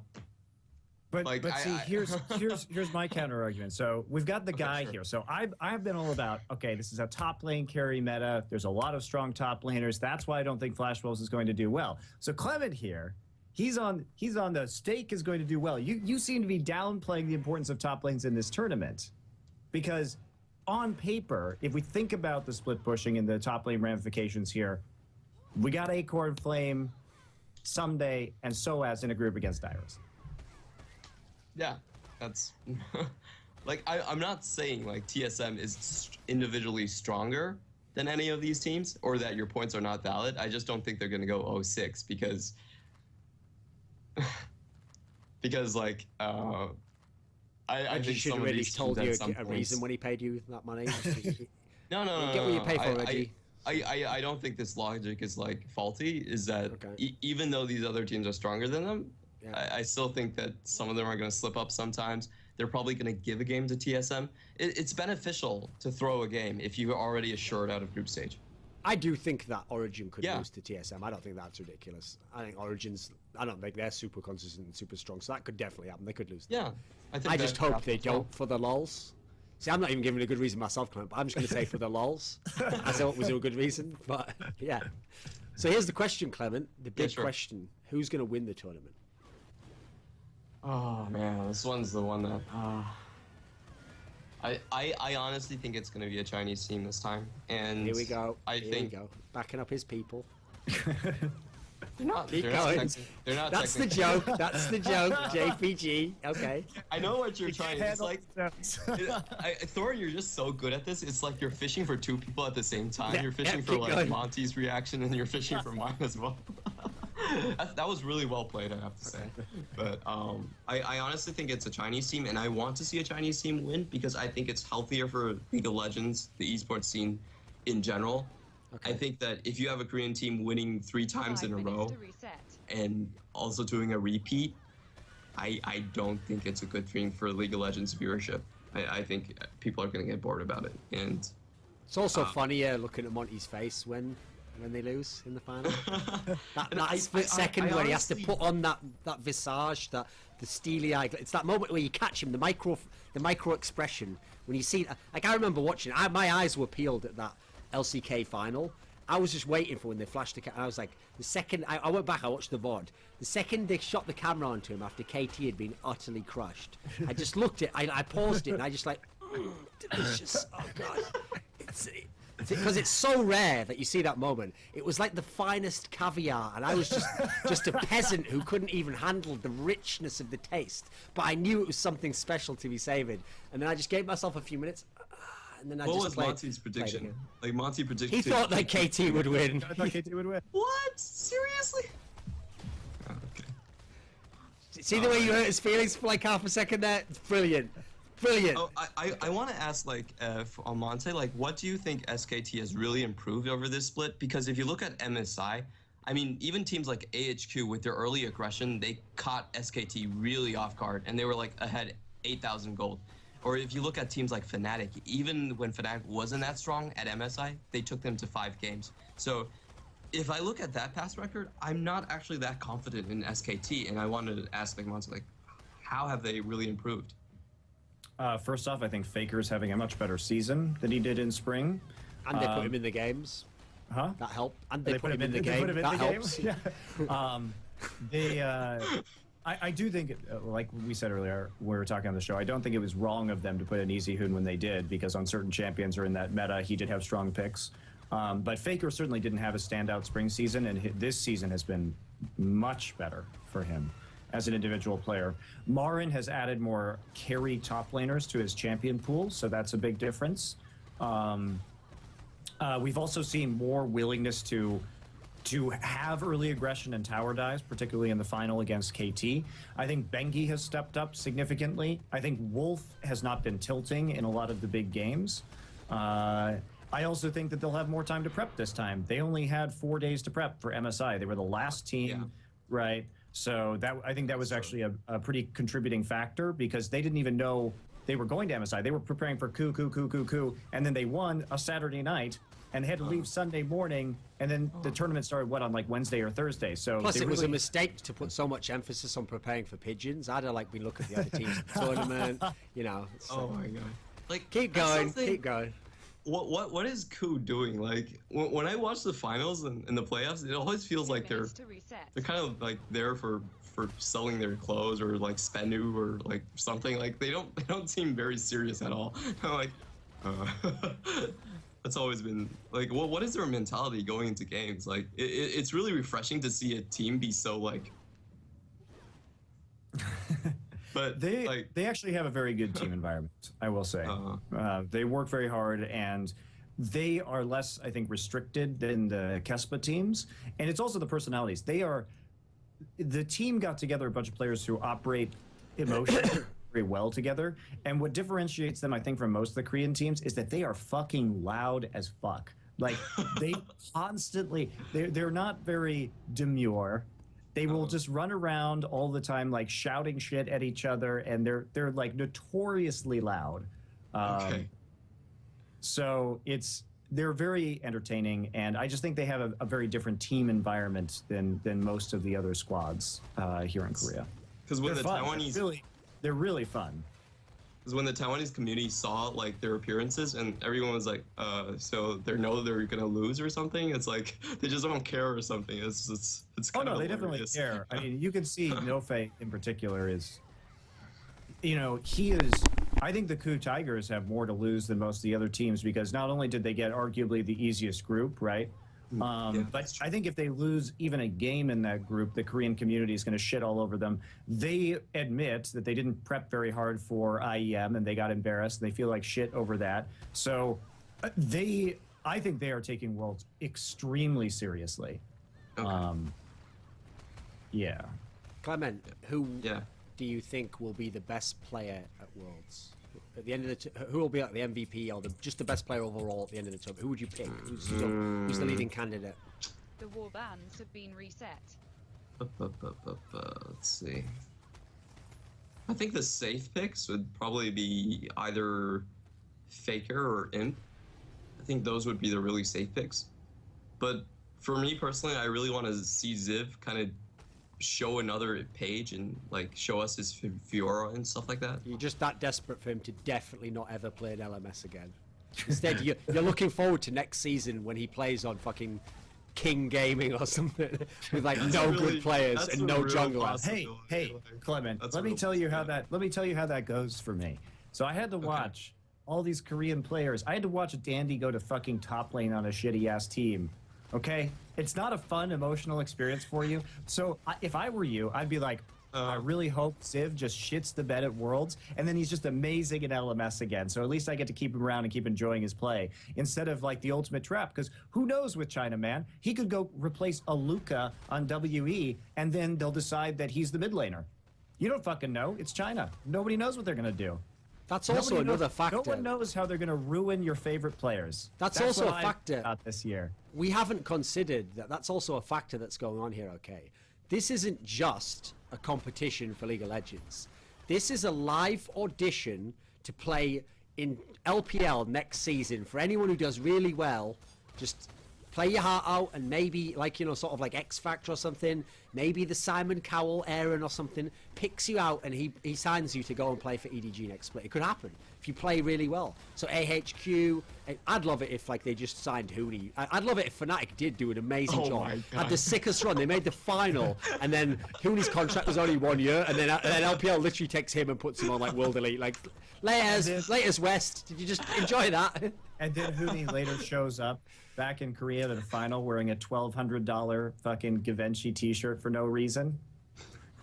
I would love to see, if there's one person in League of Legends that I want to just totally ball out of control because it would be fucking hilarious, it's Hooney. I hope that guy makes like $1 million and just swag walks all over everybody in the world, because if there's one guy who would just be, he's like, Imp's pretty good, right? Imp has this whole villain thing going on. He's like the heel of League of Legends. He's very, very funny in that way. So it's fun to see him with his $20,000 watch and his $1,200 shirt. But man, Hooney, like, yelling holo holo in that kind of clothing would just be absolutely unbelievably funny. Well, Hooney would do it as well, because the thing with Hooney is, his philosophy in life is holo. It's Hooney only lives once. He refers to himself in the third person. He's that much of a swag lord, and he just pimps around. It's like there has to be a balance to the Force. When we lost Darien, we were like, oh, there goes all the antics from the top lane, crazy lock-ins, the swag, and in came Hooney. It's like there's always a balance to the Force, Clement. So anyway, do you have any final words for the end of this segment, my friend? I just want to ask Monty, was there any word of, like, Hooney as a player before he went to Fnatic? He was. Did anyone know him? Like Samsung's C team? No, is the answer. No, I had not. I had seen him play on basically the Samsung Scrim team. That was the team that was slated to go to Europe before the rules were made that you couldn't have 5 Koreans, or 5 of anybody, I guess, on a specific team. Which makes that an even sicker alternate storyline, where they just go to Europe anyway, and Hooney just plays for that team and dumpsters everyone, and instead, Fnatic really did lose the offseason. Oh god, why did I say that? Anyway, continue on. We all make, much like you, Clement, I live with mistake as well that I made. But I try not to think of the old days. Why do you think, like, some of these Korean players going to, like, Europe has made them so much stronger? I think, like, it's interesting how some players, like, can perform better in a different cultural setting than where they're originally from. Like, so that these no names from Korea just go to somewhere else and they suddenly become very good players. It's like, I think it's kind of the same thing with Lustboy. I think his play is also probably improved going to NA, maybe even a little. So I think it's interesting. Let's talk about Lustboy. When did Lustboy leave Korea? I don't really know. Not sometimes after the original middle of summer split 2014. Would you or would you not say that the competition was very high in Korea in the middle of summer split 2014? It was very high. So, how would you categorize the competition level in the North American region, both in summer 2014 up until this point? Okay, I understand your point. You don't need to go any further. Okay, any final words, Clement? I hope to prove Jat wrong, man. He was super wrong at MSI, so I think Flash Wolves can make a second seed out of Group A. I'm pretty confident in that, yeah. And then, it's not on right now, but next year, if you want to watch some League of Legends with teams that might prove better than Western teams, watch LMS, because Clement casts it and all that stuff. But he doesn't cast it in a language that you probably understand if you're watching this show. Yeah, I'm not sure if they're gonna let me cast the English cast. I hope so, but I'm not sure. Just learn Chinese and listen to it. It's great. Yeah, I mean the Chinese. No, seriously, but the casters we have in LMS are like some of the best. Like even the LPL region would probably want some of our casters, because we have like people. We actually have coaches casting Backstairs and the Flash Wolf coaches and Lil Balls and Mistake and people who actually know their shit. So. Okay. Yeah. See, they have casters, Monty, that actually know their shit. We'll just leave it on that note there. Someday I hope to be one of those. No, a lot of people respect Monty as here as well. Oh, come on, don't fucking end on that note. Fuck that. I'm cutting it there. I'm cutting that part of the VOD there. Myself. The VOD ends there, mate. That's where it ends. Okay, cheers, mate. Sorry, man. Okay, cheers to you guys, too. Okay, another segment, and we've brought back another return guest here. This is Crumbs. He used to be the jungler Dignitas, but he's in a better place now. And he's not with that team, Dignitas, who like were having a real hard time, like topping out LCS, going really far, you know. Now he's over in RNG, a little known team, sort of like a, you know, they've got sort of like a small coastal village feel to them, you know. A lot of fishing, a lot of poaching going on there. Just like living off the land, trying to find new people, trying to get a band of people going. You know? Little did you know, we're trying to actually go with the poaching theme here. So we're actually going to get dentists to come over to RNG. You know, we feel that it really like fits with his ID really meshes with the concept of poaching. So. Oh, for sure. You also have to remember that I'm a returning lord, Lauren. True, you are. But there is a statute of limitations on that, Chrome. I don't have to call you Lord forever. Okay, but I did. I called you on Twitter when you won. I'll give you credit. So, yes. Yeah, you were the one who predicted that Kaboom would win a game. Yeah. Who even knows how that happened? I still don't. Anyway, so in Worlds. Let's start with the NA teams, Crumbs. Because here's the thing, to give a nice little reference for people.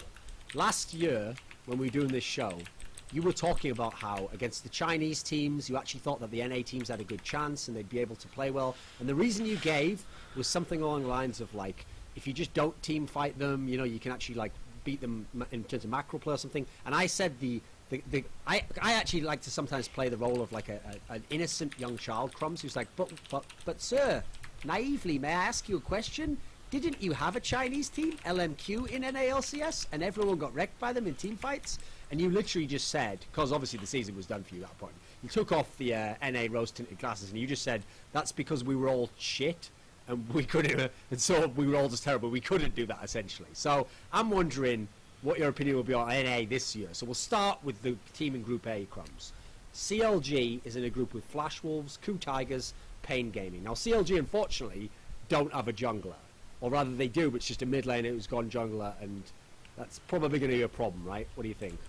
Well, I think if they had Xmithy, then I would, with complete confidence, just say that it's going to be CLG and Q getting out of that. But without Xmithy, it's probably maybe a lot tougher now, to be honest. Like I'm rooting for the other two teams, for Flash Wolves and Pain. You're rooting for them? Okay. Okay, hang on. I have to root. I absolutely have to root for Pain. South America, they beat out the Latin team in the qualifiers. I have to. So he's just trying to do like the most awkward fucking callback, like they're from Brazil. See what I'm doing here? You don't Remember even speak my the same swag? language as them, Alberto. Hey, they're under the same hemisphere. Okay. Yeah, the fact that below the equator of brotherhood, does that mean it extends to Australia too? If you can classify Canada as American for the NA rosters, and you can classify Brazil for Latin. He's got you there. He's actually got you there. Jay. So, CLG's not getting out, you don't think? They probably will. It's very likely, to be honest. But I think it's kind of going to be a scenario of last year where the group where Cloud9 and Najin were in, that just became a huge clusterfuck at the end, where everybody was trying to like tie break kind of thing and see who came out on top. That's kind of what I see happening for these guys in this scenario, because I really enjoyed watching Pain and some of the VODs from Flash Wolves, and Flash Wolves are the ones that I don't really have that much hope just from the carry top from stake. But for the rest, though, I'm hopeful. Not too confident in it, though. See, I hadn't thought of this, Monty, but actually there is another scenario now that Crumbs mentions that, which I hadn't thought of, which goes like this. Okay, it's true, Coup Tigers are better than all the others. It's true that the others all have certain flaws, like not a jungler or problem top laner, all the rest of this sort of stuff. Not a jungler is a pretty big fucking response. It is. But, hey, listen, some teams have survived without jungler before. So, but with that said, because the other teams all have these flaws, you could even get a world where even if Flash Wolves, for example, beat CLG, Pain then upset Flash Wolves. So you could get that sort of a clusterfuck where it's like there's upsets, but there's upsets going all around the place, and so it makes it even messier, if you know what I mean. Sure. Yeah. That's a possibility. Could happen. Chaos, war is chaos, Monty. Chaos style, baby. That's exactly. Exactly. All that needs to happen is everyone who isn't Coup Tigers embraces the chaos style. And it turns out Kikis was the secret analyst all along.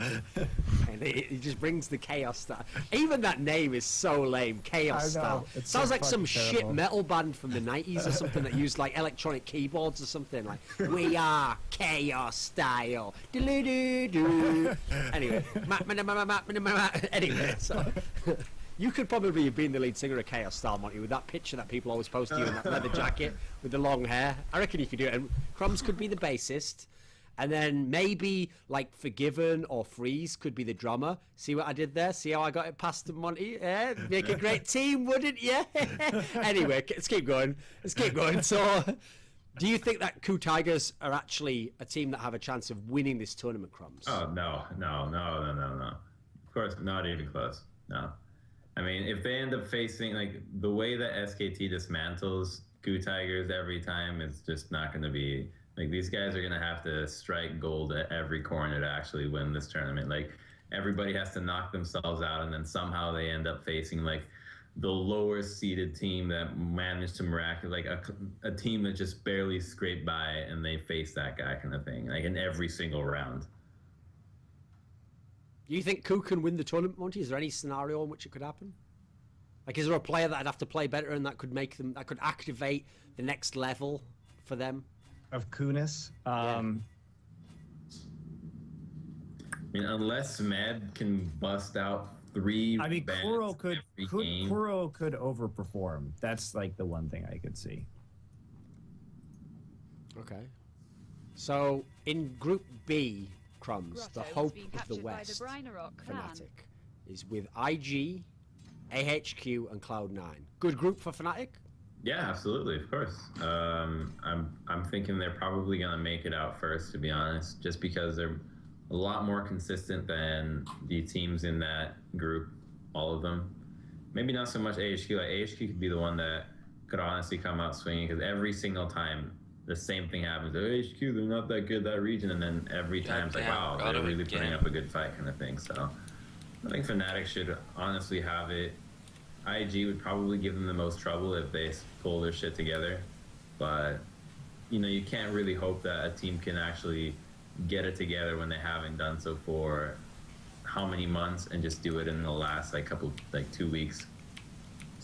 Listen, as a jungler, you must be a fan of Kakao. The guy's like a god of the position, you know. I mean, how can you not? How can you be? Does he give them a chance against Fnatic then? Because Fnatic has Reignover. What do you think of Kakao versus Reignover? Well, I think the styles that they have in Asia are a lot different. I think that the biggest thing that is a really telltale as to how they play is the farm differential at 20 minutes. So a lot of Western junglers will have around 100, like anywhere between 80 to 100, like 110 farm at 20 minutes. Like, there's some games where Reignover has like 120 farm at 20 minutes, which is insane for a jungler's farm. But a lot of the Asian games, like, these guys are sitting at like a 40 to 50, maybe even 70 CS, like at 20 minutes. So they're putting in just pressure all the time. So they're always looking to just annoy the entire enemy team. And I think that could be the edge that that you give to somebody. But unfortunately, that can backfire a lot if the other guy gets a lead and is playing a farm style. You can really shut down any pressure style, because if you get matched every step of the way, you're not going to be able to outpressure the other guy, because you'll always lose the fight. What I love is that Reignover was in a team that went to the semis of an international tournament. His team went undefeated in the regular split. They overall convincingly won their region. They won both splits. Meanwhile, Kakao was in a team which actually had like no chance of winning the first split. They couldn't even qualify for that international tournament. They barely snuck through into this one. To be fair, they did almost qualify for that international tournament, and I still think they should have won that best of 5 against EDG. Okay, but so whatever. No, that's LGD, mate. I'm on about IG now. Kakao. Sorry. Sorry. So Kakao, he was in the scenario. We didn't even make it, and he just narrowly made it to this Worlds finally. Look at that. I'd love, with that information, to go back in time exactly 1 year and just poof, appear in Monty's bedroom. And he'd be like, what are you doing here, Thorin? And I'd be like, I'm not Thorin. And because I know he wouldn't believe the sci-fi story as to how I could travel back in time, I'd just be like, I am the demon of Thorin's inner spirit. I have been scrying in the Aether, Monty, and I have seen the future. This is what happens to Cacao. And you know Rainover, that shit guy for IM, this is what happens to him. He is in a better position 1 year from now. Now, I'd like Monty, because this is just after Katie Bullets is one world, LGN, I'd like Monty to just look away, realising this timeline's coming, just bite his bottom lip and just one tear, just squeeze out of that tear duct, just like, why? Why, Cacao? Why? That'd be great. That'd be great, mate. That's, again, if you ever follow this show, you could also make a whole 10-minute highlight video of things Thorin would do if he went back in time. They're almost never good. They nearly always involve just ruining people's futures by telling them what the horrible, horrible future that awaits them. I'm just sort of like one of those like Ghost of Christmas Future type guys, Monty. I'm not in any way trying to go back and stop Hitler or any of that stuff. Just trying to go back and ruin people's time, basically. Like I am now. But basically, just stick with what you're good at, Monty. Just go do what you're good at throughout time. So, okay. Oh, has Crumb's camera died? No. There we go. It's back. What's the worst time traveling thing that's come out? That wasn't that bad, to be honest. It's true.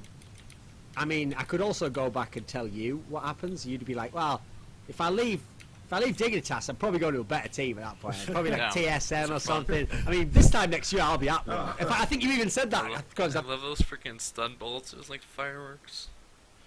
I think you said last year that you would be at Worlds this year. You've done it to yourself, mate. I didn't want to go there. I was trying to be polite, you know, but oh boy! Now you're literally in a team with fucking the other guy from Summoning Insight, who's your boss now. That's the future I'd tell you about, mate. You were like from Odie to Monty, from the frying pan into the fire. Okay. Wow. The sole owner. That's a low blow. Listen, Monty, as an owner, you're not my messiah, you yank cunt. That's all I have to tell you. Now find me 2000... Oh, yeah, I don't work for right. Anyway.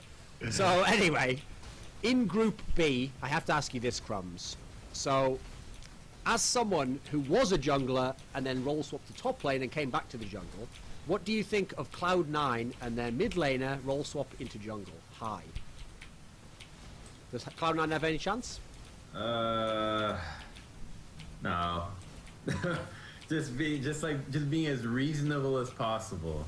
Like, probably not. Every game that they played in the gauntlet, they were down 2 games in the beginning. This is a group of best of ones. Like, that's not gonna cut it, especially with very scaling kind of compositions. Like, that's just not really gonna work. Like, I don't think Draven's gonna really come out and be very effective in this group, to be honest. Like, the style that they played and the pretty much just scraping by out of sheer will, outwilling their opponents and just being more resilient. I don't think it is something that will really carry you far in a group stage. Like, maybe if they actually played a best of 5 get-go, maybe they'd actually do a lot better than just a random group stage.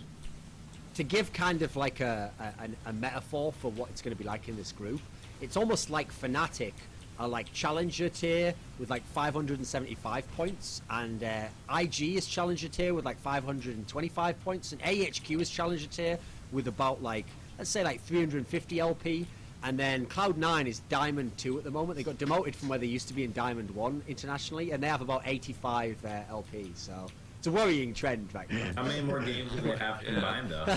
So I'm just like a fucking hardcore meme on this show.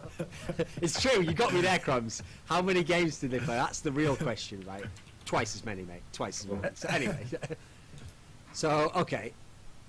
What about... okay, I asked you this about Kreygasm. Can IG win this tournament? No, I don't think so. It'd have to be a pretty good miracle as well, similar to Q, to be honest. Like, the stacked line of EDG, SKT, and LGD, like, you got to be able to beat those 3 first of all, and I just don't see it. Low roll. Fair enough. Monty, can IG? Is there any circumstances they can win Worlds? I really don't think so. I think they have an outside shot, but I would put them in the same sort of level of ability to win as Ku Tigers or KT. I don't really see that coming to fruition.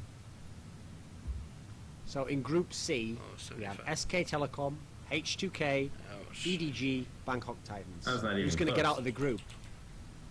Who's gonna get out of the group? Do you even have to ask that? You can even put that answer. Hey, listen, I'm asking the guy who said fucking Kaboom's gonna win a game, so you tell me about it. You're like, Bangkok Titans all the way, 6-0. If I get it right, I will be hailed as a god.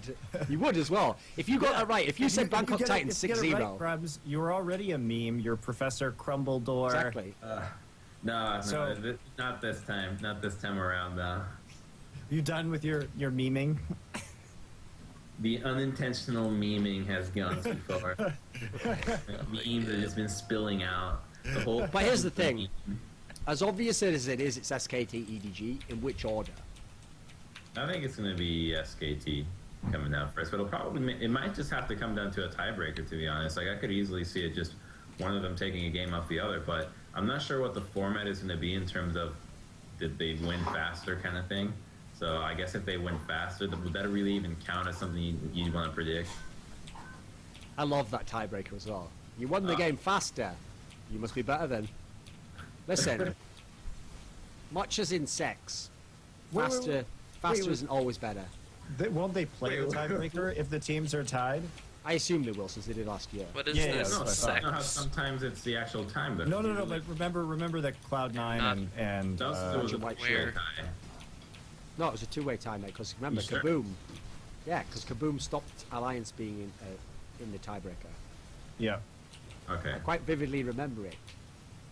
It's bullshit. Anyway. I predict that shit all the time. I really don't remember it. It's kind exactly. Yeah. Well, you don't have to remember anything when you have a direct link to the gods of League of Legends flowing through you. It's divine inspiration, man. You don't have to explain that shit. It's not science. Logic doesn't factor into that shit. The slaving hours in front of the PC looking at VODs and thinking. Oh my god. We just can't all have the divine blessings that you have, Crumbs, unfortunately. Gonna hit me. Well, I think that they spread to other aspects of my life, luckily. Massive dick. Okay, so in group C, well, I guess in that analogy though, because it's divinely blessed, it would have to have actually been imbued to him, Monty. So actually, it would be even more exciting because he just one day woke up like, whoa, God must really like me. Okay, so group C. Here's the question, Crumbs. Is it even possible that H2K pulls a crazy upset off and gets one win even off one of these top teams? Missed the diamond pot. No, I don't think so. Not really. Like.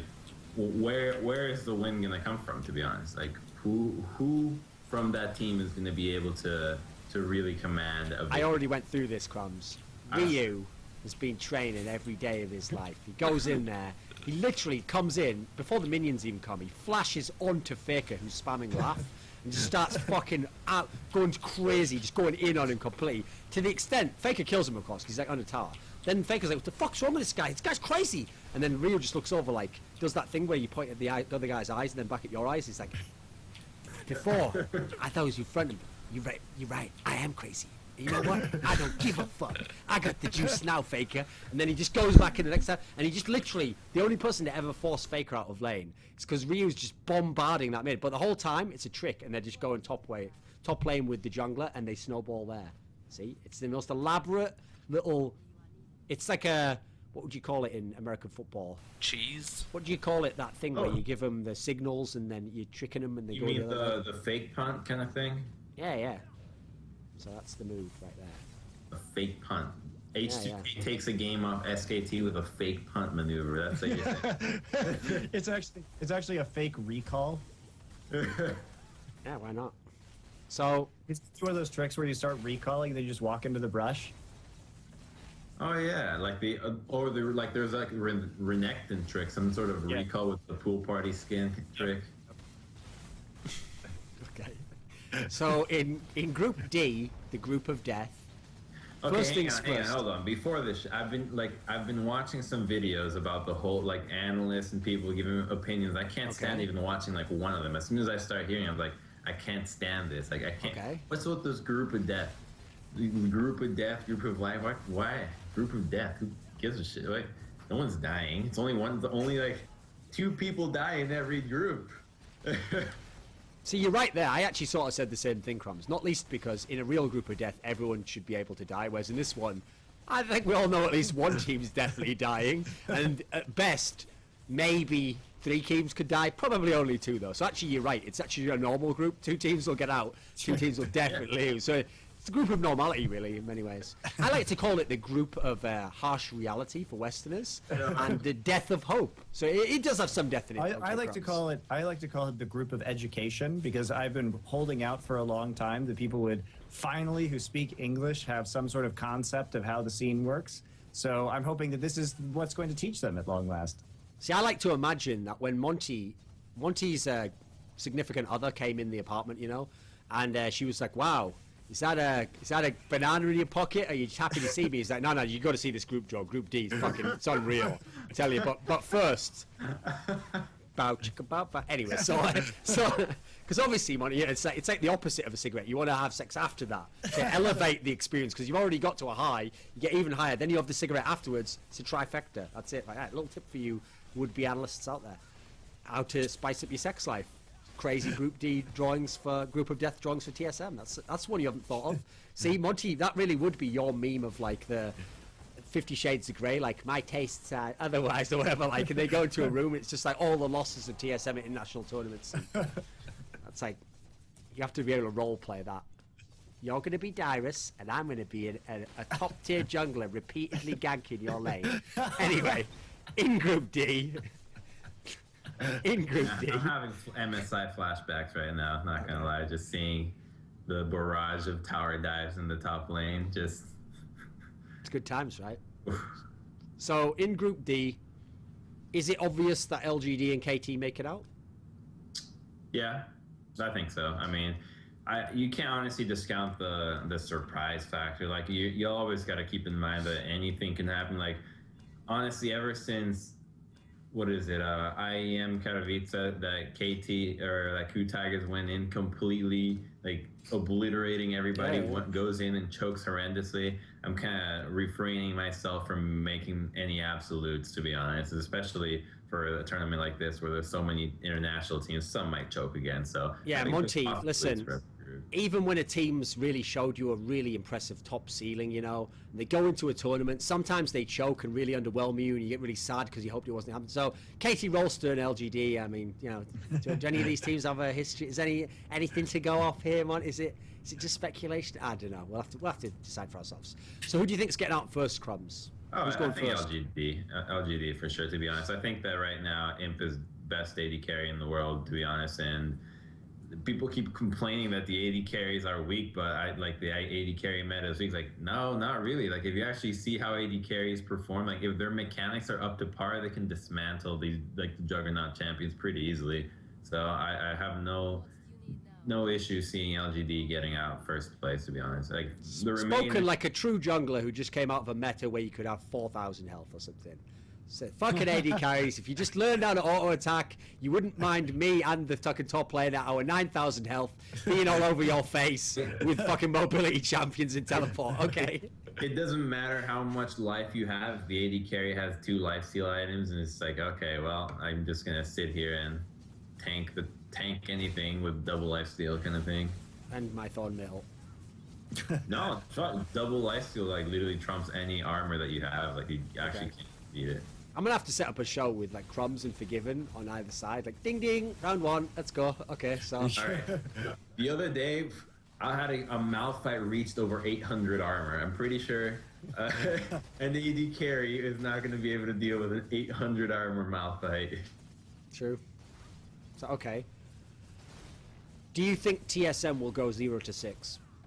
No, I think that's really unreasonable, to be honest. They give them the 0-6 that they're not going to win a game. Like I think they can easily win a game, probably off Origin, to be honest. Like I was not very impressed with Origin's performance during the Gauntlet. Like obviously Rocket was their biggest competition, but Unicorns of Love and Giants, was it Giants? Yeah, it was Giants that actually played against Rocket again. Like the competition wasn't really very fierce at that point, and I would say that TSM is very easily at the level of Origin or Rocket's level as well. So I really don't see why they couldn't take a game off them. Like they have carries in some positions. Like I think the biggest factor could be that usually the assassins are kind of making a comeback kind of thing, and I could see Bjergsen just like, whoops, whoops, somebody slipped and gave him 2 kills. Now there's a LeBlanc with a Magi killing everyone My kind of world thing. bait is so fast now. So earlier in the show, Monty picked out that he thinks a problem will be that Dyrus is in a group with Soaz, Flame, Acorn, and Someday. Look at this It's the shit, top lane man. meta. What do you think? Well, I mean, I've been thinking about this a lot, and the whole like it's all over the place. Like, does Dyrus stand a chance against all these other top laners? And in conventional sense, probably not. To be honest, mechanically speaking, yeah, I'm sure he can keep up because the champions aren't that difficult to play. And he did show a lot of prowess in his Olaf. Like, he obviously can also play Darius. He's been playing the champion for a while. But I think it's not about can you play the champion. It's about how the team plays as the champion. So I don't think Dyrus is really the issue here. It's how well can they play with a carry in the top lane. So like throughout the whole season, TSM has played maybe like 2 games of like an Aurelia top kind of thing. Like they really don't play that until the playoffs where they try the Olaf. So I don't think they're very used to the pressure that comes out in the top lane. Like I'm sure Dyrus knows how to play the champion just fine and will not feed in lane horrendously. Like he'll probably hold his own, but it's going to be. Well, imagine if I had this on an ambusher with can they attack actually speed. farm with a carry if they get denied in that sense? Like, how does the Centaurian Dyrus synergy? That's always the question. Centaurian Dyrus synergy. It's not to the level that the other guys have it. Like that's really the thing, not Dyrus individually or how they play. Like the lanes by himself. Fair enough. What do you think? Okay, so we were talking earlier. Have you played the Juggernauts? That shit's easy. Those champions are brain dead. Like, you actually take very little skill to play those champions. So basically, Monty, every role except jungle is like for fucking shitters who just have to do their job. But the jungler is a role for Renaissance men who are brilliant at like mechanics, thinking, thought. It's really the most subtle but genius role in the whole game, Monty. Absolutely. And can I have a raise, please, sir? Okay, so, anyway, yeah. But it's not only the Juggernaut champions, right? There is the GP, Fiora. There are possibilities of some of these other picks too, and those are not so easy to play. Well, like a more difficult champion, I'd say would be like a Gnar. Gangplank's pretty hard, as shown by a lot of players. Fiora's I agree. Just set up your barrels properly and your timings on that. If you actually go into a custom game and practice it for like 5 days straight, I'm pretty sure you can play Gangplank. Like you can use barrels pretty easy. Crumbs is like a high-level Reddit user. He just like every role that he doesn't play. He's like, that shit's easy. All you do is like fucking R in with the Z. I could do that outplay of Faker. Like that is not a hard champion. That does not impress me. His outplay on Rio was bullshit. First of all, he said a level ahead. He was items up on him. He's already fed. I could do that if I'm fed. Okay. Compared to something like Gnar, where you actually need timing, you need patience, and really understanding like how your abilities interact together, and really knowing the limits of like what you can do on that champion, and like itemization as well. Like there's so many different things that go into these other champions. Like these Juggernauts literally build the same thing every game, and just kind of right-click. Like, you hit one barrel and you won the fight already. You have so many chances to try it as well. Like it's really not that hard, and if you hit one ult. Okay, if you fuck up the Gangplank ult, you're just bad. If for some reason, Monty, you get another jungler, I think you should maybe consider Crumbs as like a future coach. Because I think he's going to be able to motivate all the players well. Like, just fucking do these drills. It's like, do it. It's like, RF Legendary, why are you losing to Hooney, man? All you do is set up the barrel. Can you hit one barrel? It's like you win. This champion is brain dead to play. Can you just fucking win the lane? Like that's a different thing. Like I'm talking just solely on the mechanics of the champion, how like the synergy between its abilities, not the actual laning with the guy kind of thing. Okay, fair enough. So, which team is actually going to win the whole tournament, Crumbs? What's your prediction? How does the bracket stage start getting organized? Like, is it just random, or is it already set that? According to Monty, it's always going to be a number 2 seed versus a number 1 seed, except that they make it so that you can't meet the person from your group except in the final. So you're on opposite sides of the bracket. So for example, in a sample draw, if we were to look at it, let's say that it's Ku and CLG, right? So, and Invictus and Fnatic from Group B. So, for example, we could see Ku draw Invictus Gaming and then draw into the quarterfinals, but that means CLG will have to be in the bottom half of the bracket after that point. They can no longer draw into the top half of the bracket. So there will be some bumping going on. But like, is it already set that, for instance, like it's complete random of somebody from Group A, say first seed from Group A will draw absolutely Group seed 2 from Group B, C, or D? Could draw any number 2 seed from B, C, or D. They can't draw any number 1 seed from any group, though, right? No. Okay. 1 seeds can only draw 2 seeds, and they can only draw 2 seeds from a different group. But again, because of the way they're doing it, there could be some like flipping around shit. I'll probably still side with SKT. No, you know what? I'm gonna go with LGD. Actually, I think LGD has a really good shot. Wow. Like I honestly.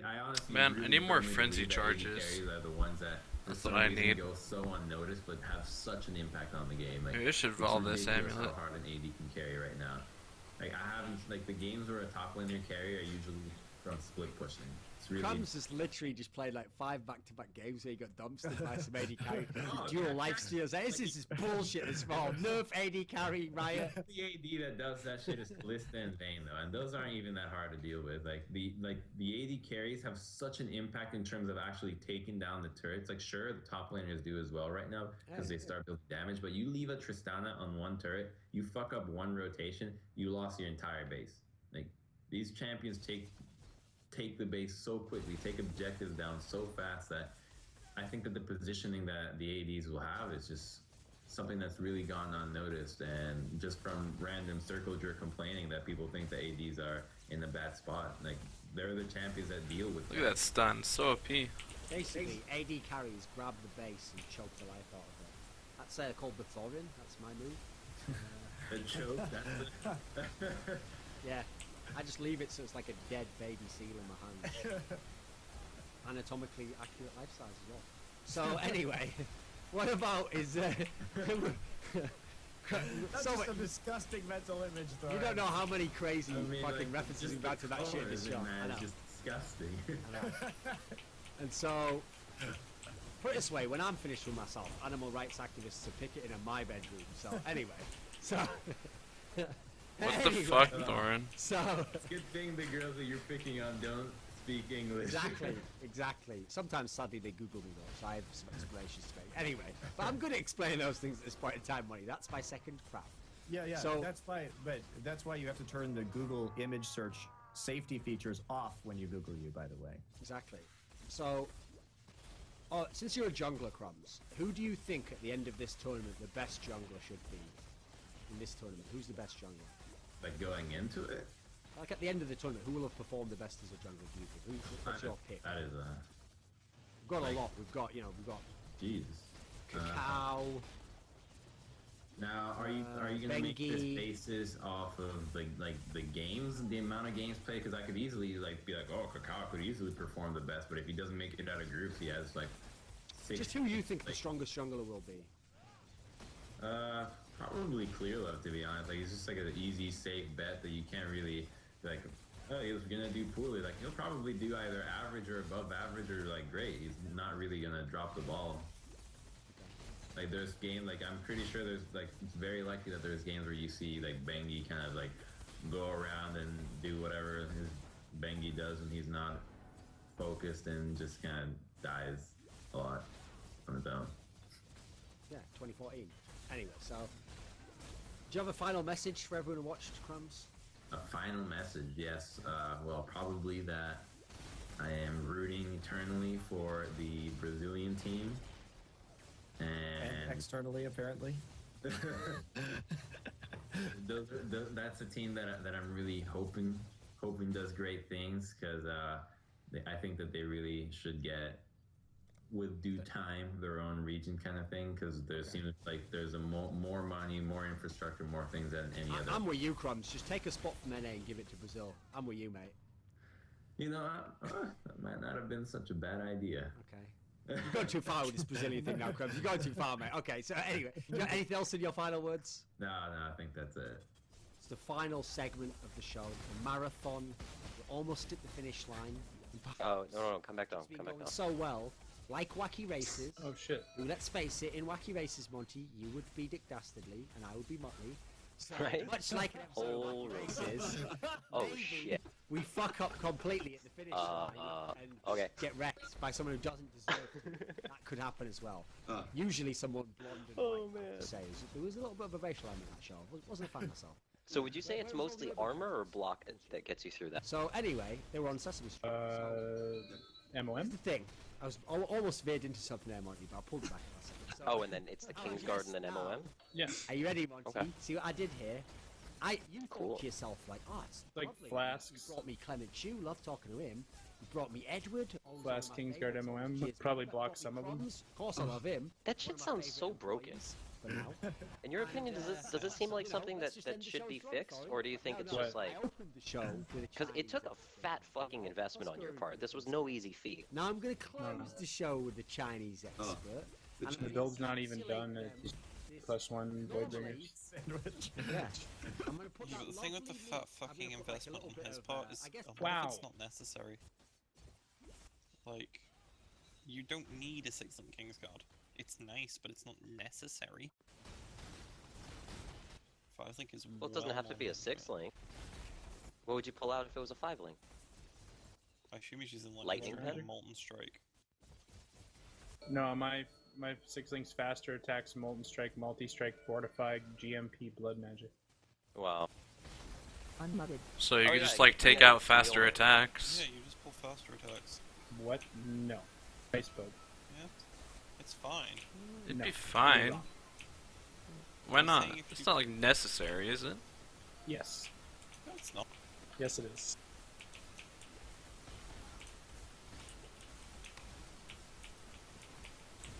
My attack speed is my survivability. Up to a point. It's not completely. Once you've got enough to Okay. keep proccing your flasks the entire time, it's fine. You gotta play the build first, like, honestly, before you get the feel of it. Like, it's, if you're proccing, you're, like, literally invincible. Like, nothing, you have to one-shot in order to kill me. Like, that's the only way to kill me. And that's only if I'm proccing, so it's, like, really I important feel like that I'm that's been proccing. true of So. me on the Philippe ever. No. You got one shot, you didn't die. Nah. Muted. Kingsguard is, like, a totally different dynamic. It's better than Leech ever was. But it's dependent on you not only hitting, but discharging. Cycling the charges. There's even technically times where you could be cycling, like, no charges, so it's not as effective, but generally you're cycling 5, so... Why would you be cycling no charges? Not endurance charges. You will be cycling charges, but not, like, a ton, necessarily. Functionally, Should be it's cycling exactly 5. the same to have Valpak Life Leech as it is to have Kingsguard, though. You're just cycling life. No, because from your one is hits. dependent on how much damage you do, and one is just constant and never gets reduced by anything. It doesn't matter whether you crit, it doesn't matter whether you don't crit, it doesn't matter at all. As long as you're Hey, was it- discharging. You don't even have to Could be you- hitting anything, other than with your molten, with the balls. Before we go up, could you link the vital pieces of your gear in party chat or whatever, or local?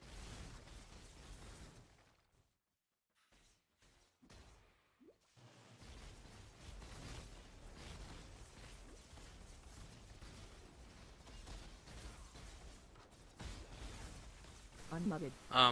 By the way, Move to AFK. got these Shadows and Dust gloves and put them on my Valsparker, and it's pretty fun. Yeah, that would be fun. And Unholy Might does nothing, of course, but just the base Rampage tier things are pretty insane. Were you using Voidbringers before? No, I had Sedima's. It's MF Valsparker. So I just got rid of like 14 quantity.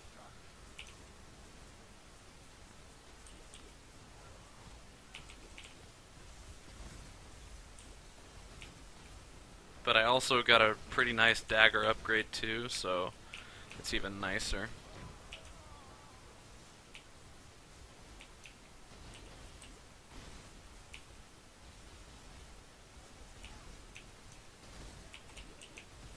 If not, that shield sapples.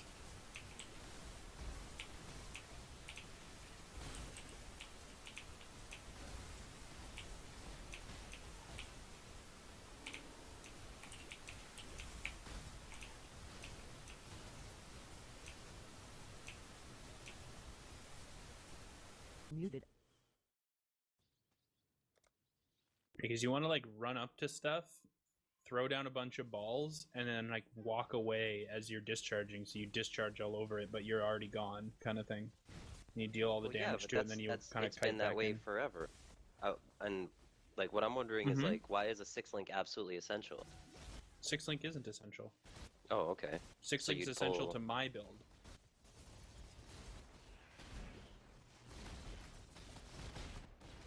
And you think it would fall apart on a 5-link? It doesn't fall apart. It's just not nearly as strong. You either can't run Blood Magic or you can't run one of these gems. You have to run Molten Strike. You have to run Multi-Strike. You have to run Fortify. You have to run GMP. And for my build, you have to run Blood Magic. In my opinion, taking out fast. Like, look at me without fast. Do you think that that's safe in Nady map for me to be able to walk up to stuff and do that? For me to get stuck in a multi-strike animation for that long? Yeah, it's true. I don't think so. So let's see it with faster attack?